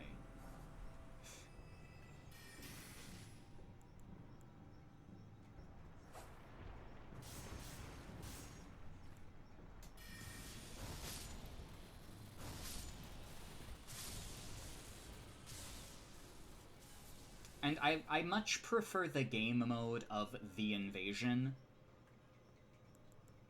to the game mode of dueling, which is a thing people like to do, and I do too on occasion enjoy it. I don't think I could situate myself for a long period of time doing it. And the reason is because, like any badly designed fighting game, after a while that really gets to you. It is not fun to play a really shitty fighting game for an extended period of time. I can assure you of this. I've done it. So I'm not going to play a game mode that I don't like. I know they bought the game and they can play it however they want, but I really think G9 and players like him did irreparable damage to Fromsoftware PvP. I just think that, like, this optimization thing is just kind of how people look at Dark Souls games now. Because they're hard, so people are obviously going to look for the best strategies to take things on. So that's going to bleed over into the PvP a bit, I would expect. The problem is that the game systems aren't robust enough to really support optimization. So you get these situations where too much buff stacking breaks the game and we have to change it, and then they change it and it breaks spells, so you can't buff spells with things anymore, and it's just a whole thing. At the end of the day, though, I do enjoy the PvP of Elden Ring. It is fun. It's fun in, like, a ridiculous way, where you get to be like, what the fuck, why did any of that happen or work? Over and over again. And also, it is extremely fun to play with your friends. I would say Elden Ring is a great game to play with your friends, if you're interested in the PvP. Oh, right. Oh.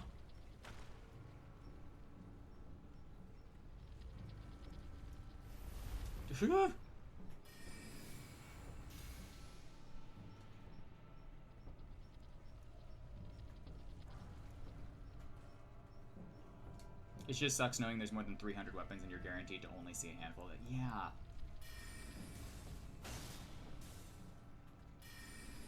And all the wizards do the same thing. Mr. Crowley! Oh, is this Crowley?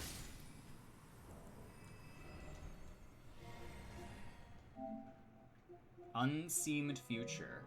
Maybe not. Are they from Italy?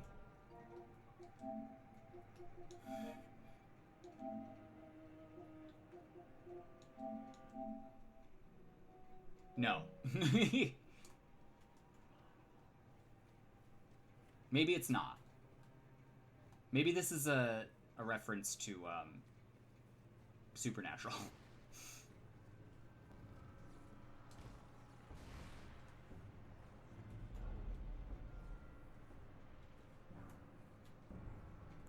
7. The spawns here are pretty bad, also. I get spawned in horrible places all the time.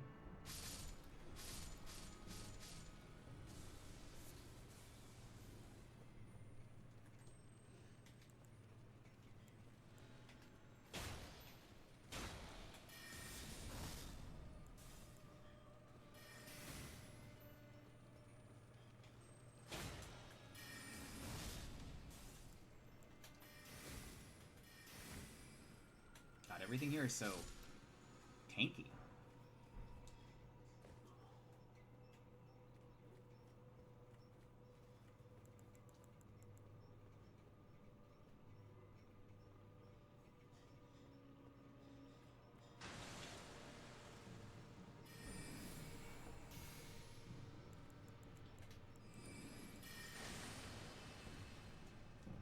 Shit, I already used that. God damn it. These guys hurt, also. Fuck. A bad time for the invader to show up would be now.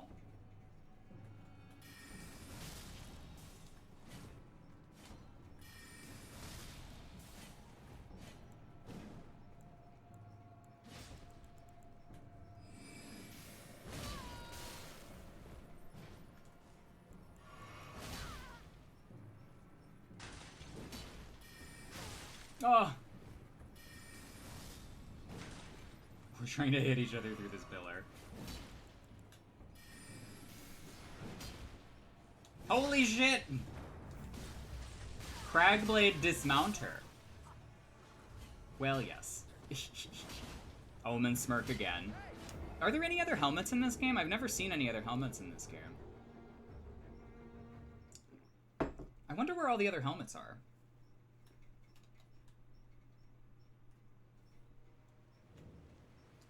Do invaders get locked into only using the Omen Smirk? Is that a thing? I will say Cragblade Dismounter is a good idea. Also, if you're doing all physical damage.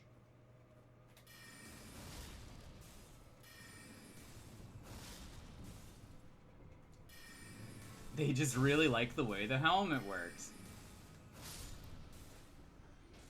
I wish you could get the dagger that the Night Maidens hold. It looks like the black knife print. Or the Fingerslayer blade, I should say.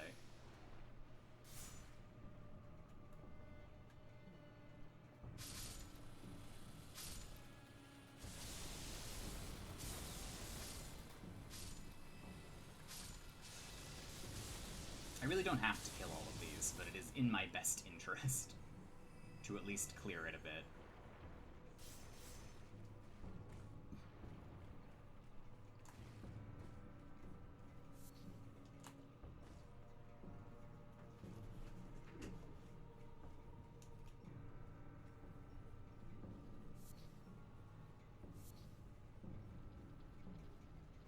Another thing is that if I wanted to duel, I know there's, like, restrictions because there are rule sets.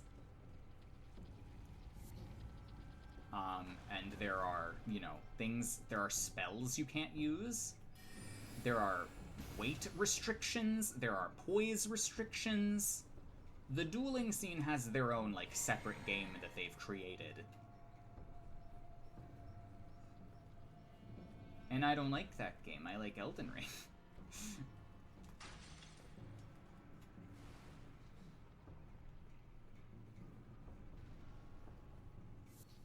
Which is a shame because they're probably right to nerf the game by limiting poise and light roll and everything. They're probably right in some regards. But yeah, some of the rules are a little like, why is that not? What is...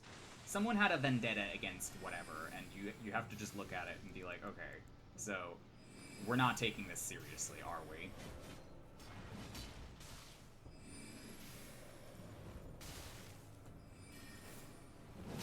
My god. They're clearly made to allow Claymore Knight's Greatsword to shine. It seems as such. And, like, it's one thing to balance a game around that weapon as, like, a baseline. It's another to just change the rules so that claymores work, you know? Like, that's weird to me. Like, I don't really think this is the claymore game. I think you guys need to reevaluate your priorities. I don't know. I'm just a guy who likes to invade. And if that is how they like to enjoy the game, I can't stop them. And it's really, it doesn't matter so much. If only the people that were doing it did not also have an effect on the rest of us by, like, putting out videos about the best things and, you know, driving people to use only the best options at all times, and not even things that are slightly worse, you know?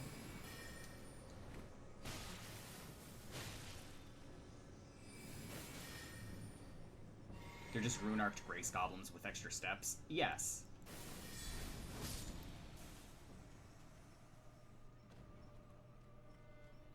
I would say that's a good way to put it. It's the illusion of fairness, sort of. It's just a different contract you sign before you go into the actual fight, you know? The contract you sign when you go into an invasion is anything goes. You can show up and anyone could be doing anything. Anyone could be doing any glitch, anyone could be doing any, like, tech, anyone could be doing any Ash of War, spell, you name it. You just sign a different contract when you do the duels, because everyone agrees to a different set of rules than what is present.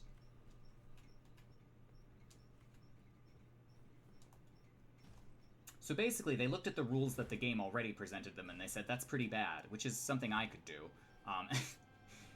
But I wouldn't go so far as to make my own rule set, because invasions don't accommodate that. You can't enforce a rule set across invasions.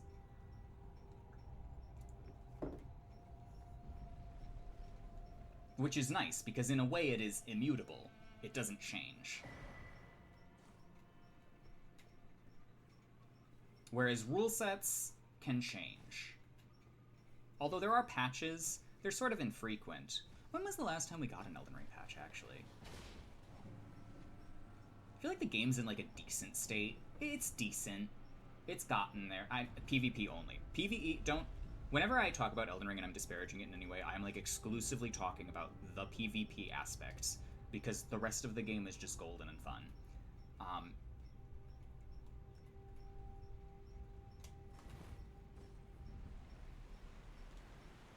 I would never make a video that's like, Elden Ring is a fucking shattered masterpiece or whatever. It's a fun game that works and is fantastic and is a 10 out of 10.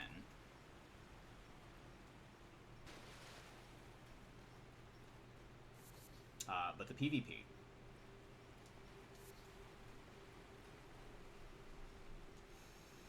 It's like if you recognize there's issues with PvP balance and said, okay, the solution is that no one is allowed to use anything that boosts magic defense. Yeah, like, that would be bizarre to me. Especially knowing how broken magic is.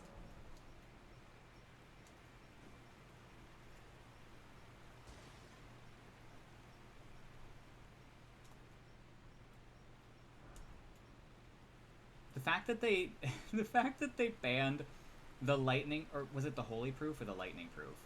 The one with the typo that makes it do extra absorptions, the fact that they banned that is so funny to me. That is hilarious. It is such a small bonus. It is so small that it's like, what the fuck? I think it was only because it affected power stance coded swords. And that's why it got banned. That's very funny to me. That is a deeply unserious rule set change. Like, you can't use other power stance straight swords. There aren't any other ones that are in the game that do a different damage type. You can't just use, like, frost Lord Sworns or something? Is that not good enough for you? The difference between Crab and Black Flame Protection, and see it as a canyon. Yes! Black Flame Protection is like, what, 35%, and Crab is like 25 or something like that? Black Flame Protection is pretty good, I will admit. Especially in a duel. Actually, it's strongest in a duel. It's a 5% difference. Jesus. I need to make a build that uses Black Flame Protection at some point. Probably the Pyro. I wish I could take a crit on them, so that I can get some FP back. At this rate, we'll never go to place at EVO 2023. If you guys want to have a serious fighting game, I can't be looking at a, like, paragraphs-long rule set, you know? Of things that are in the game and usable, but for some reason banned.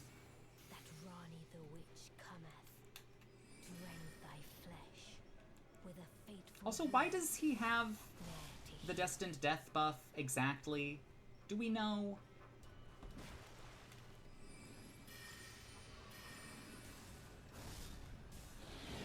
Is it because all of the Baleful Shadows get Destined Death stuff?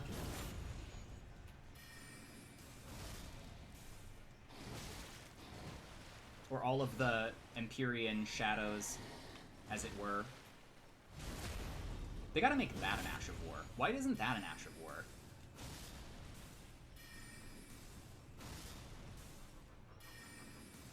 Can I get the Baleful Shadow Sword? This is literally a palette swap of the Royal Greatsword. Ow.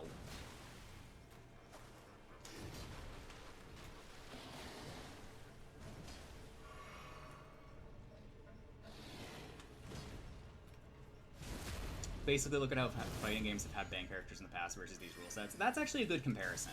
That's a really good comparison. Beautifully fought.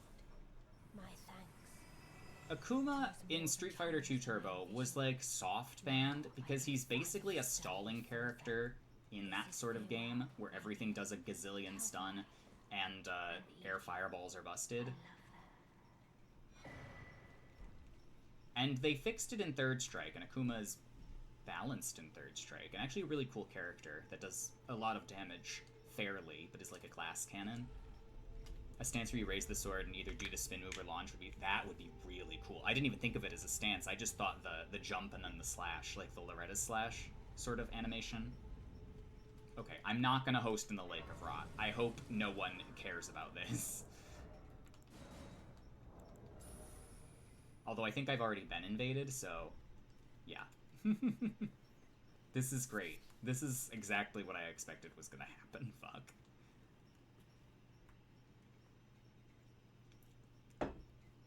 I want to smack anyone and everyone who decided non-stance Ashes was a good idea. I really like... Crowley's back. Great. What if it's the guy you killed as a blue? Nah, blues are always higher level than invaders, so that never works. That never happens. If you kill a blue, take a build that is maybe 30 levels up. It's the other Omen Smirk player. They're a dime a dozen, I mean... At least it was Cragblade Dismounter, which I respect.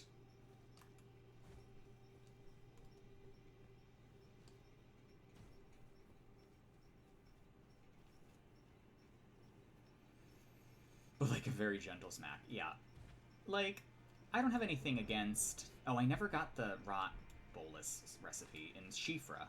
I will have to get that. I also have 43k souls, so I'm really not, like, incentivized to explore here. Hello? Why are you... I'm sorry about this. I didn't mean for this to happen.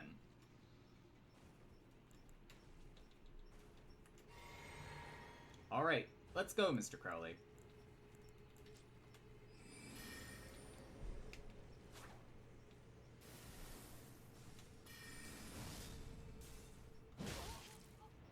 Halberd Ring.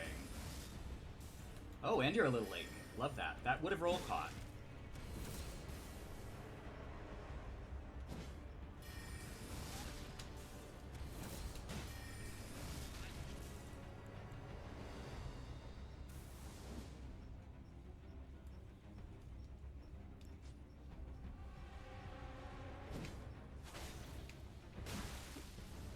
hate how fast that is. Fuck. That was so good, too.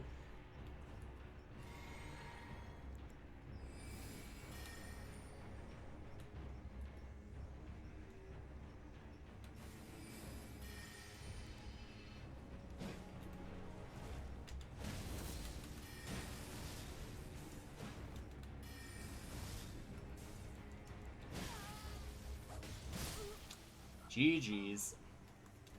GG's.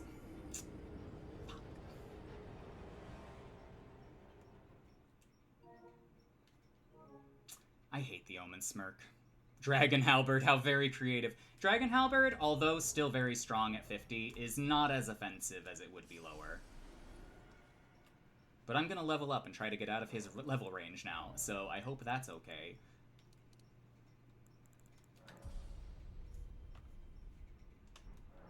Okay, now we're 51. I wonder what level their build is. Probably lower than mine, imaginably. No, we're not hosting here anymore. I'm not hosting in the Lake of Rot. I hate the Lake of Rot. I hate dueling on the beach side.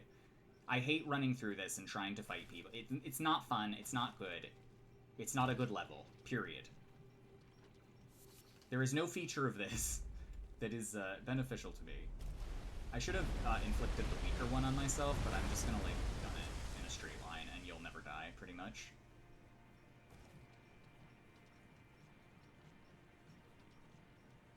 It is the most Elden Ring level. It's an open field with rot. It's an open rot field. There is no feature of this that's, like, appealing to invade into or to host in. I hate invading here. I'll leave most of the time.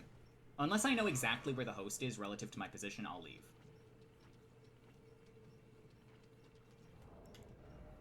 I don't have a single rot bolus. That's okay, I'll make it.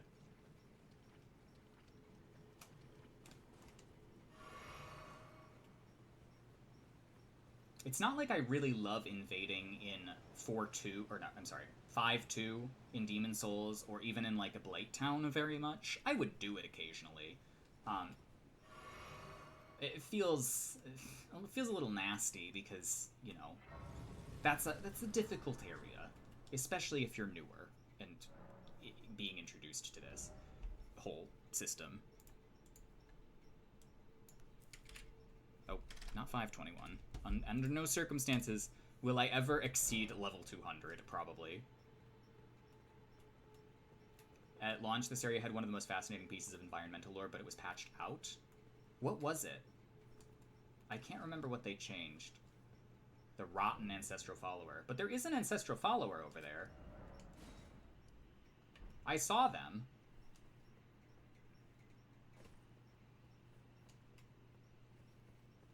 Maybe I hallucinated it.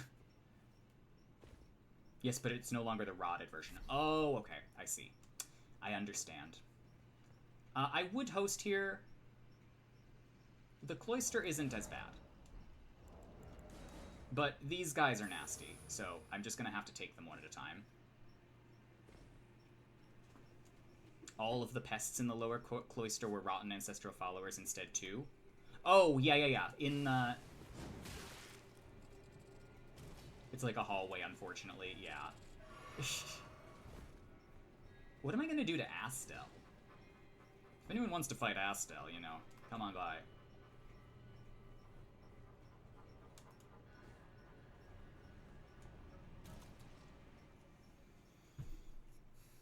It was pre-patch, yeah, day 1 patch, because I remember going through here on day 1, and it was pests.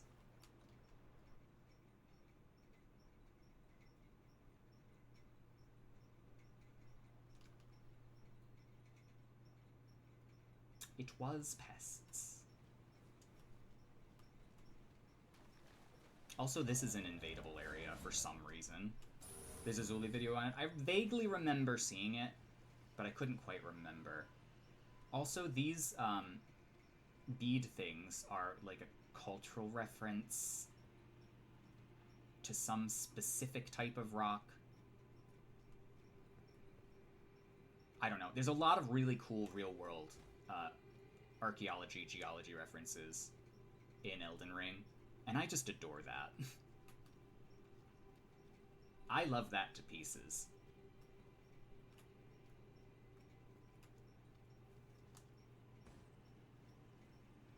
Okay, I'm gonna give him a go.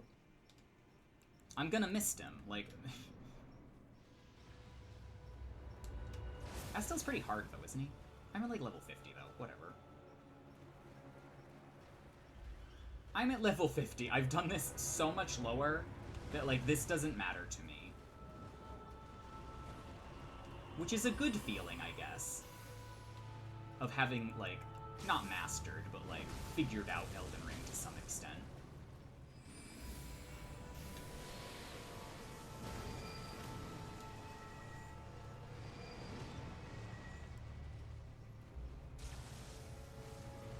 Time to waste 2 respec so I can cast 1 dumbass spell without picking up a ton of items.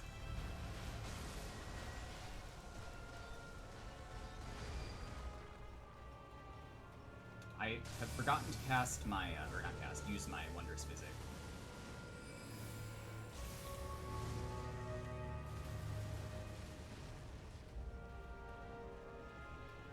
That's the 4. 1, 2, 3, 4.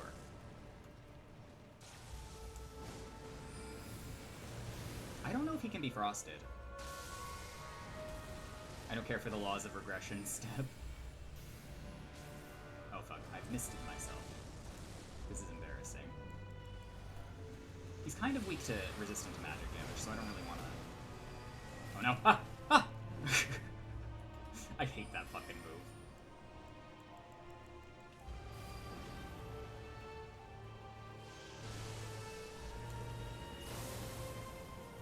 Wonder why that happens. It's like angled at the ground. 4. 1, 2, 3, 4.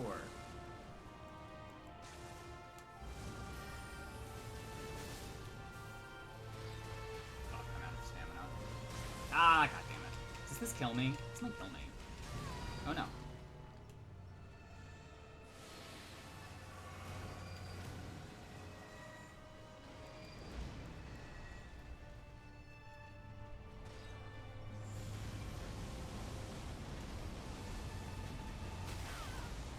I forget when I have to dodge that. It's really late in the animation that it gets behind him.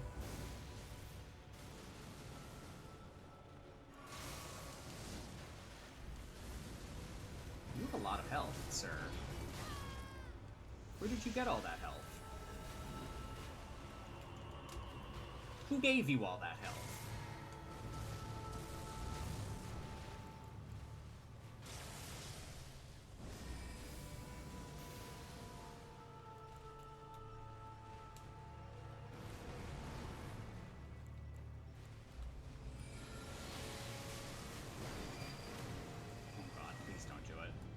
Ah, shit. I'm dead. I hate that attack. I hate that attack because I'm very bad at dodging it. I'm very bad at dodging it. It's very hard to see. I can't read the animation super well. I don't know what it is. I just need to know the timing. The problem is that it's not an attack you can just get hit by over and over again because it almost kills you every time. So you do kind of have to just sort of live with the fact that it's hard to avoid. Pretty sure it does physical damage, though, so if you could get your physical damage absorption up, you could probably deal with it alright.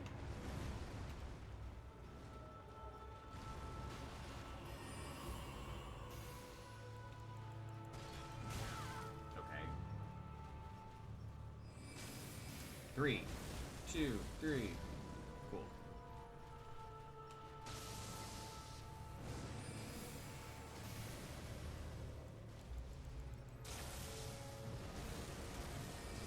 Can I not frostbite him? Is that really the case, or is he just super resistant? I think he's just super resistant. But I would like to try.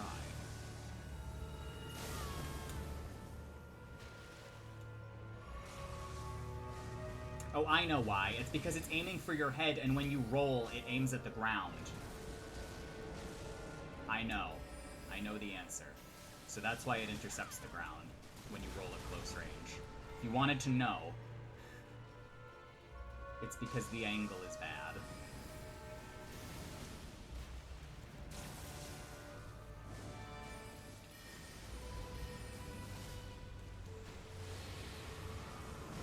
Could we please not do the grab? Okay, good.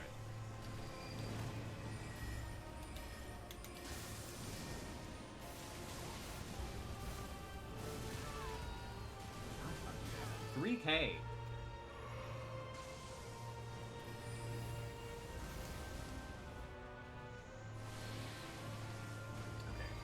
Are we grabbing? No.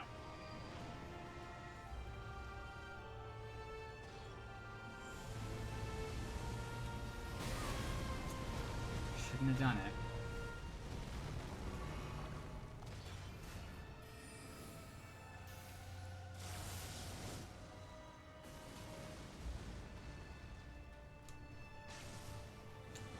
I would like to add that I love this fight a lot. I think this is a really well-designed boss fight.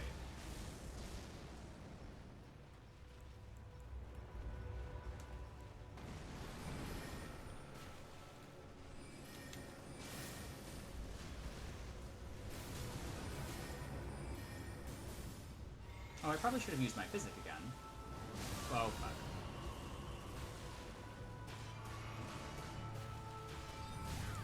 I forgot he had a third follow-up.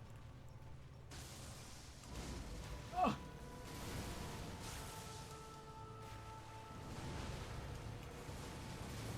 Okay, I need to get under you.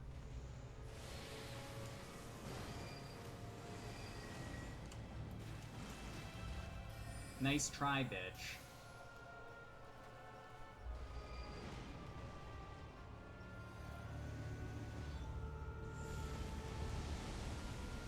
These are, if I'm correct, split magic and physical damage, but the boss might have a different damage type from what the player gets, which is possible. I really don't understand the whole split physical and magic on a spell, but I guess it is like a role-playing thing, where it is realism, question mark, that you're doing physical damage. I don't know. Can we not grab? Yeah.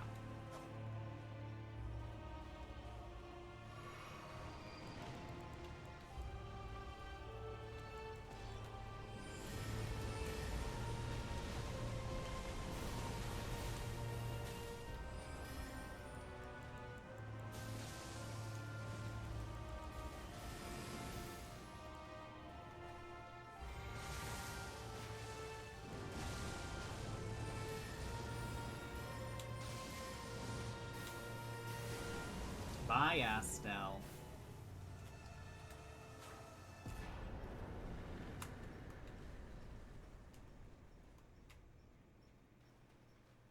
Now I just gotta get the ring.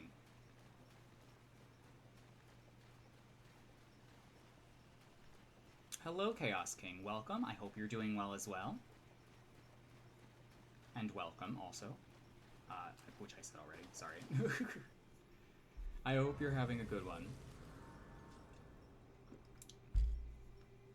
Is seeing a group of smaller enemies more frightening than one massive one, especially when it's dogs? It depends on my build, I will say. A large enemy, as a sorcerer, is definitely a little easier, because all I have to do is worry about focusing damage on that one enemy. If there's a group, I have to use a more sweeping attack, like a mist or a greatsword, like a carrying greatsword situation. As for groups of enemies, they can stun lock you to death super fast, so that's kind of something you can't counter. That is that you've already died when you take hit stun from the first dog or whatever. So part of not dying to a large group is never getting in that situation to begin with. As someone who's played Dark Souls 1, 3, and Bloodborne, well, those are the only ones you really need to play. And Demon Souls. Play Demon Souls. But yes, for the most part, groups of enemies are more threatening. They require a different strategy, they require crowd control, and to that effect, some weapons and builds do not do crowd control as effectively as others. For example, Freezing Mist, Night Maiden's Mist, Carrion Piercer, Carrion Greatsword, all great crowd control spells. Glintstone Arc. These things that'll hit big swaths of space are actually very powerful in Elden Ring. You just have to get them. Also, I think I'm going to level up again, and I might level up my weapons. You're looking at getting this game? Is it really worth the hype? It is a game that you could play infinitely and probably never get bored of. That is how I view this game. There is enough content in this game to occupy you for years and years of time, because it is just so much. However, I will concede that I am a PvP player mostly. So what I'm looking for is, yeah, I also have like 2k hours, and I'm still looking at new builds. I like to invade, and I like to host Taunter's Tongues runs, and I like to invade in people's Taunter's Tongue runs, and I like to fight other players, because at a certain point, you just kind of know the PvE, like the actual base game, and there's not a whole lot of challenge in that for you, or you have to do, you're an achievement hunter. I see. Well, this is good. There are lots of achievements. I have a friend that got the platinum in like the first week or something of the game's release, but he's an obsessive person who is a perfectionist.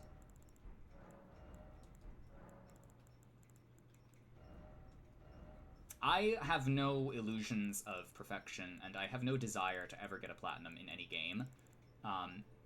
Any game, period. But I love PvP. I love PvP because it is something I can never quite perfect. It is something that I could constantly get better at. It has a learning curve that I enjoy. Okay. I'm gonna level and buy some more spells, and then I'm going to go to the Moonlight Altar, get the Dark Moon Greatsword that I will not be using, but it will be nice to have, and finish Ronnie's quest.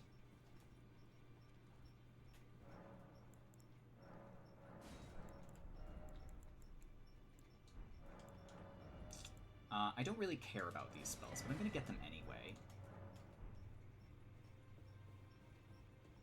I might use Carrion Retaliation here or there. I think that might be fun. But I would have to put it, like, near slot 1, because it's not worth it if you can't get it on the fly.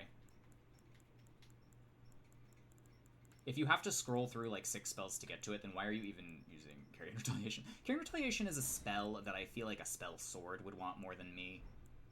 I'm not really a spell sword.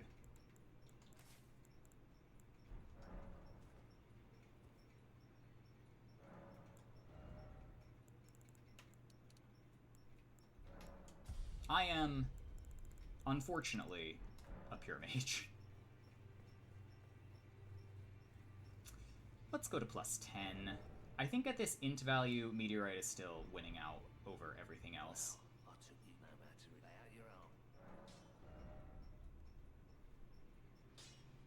I now have enough to get a Misery Court +9, so I'm going to do it. And I'm also going to do +10. So we're going to do +10. And we are at 54 +10. I'm going to update this. Which I am hoping will get us out of the range of some of these twinks. There we go.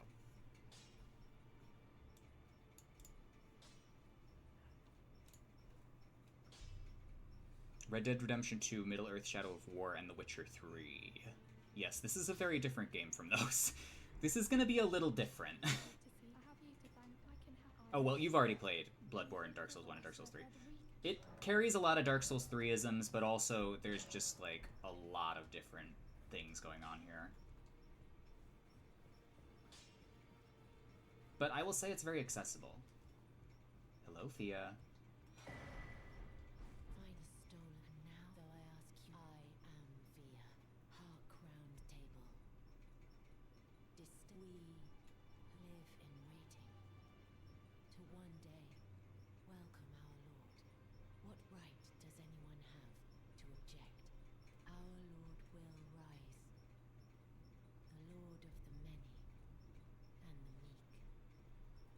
I like how she just fades away. Very dramatic. I hear great things about Red Dead Redemption 2. I hear fabulous things about it. Truly.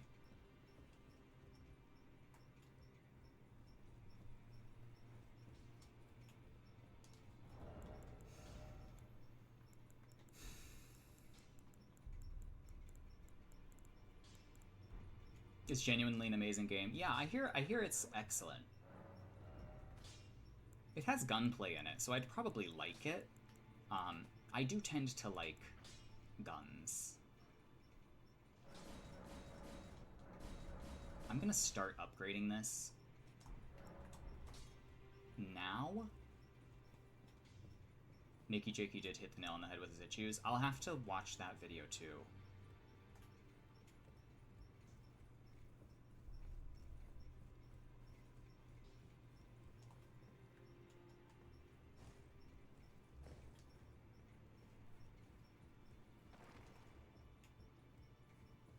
Unfortunately, he is a Joseph Anderson enjoyer, and I don't know if I could stomach that.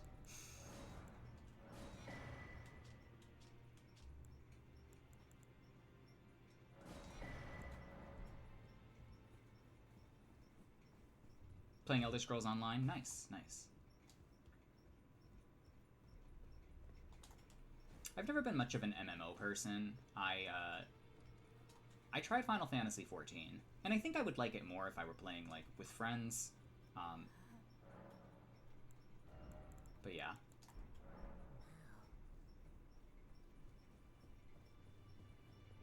I hate watching videos about Souls games from people who don't play them way too much. I also, like, people who cursorily have enjoyed Dark Souls, I respect. But there are some people that, like, get it. And it is to those mentally ill individuals that I want to hear. I want to hear their opinion.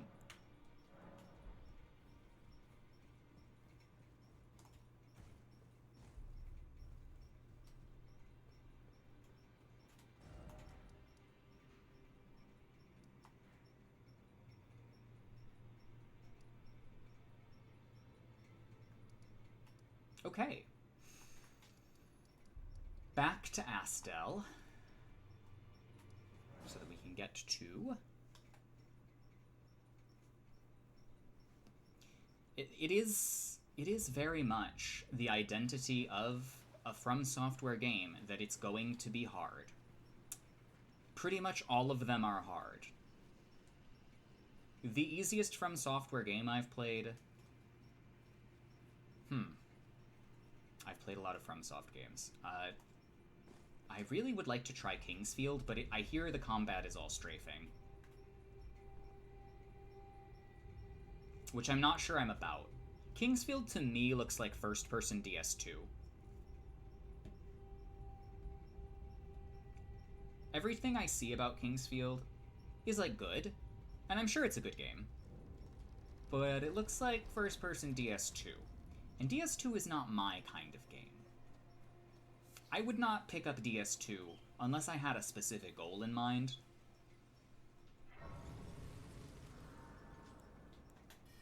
Such as, in this case, the Magethrough. Figuring out sorcery in it. I kind of wish I had done more pure sorcery and gotten, like, well, just use the Witch Tree branch, really. But I do recognize that if I had, I would have had a horrible, horrible time in Frozen Elium Lois, and I'm kind of glad I didn't, because I know that the buffed damage of the Blue Flame was definitely doing a lot of heavy lifting. You want a Dark Souls game where you get Sif as a pet or a mount? That sounds like something they will never do, but that does sound fun. Kingsfield is DS2 if it was made by good devs. Yui Tanimura really made a miracle out of that thing.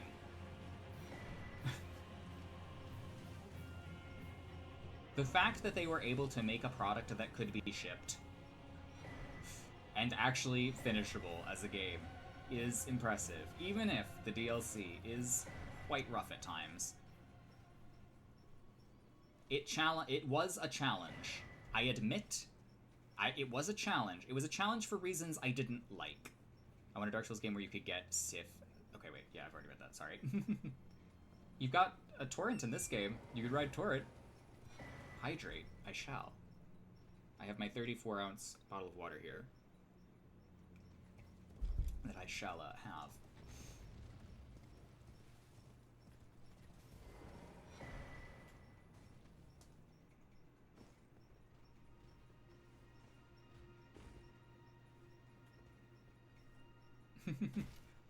I have so much water all the time. I am the most hydrated American. I'm convinced of this.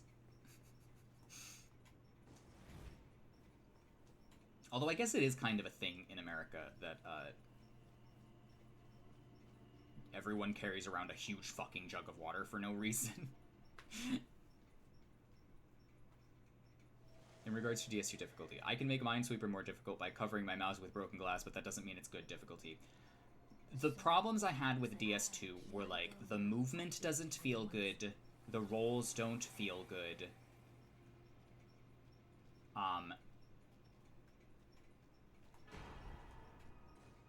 the enemy design is bad. There are too many enemies in given areas, and some of the bosses are beaten by simply strafing. So it is like Kingsfield.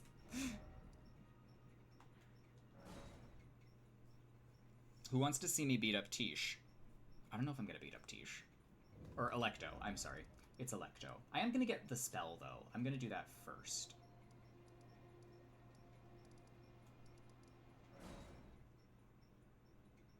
The difficulty is coming from, like, interfacing with the game, not actually doing the combat.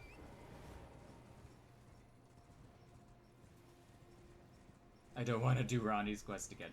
You don't have to. I won't be here for very long. I'm just gonna do the turtle quest. Actually, I could host here. This would probably be fine. I now hate to face Ornstein and Smo. I mean, they're easy to beat now, but after my first experience with Trauma Mage, even when they're easy now. Yeah, my first time was very hard because it was, you know, just sorcery. I didn't really know anything about leveling vigor. I didn't really know anything about the game. I didn't really like it that much, and I was just sort of confused about everything. You do need to for the talisman. Oh, right. Yes. Yes, yes. Okay, I have to go a really weird route to get to where I'm going here. I also should get the talisman. That would be smart. It could replace my green turtle for now, or my Blessed Dew. The Blessed Dew is just the perfect amount of regen. It's just fabulous. It's just like a tiny amount, so you don't, you know, you can get a little bit back while you're exploring, which is fabulous. I was considering throwing a Moonlight Greatsword on this build. Do it. It's a great weapon. What's your favorite Souls boss? Mine is the Nameless King. It was Gale, but I think it's changed now. I think I've changed my mind. Wait, I totally went the wrong fucking way. Well, not exactly. Just mostly.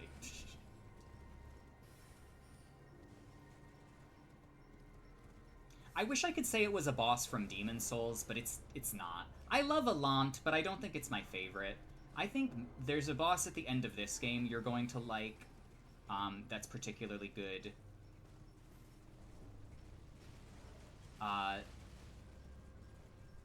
don't think it could be anything other than a boss from Elden Ring because they are just so good. I'm gonna say Melania with parrying.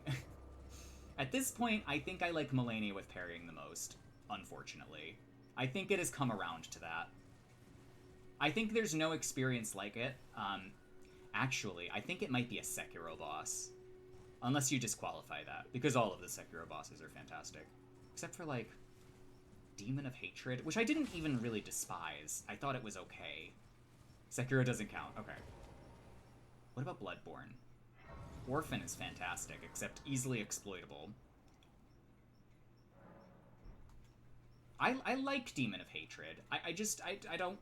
it's not very Sekiro to me. Love Genichiro. Love Ishin. Love Owl.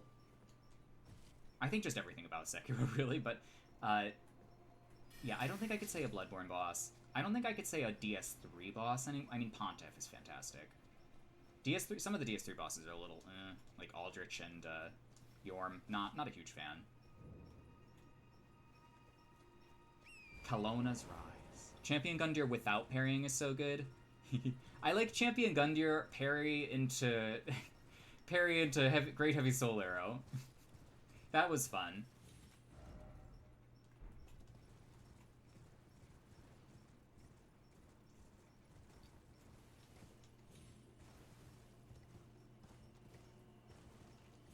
I love Champion Gundyr as well. It's hard to pick a favorite, because it's like, what is my favorite boss for, like, its difficulty and its level of challenge? What is my favorite boss for, like, lore reasons? I guess, like, I'm a person who likes the mechanics. Shields only, impressive. Thematically, it's Gale. It's gonna be Gale. Gale is, you fight at the end of the world so that you can get the Dark Soul to give to the painter to make the world anew, which is just, like, really fantastic. It's just such a cool idea.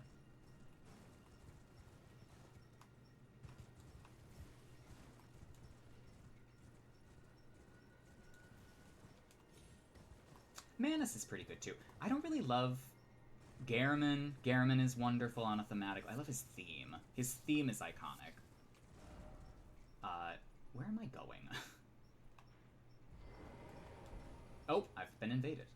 It probably was not wise hosting here, but that's fine. Where's this Spirit Spring? I walked past it. You're looking forward to Lies of P? I am too. It looks very Bloodborne. I think I'll play it.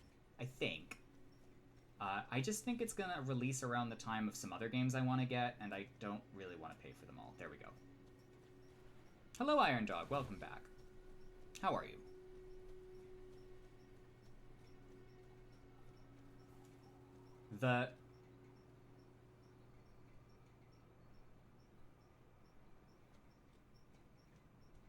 Are we serious? Do you people have any taste? Does, like...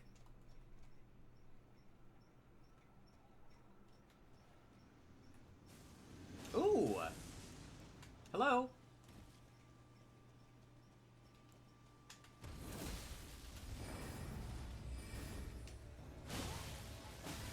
Oh, that's some fair and balanced damage. Jesus! Fuck the Naga Kiba.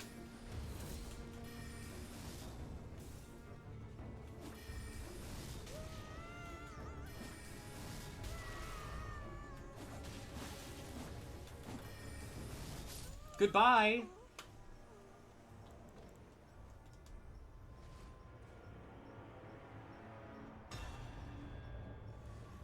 At least it was Lightning Slash. I respect the Lightning Slash. I do not respect your name, sir, though. And I find you to be, somewhat distasteful as a person. But otherwise, I've done that exact build, so I can't say anything. I've done that exact build a lot. We are doing spectacularly at the moment.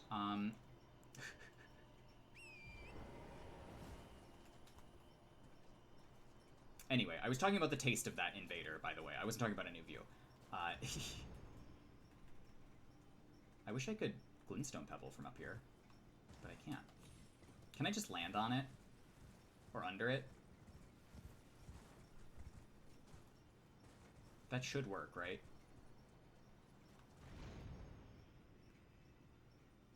There we go. Okay, next turtle.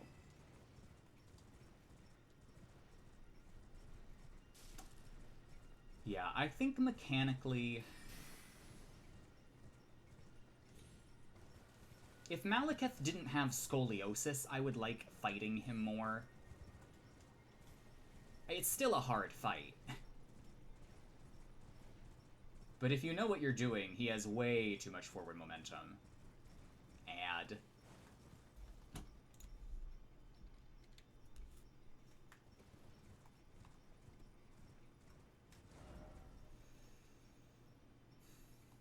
it's like down here.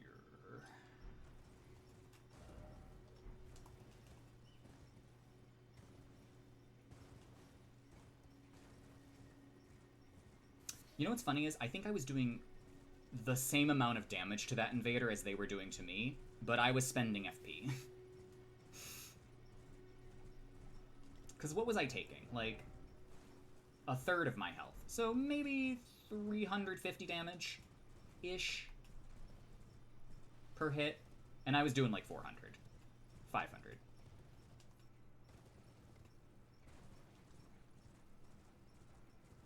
Imagine if I didn't have Piercer. Imagine. Piercer and Star Shower do so much for roll catching.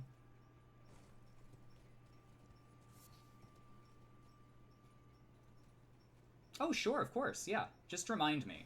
And I will, of course, do this.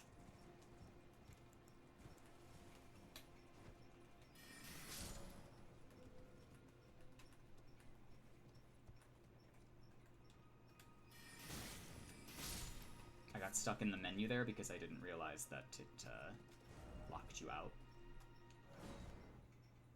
Gotta love the carrying Piercer. It is the carrying Piercer. Carrying Piercer with Moonveil is really stupid. I mean, everything with Moonveil is really stupid, but those two together are just so threatening.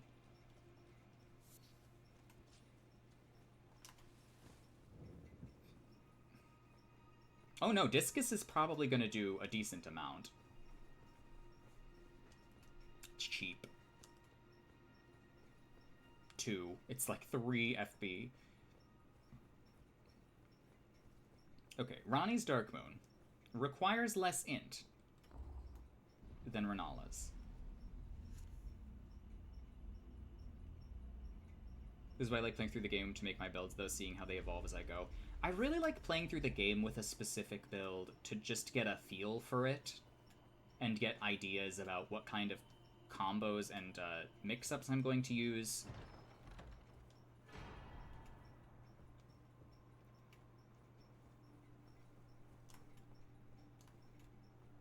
Because honestly, when I make a build, I only have a rough idea. And I have to, first of all, make it. And then, if it's on a template, I'll do invasions. And I'll test it that way. Which is probably the faster way to test things, by the way.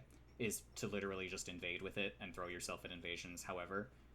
It doesn't really matter your performance so much, but, you know. You can tweak it as you go along, and you could be like, okay, I definitely don't have enough health. I definitely don't have enough absorptions. Radahn's Beach test. Yes. If it can beat 3 people on Radahn's Beach, does not matter their skill level, it's fine.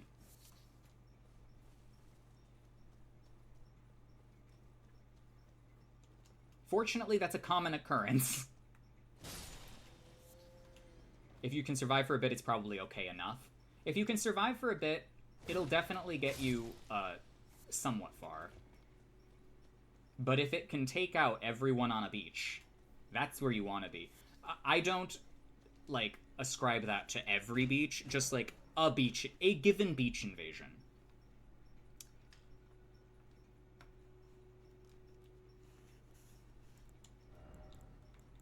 Let me just look at this spell. 68 int, not bad. If it can kill everyone at Radahn's Beach, you've got a good build. Yes! It might actually be too good, but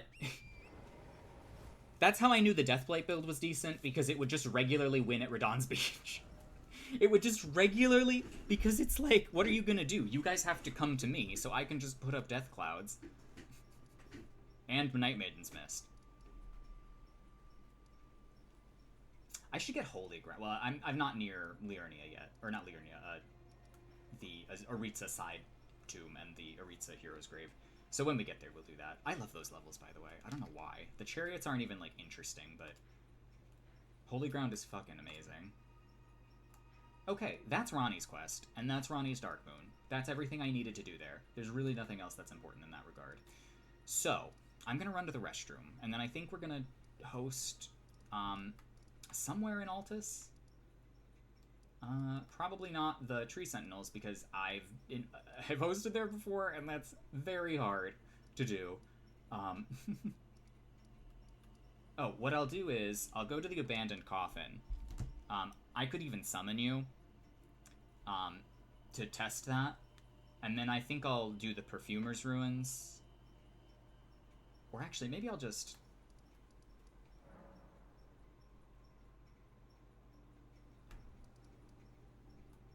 What's the best place to go here? Let's go to the abandoned coffin. I like the abandoned coffin. I'll, like, host my way up to the next bonfire. That sounds good. That's like a level-ish area. That's not too open. And it has enemies. And it has a dragon. Let me just run to the restroom quick, and I'll be right back.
Okay.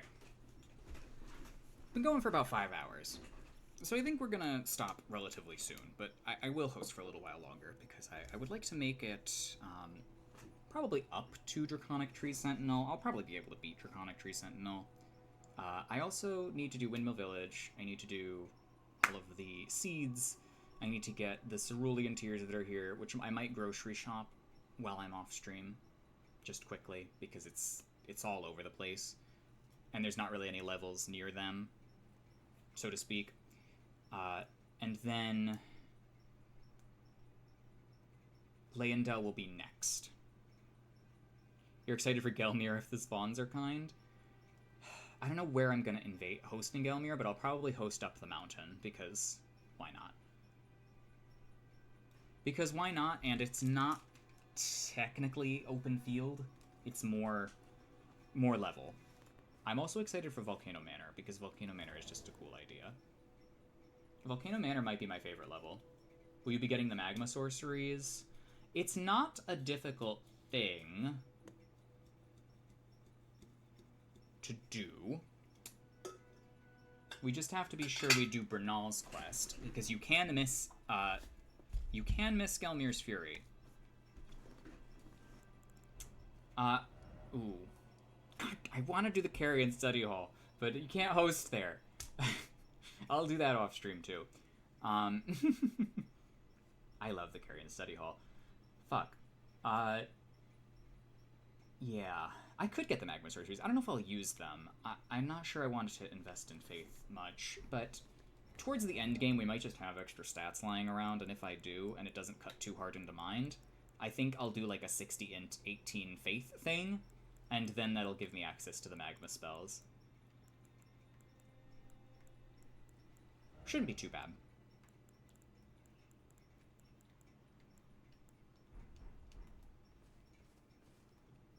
Okay, I'm gonna go up here.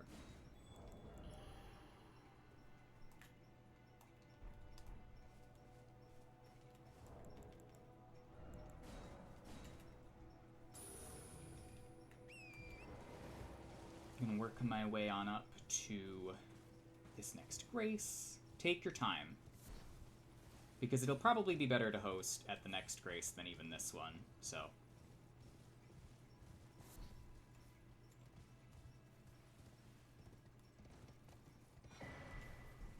And it's all kind of in the same region, because Lanceix shows up and is just an irritating piece of shit.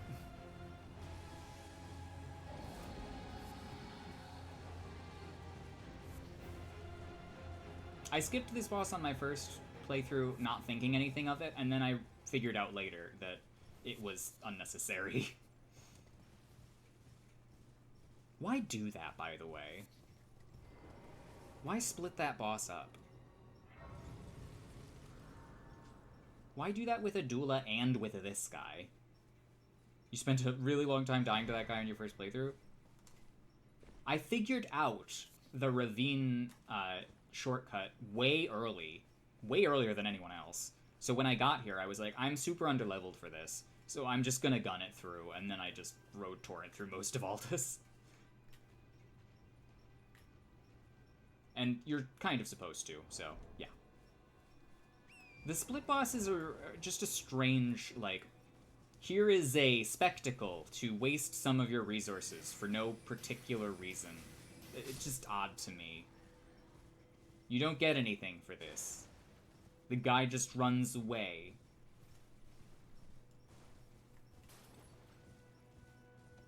You also went up into the precipice way too early? Yeah. And then I got to Draconic Tree Sentinel, and he kicked my ass for a bit, but it wasn't, like, that bad. I kind of knew what was going on by that point. And then Leyendell is just, like, a fantastic level if you don't cheese it.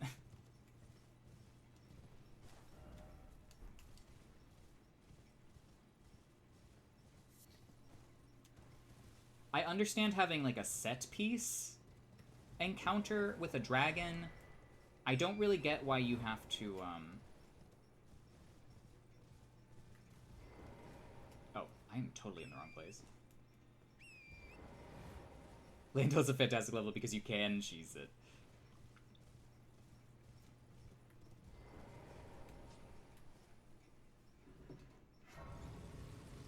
Just like Stormveil's hidden shortcuts. That's true. The fact that you can jump makes exploration of a level that size much more interesting. I like that they've finally come around and made good platforming.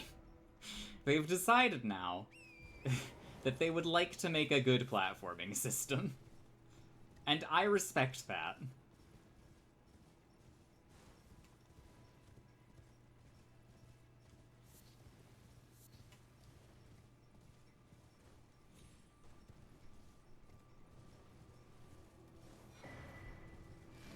You'd love to see them remake Shadow Tower? I've not seen anything about Shadow Tower. Hear great things about it. Something I was thinking about is that, like, I was watching a Sly Cooper speedrun of the original, and I was thinking about it, and I was like, they don't really make 3D platformers anymore unless it's Mario, you know? Nintendo has a monopoly on Blooming Miranda. This is going to be a poison build, by the way.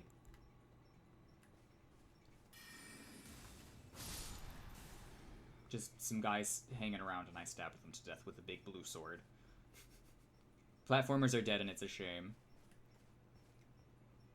I do too like this name. I'm liking... I mean, we've gotten some bad names so far, such as Clit Cruncher, but we also have gotten some excellent names. You miss the old Crash games? Yeah. Sorry, Naughty Dog is busy working on The Last of Us. Which is also a good game, so, like, whatever. It's just not the same. It's just not a platformer. It's not a 3D platformer.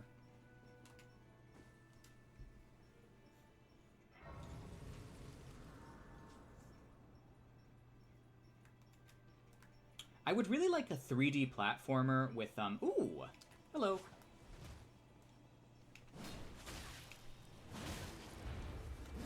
Ooh, well, that's so much damage.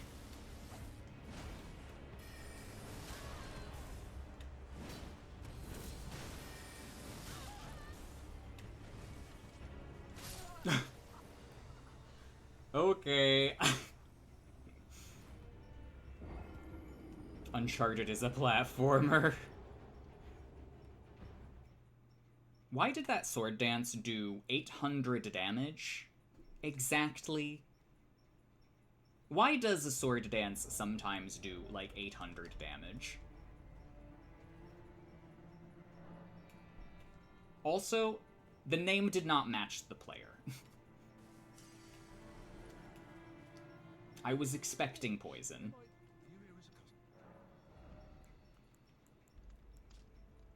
And I received sword dance. Which is fine. I think sword dance is a pretty inoffensive Ash of War, all things considered. It's just that sometimes it combos into itself, and it hurts a lot.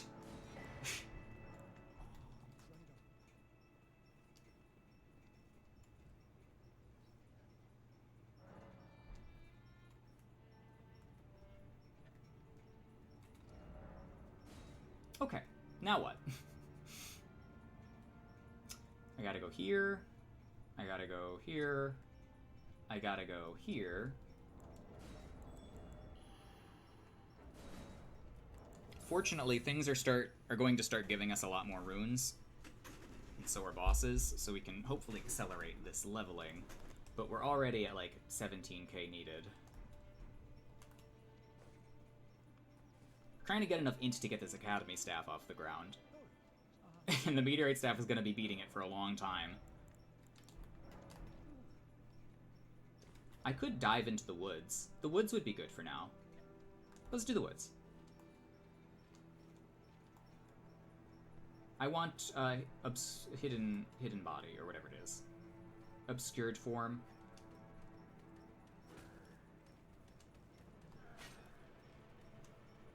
There she is.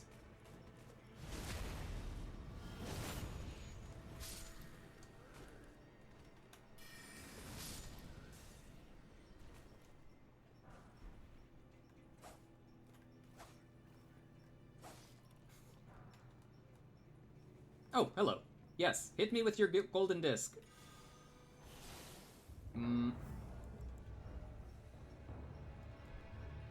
About 120.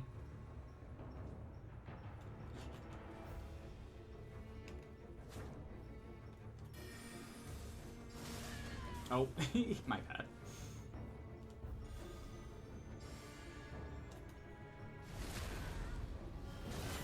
But wait, you already got it. It already happened.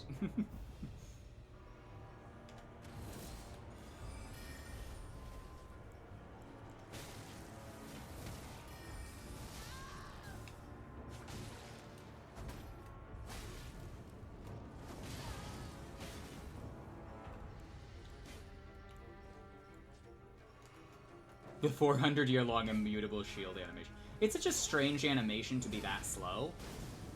You know?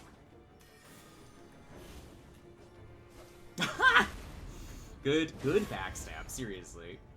I feel like if anyone knows that I go for that GG's. I feel like if everyone knows that I go for backstabs like that I should be very easy to backstab fish in return. I go for the worst possible backstabs sometimes. Well, all the time. But the reward far outweighs the risk.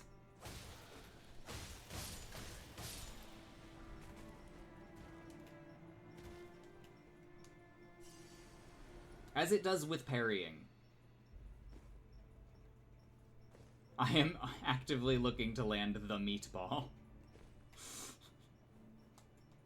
Is that like a burrito? And a ravioli? Backstabbing a backstab attempt. That is something I should be looking out for more, but I simply do not. Oh!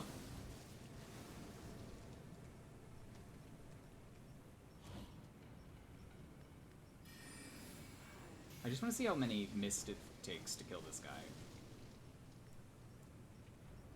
I kind of want to know what their max HP is at, roughly.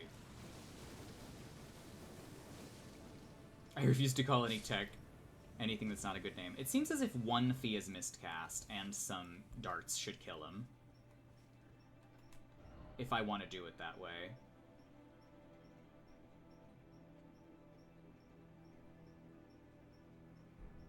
I'm going to reset the Taunter's Tongue as well. I did not do that. And let's see. I don't need this. I do need this. And I need this.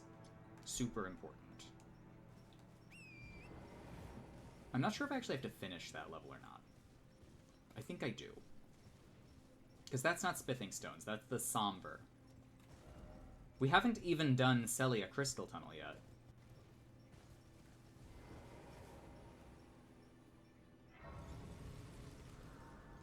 I will just rest here momentarily.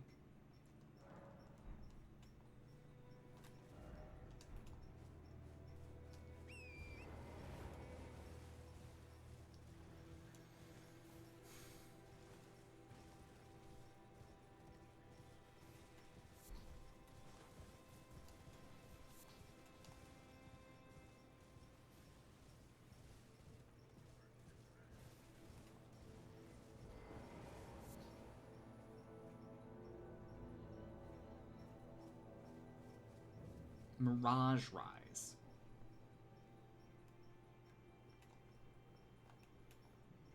I like this little puzzle, too, even though it once again is sort of a Breath of the Wildism in Elden Ring.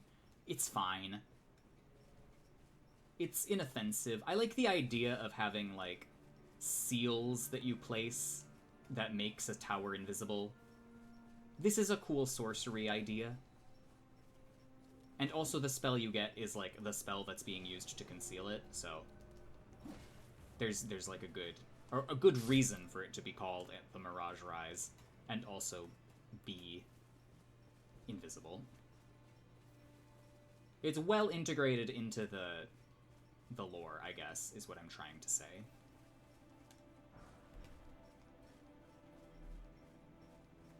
I love the vibes of the little wizard towers. Me too. I wanted to make an event out of them, but I didn't know how to do it.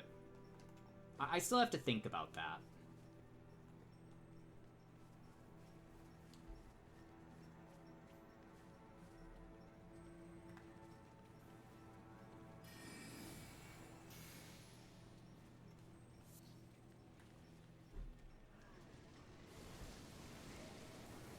Shit.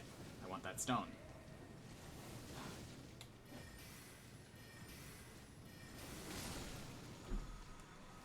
I would also like not to be death-bladed.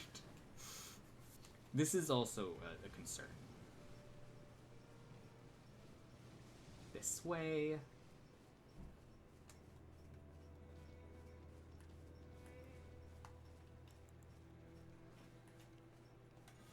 Imps.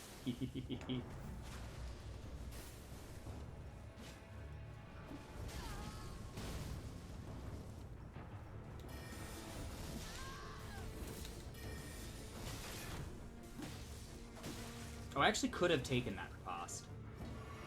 You know, I think carrying Greatsword has less end lag than Piercer, which is handy.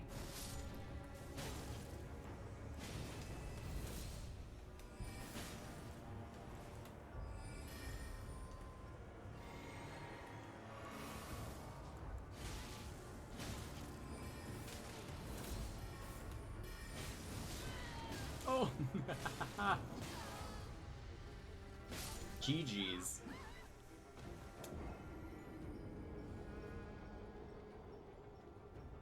I would love to have some news about Shadow of the Erdtree.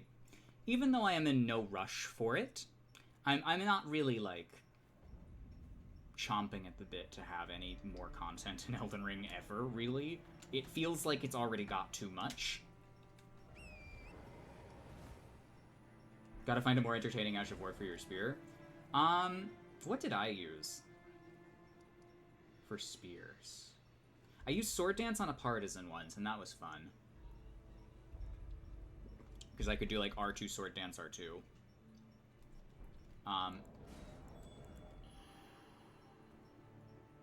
You want a desert because we don't have that biome yet?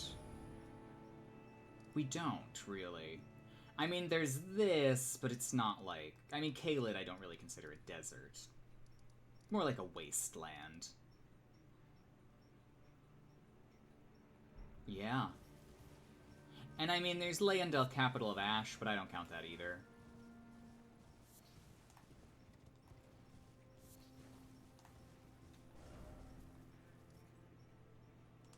Okay. Wizard Tower. Do I have to get all the emblems again? I don't know. I don't think you do.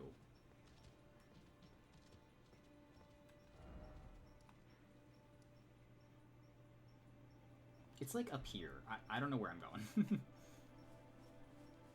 We could have mirages from the desert heat being false structures and stuff. That would be cool. That's a good idea. That's a really cool idea.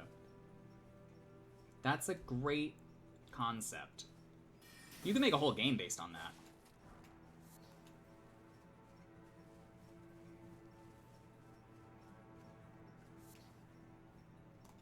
Or you, like, think it's a site of grace, and then you show up, and it's actually imps.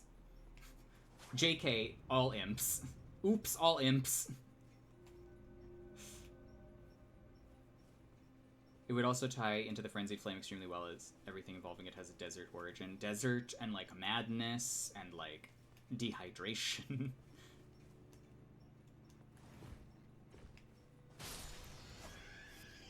I think Shadow of the Erd Tree is going to be the only DLC, though. Which is fine. Any more would be a bit much.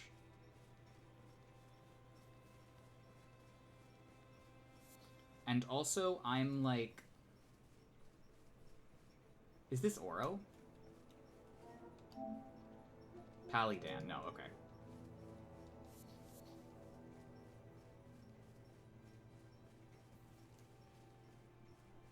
The name Shabriri comes from a Hebrew demon who leads you to tainted water.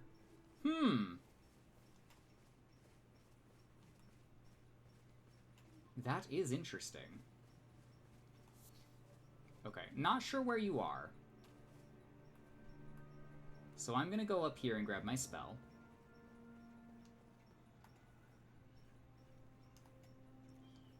And that tale comes from what's called river blindness. That does add up. That does make sense. Maybe it's Oro like the old guy from Street Fighter. Oro is really interesting in Street Fighter V. It's a shame that that game had such a rocky start. Because Street Fighter 6 looks like it's going to be the best fighting game ever made. It looks like it's really gearing up to be the greatest.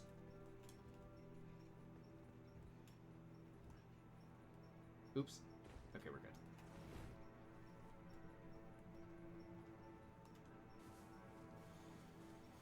Should I just go ahead and get Street Fighter 6? The reviews are glowing, and I've played it, and it feels fantastic. It is, in my opinion, one of the best, most accessible Street Fighters ever.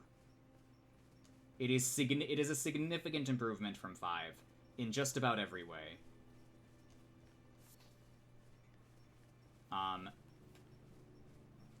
I could put the VOD on. I could release the VOD of the beta stream I did. Oh, hello.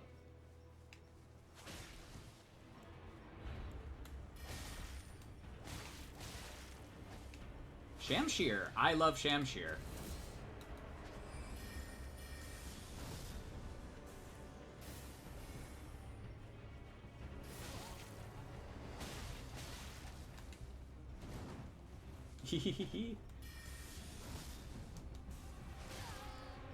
I don't know why I'm not healing against this guy. I just thought I could get away. But GG's. No, I love the Shamshir. I love the Shamshir and the Scimitar.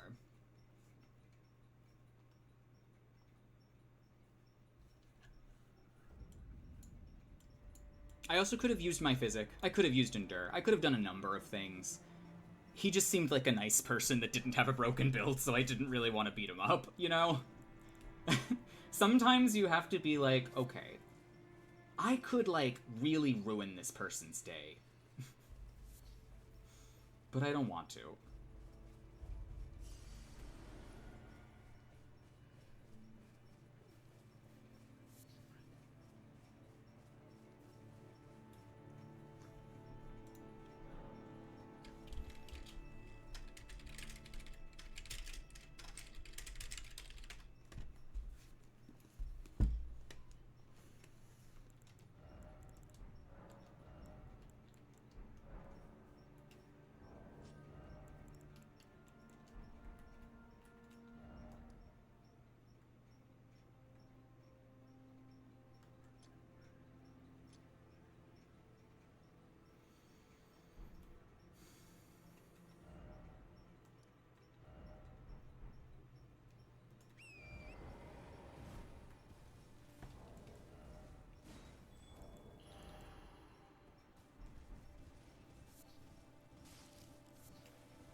Okay, let's see. I am just getting on over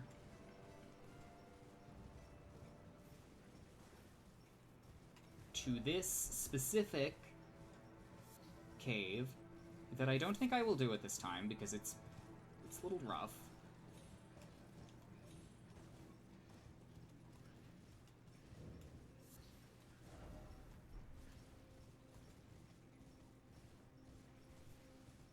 And I also have no need for Somber at this point in time. Somber is extremely unnecessary.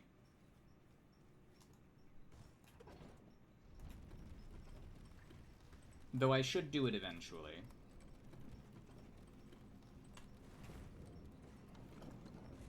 It's a good place to host in, though.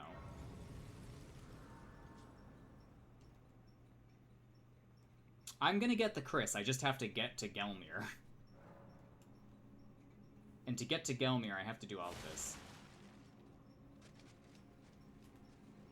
I think I'm going to do Chris and Academy staff with 60 int. That sounds very balanced and reasonable and fun. And maybe Misericord offhand with Ender still, for Ender casting. Somber Cave is like 2 minutes long.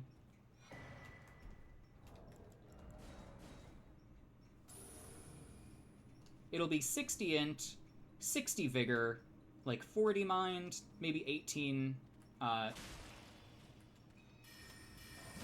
18 faith if I can get it. I like the sound of that.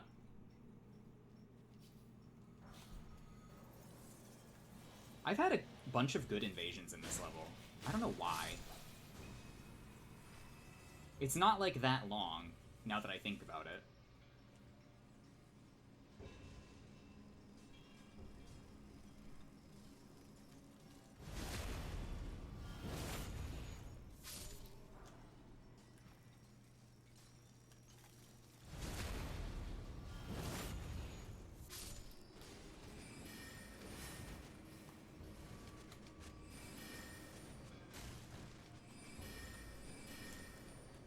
I was really thinking about doing a Luzat staff, but the more I think about it, the more I'm like, you know what? That's gonna be a lot of extra FP I have to spend. And I'm going to be, like, two-tapping people. And I don't particularly like that idea, even though I think eventually, when it's all said and done, I'm still going to be, like, two-tapping people.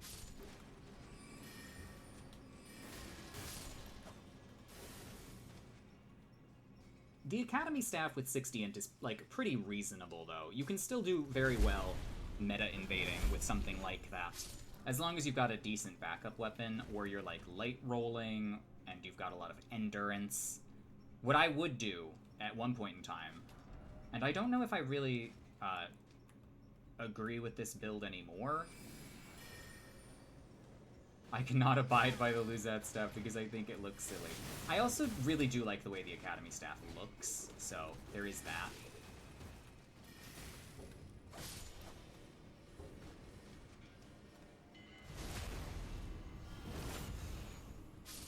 Stormknight!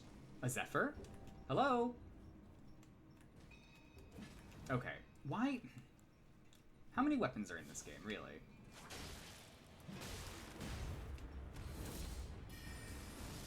Would you like to parry this?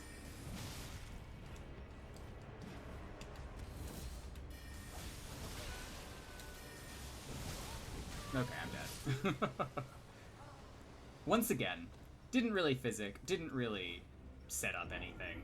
Could have been meaner. Probably should have missed it him.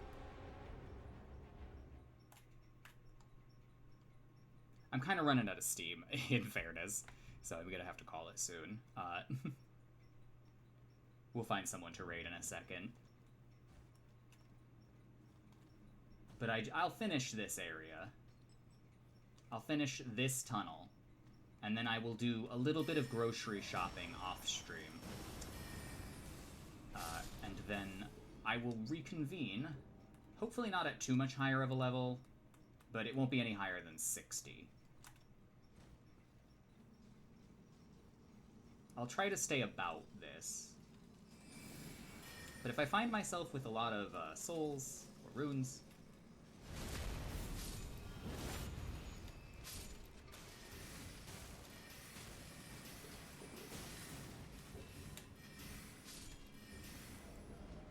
God damn it. The Academy Staff is probably my second favorite behind the Prince of... I love the Prince of Death Staff too, that's true. I wish I liked the way the Azure Staff looked more, because it is the one I end up using the most, because I like to win, and I like to have speed, and I like to be able to get my spells out. It also makes spell combos flow much better.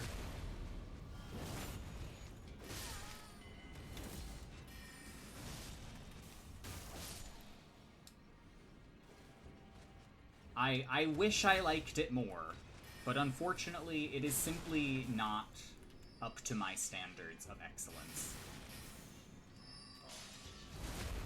Oh, oops. Well, I could infinitely regain FP this way, if I wanted to, by the way. If you're really confident in backstabbing.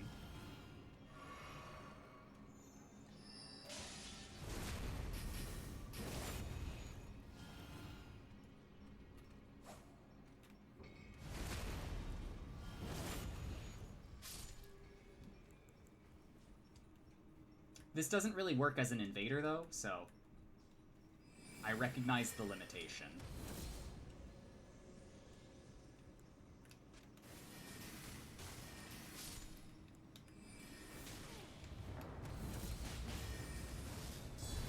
Ooh, good reversal. I love how we're both just not getting staggered because you're blocking and I'm enduring. It feels like DS1.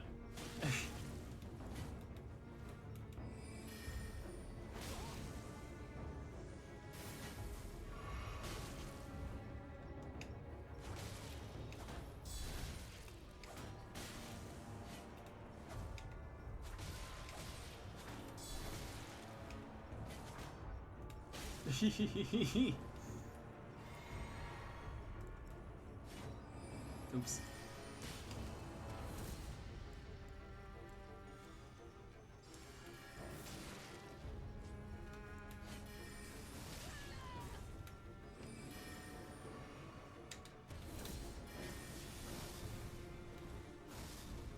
Good dodge.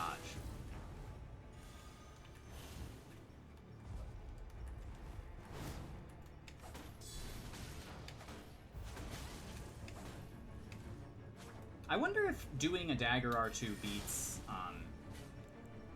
certain options on shield attack. The fucking... what is that called? The counter attack? I don't use them. Shield count, guard counter.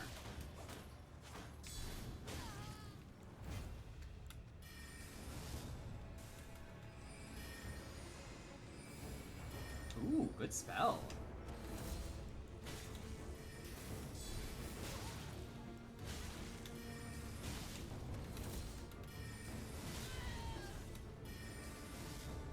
Also good backstab.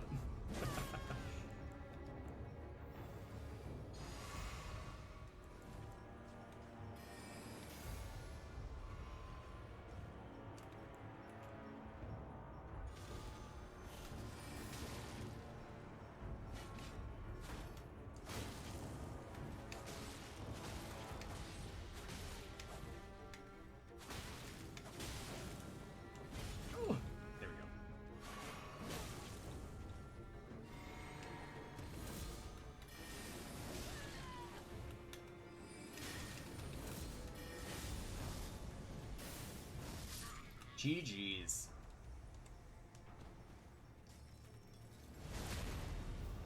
Endure casting is nuts. It's really nuts. I'm kind of happy we're switching to the Chris because I almost feel like this is too much. But at the same time, I will have it offhand, I think. Yeah, our builds are like completely different. They're looking for completely different things, and they have completely different win conditions.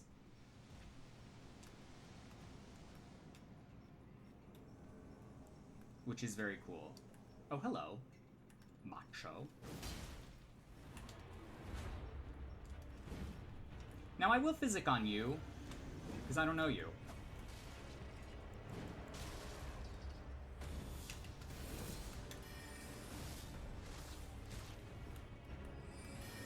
Oh my god. Please lock on to the invader! This is the problem.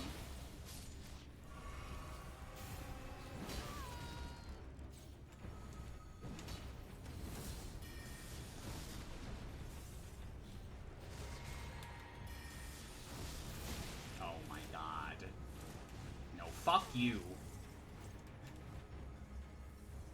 Absolutely fuck you.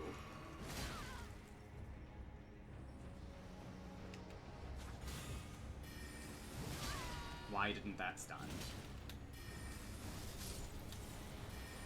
Shit!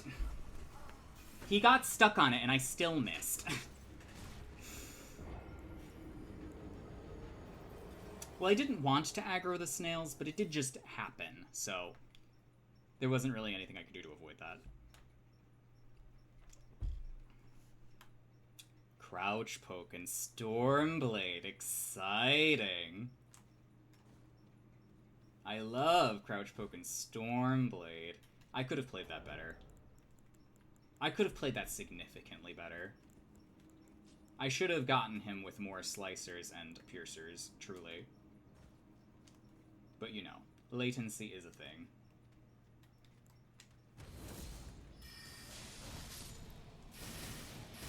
Ow. Large glintstone strap, and another digger's staff that I will not be using.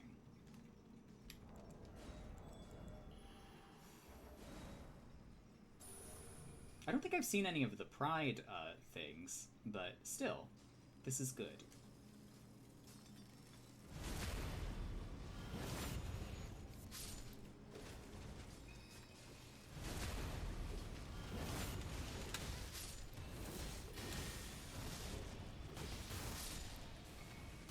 I was hoping to hit both of them twice, so that this would not happen, but it happened.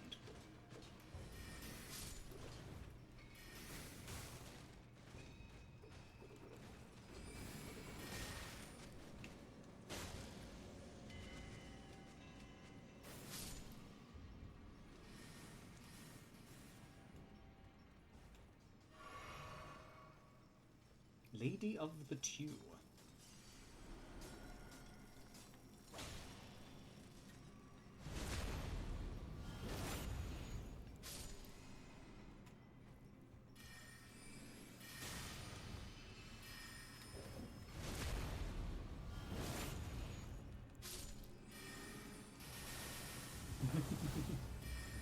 Oh, I actually didn't mean to cast it again.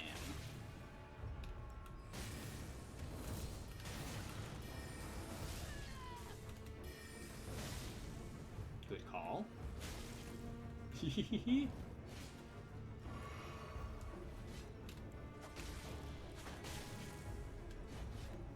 Immutable shield is much better than I gave it credit for.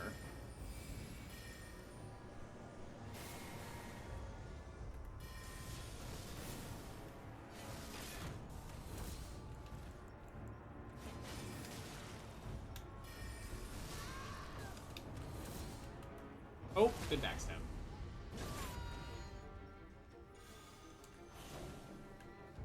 Oh!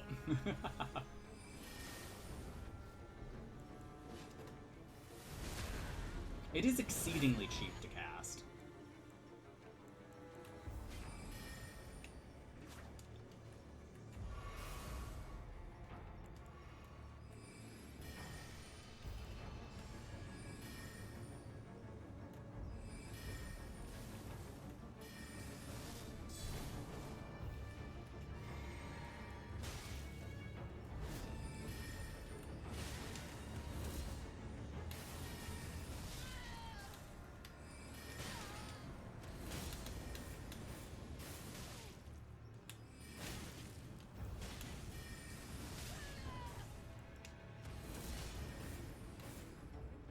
Ooh, it blocked it all.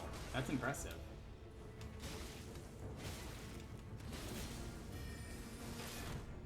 Ah, fuck.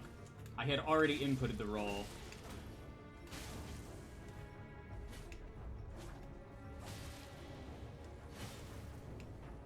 Ah, GG's.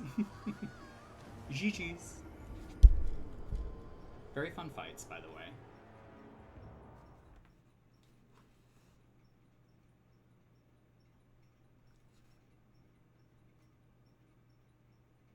Elden Ring can be good if you just engage with the mechanics, honestly.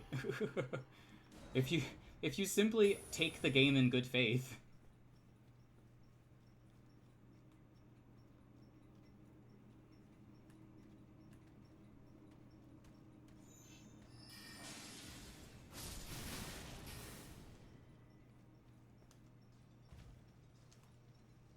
Which I guess is not really an indictment of people who do the hyper-optimization, but, like, you know.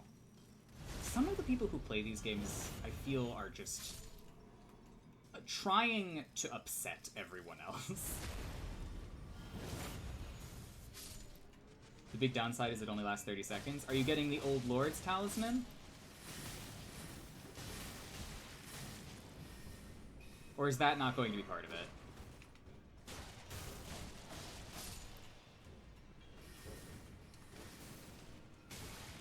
Yeah, it's all the way at the end, which is a shame.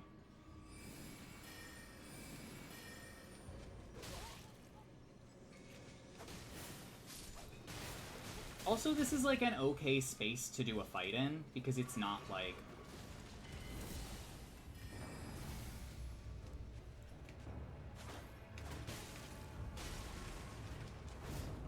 It's not like a field, it's an enclosed area.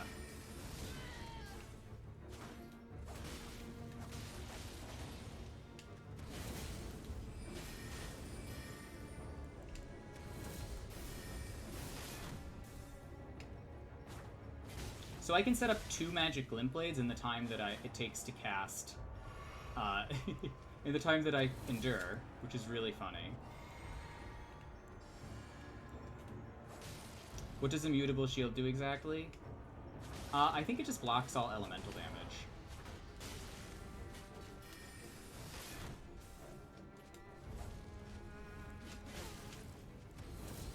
I need to be guard breaking with carrying Greatsword.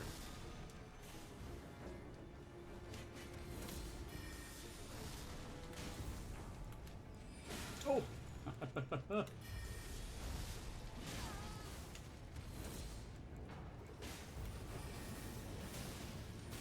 Yeah, I guess preemptively backstabbing the Endure is probably the answer to it.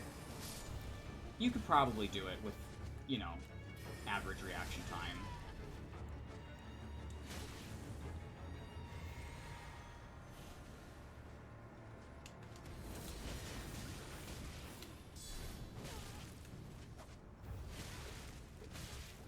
I feel like I have only sword spells. I don't know what it is. Oh god.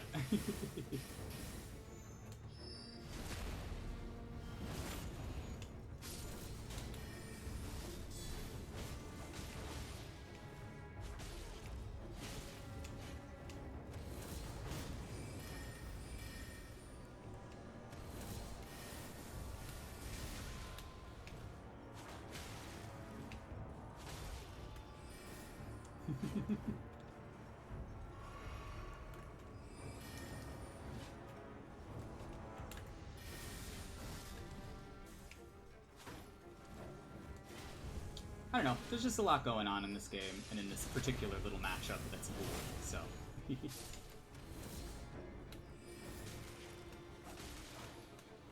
Though I do think that if I used the Physic, my damage would get to be too much against this particular setup. But that's just a problem of the Meteorite staff. That's not anything I can control.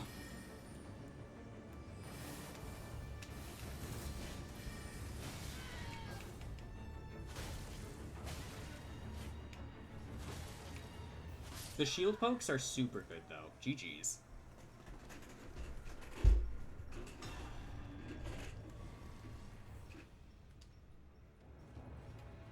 The golden shield effect also is very nice, especially on that shield. I like that. It's very fashionable. Very fashion forward. Okay. Is this 2 Crystallions? This is 2 Crystallions. This is nothing. We've done 2 Crystallions. 2 Crystallions is cake.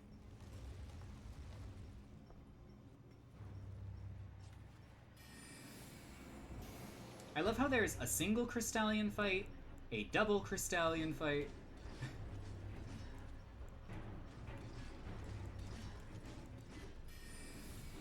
A triple Crystallion fight, and another double Crystallion fight. They're also extremely weak to Mist. What isn't?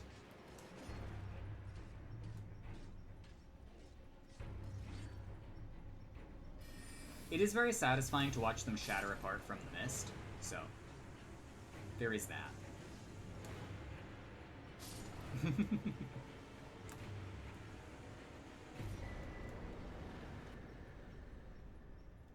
Now I need to get the first one. I'm gonna call it there for today, guys. But thank you for invading, everyone. Thank you for chilling. Thank you for hanging out with me. Let us see who's on. Montage is on. Chirpy is on. Ghost Hardware is on. Maldron is doing something. Little Lambkin is on, so let's raid Little Lambkin because they have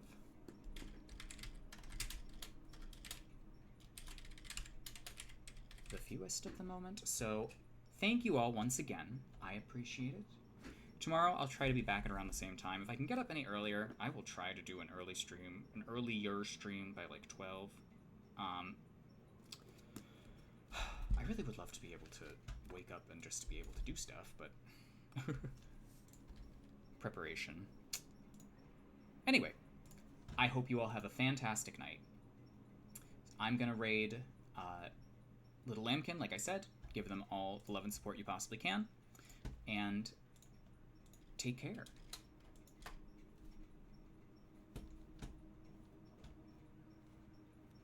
And GG's. Also GG's. Excellent fights.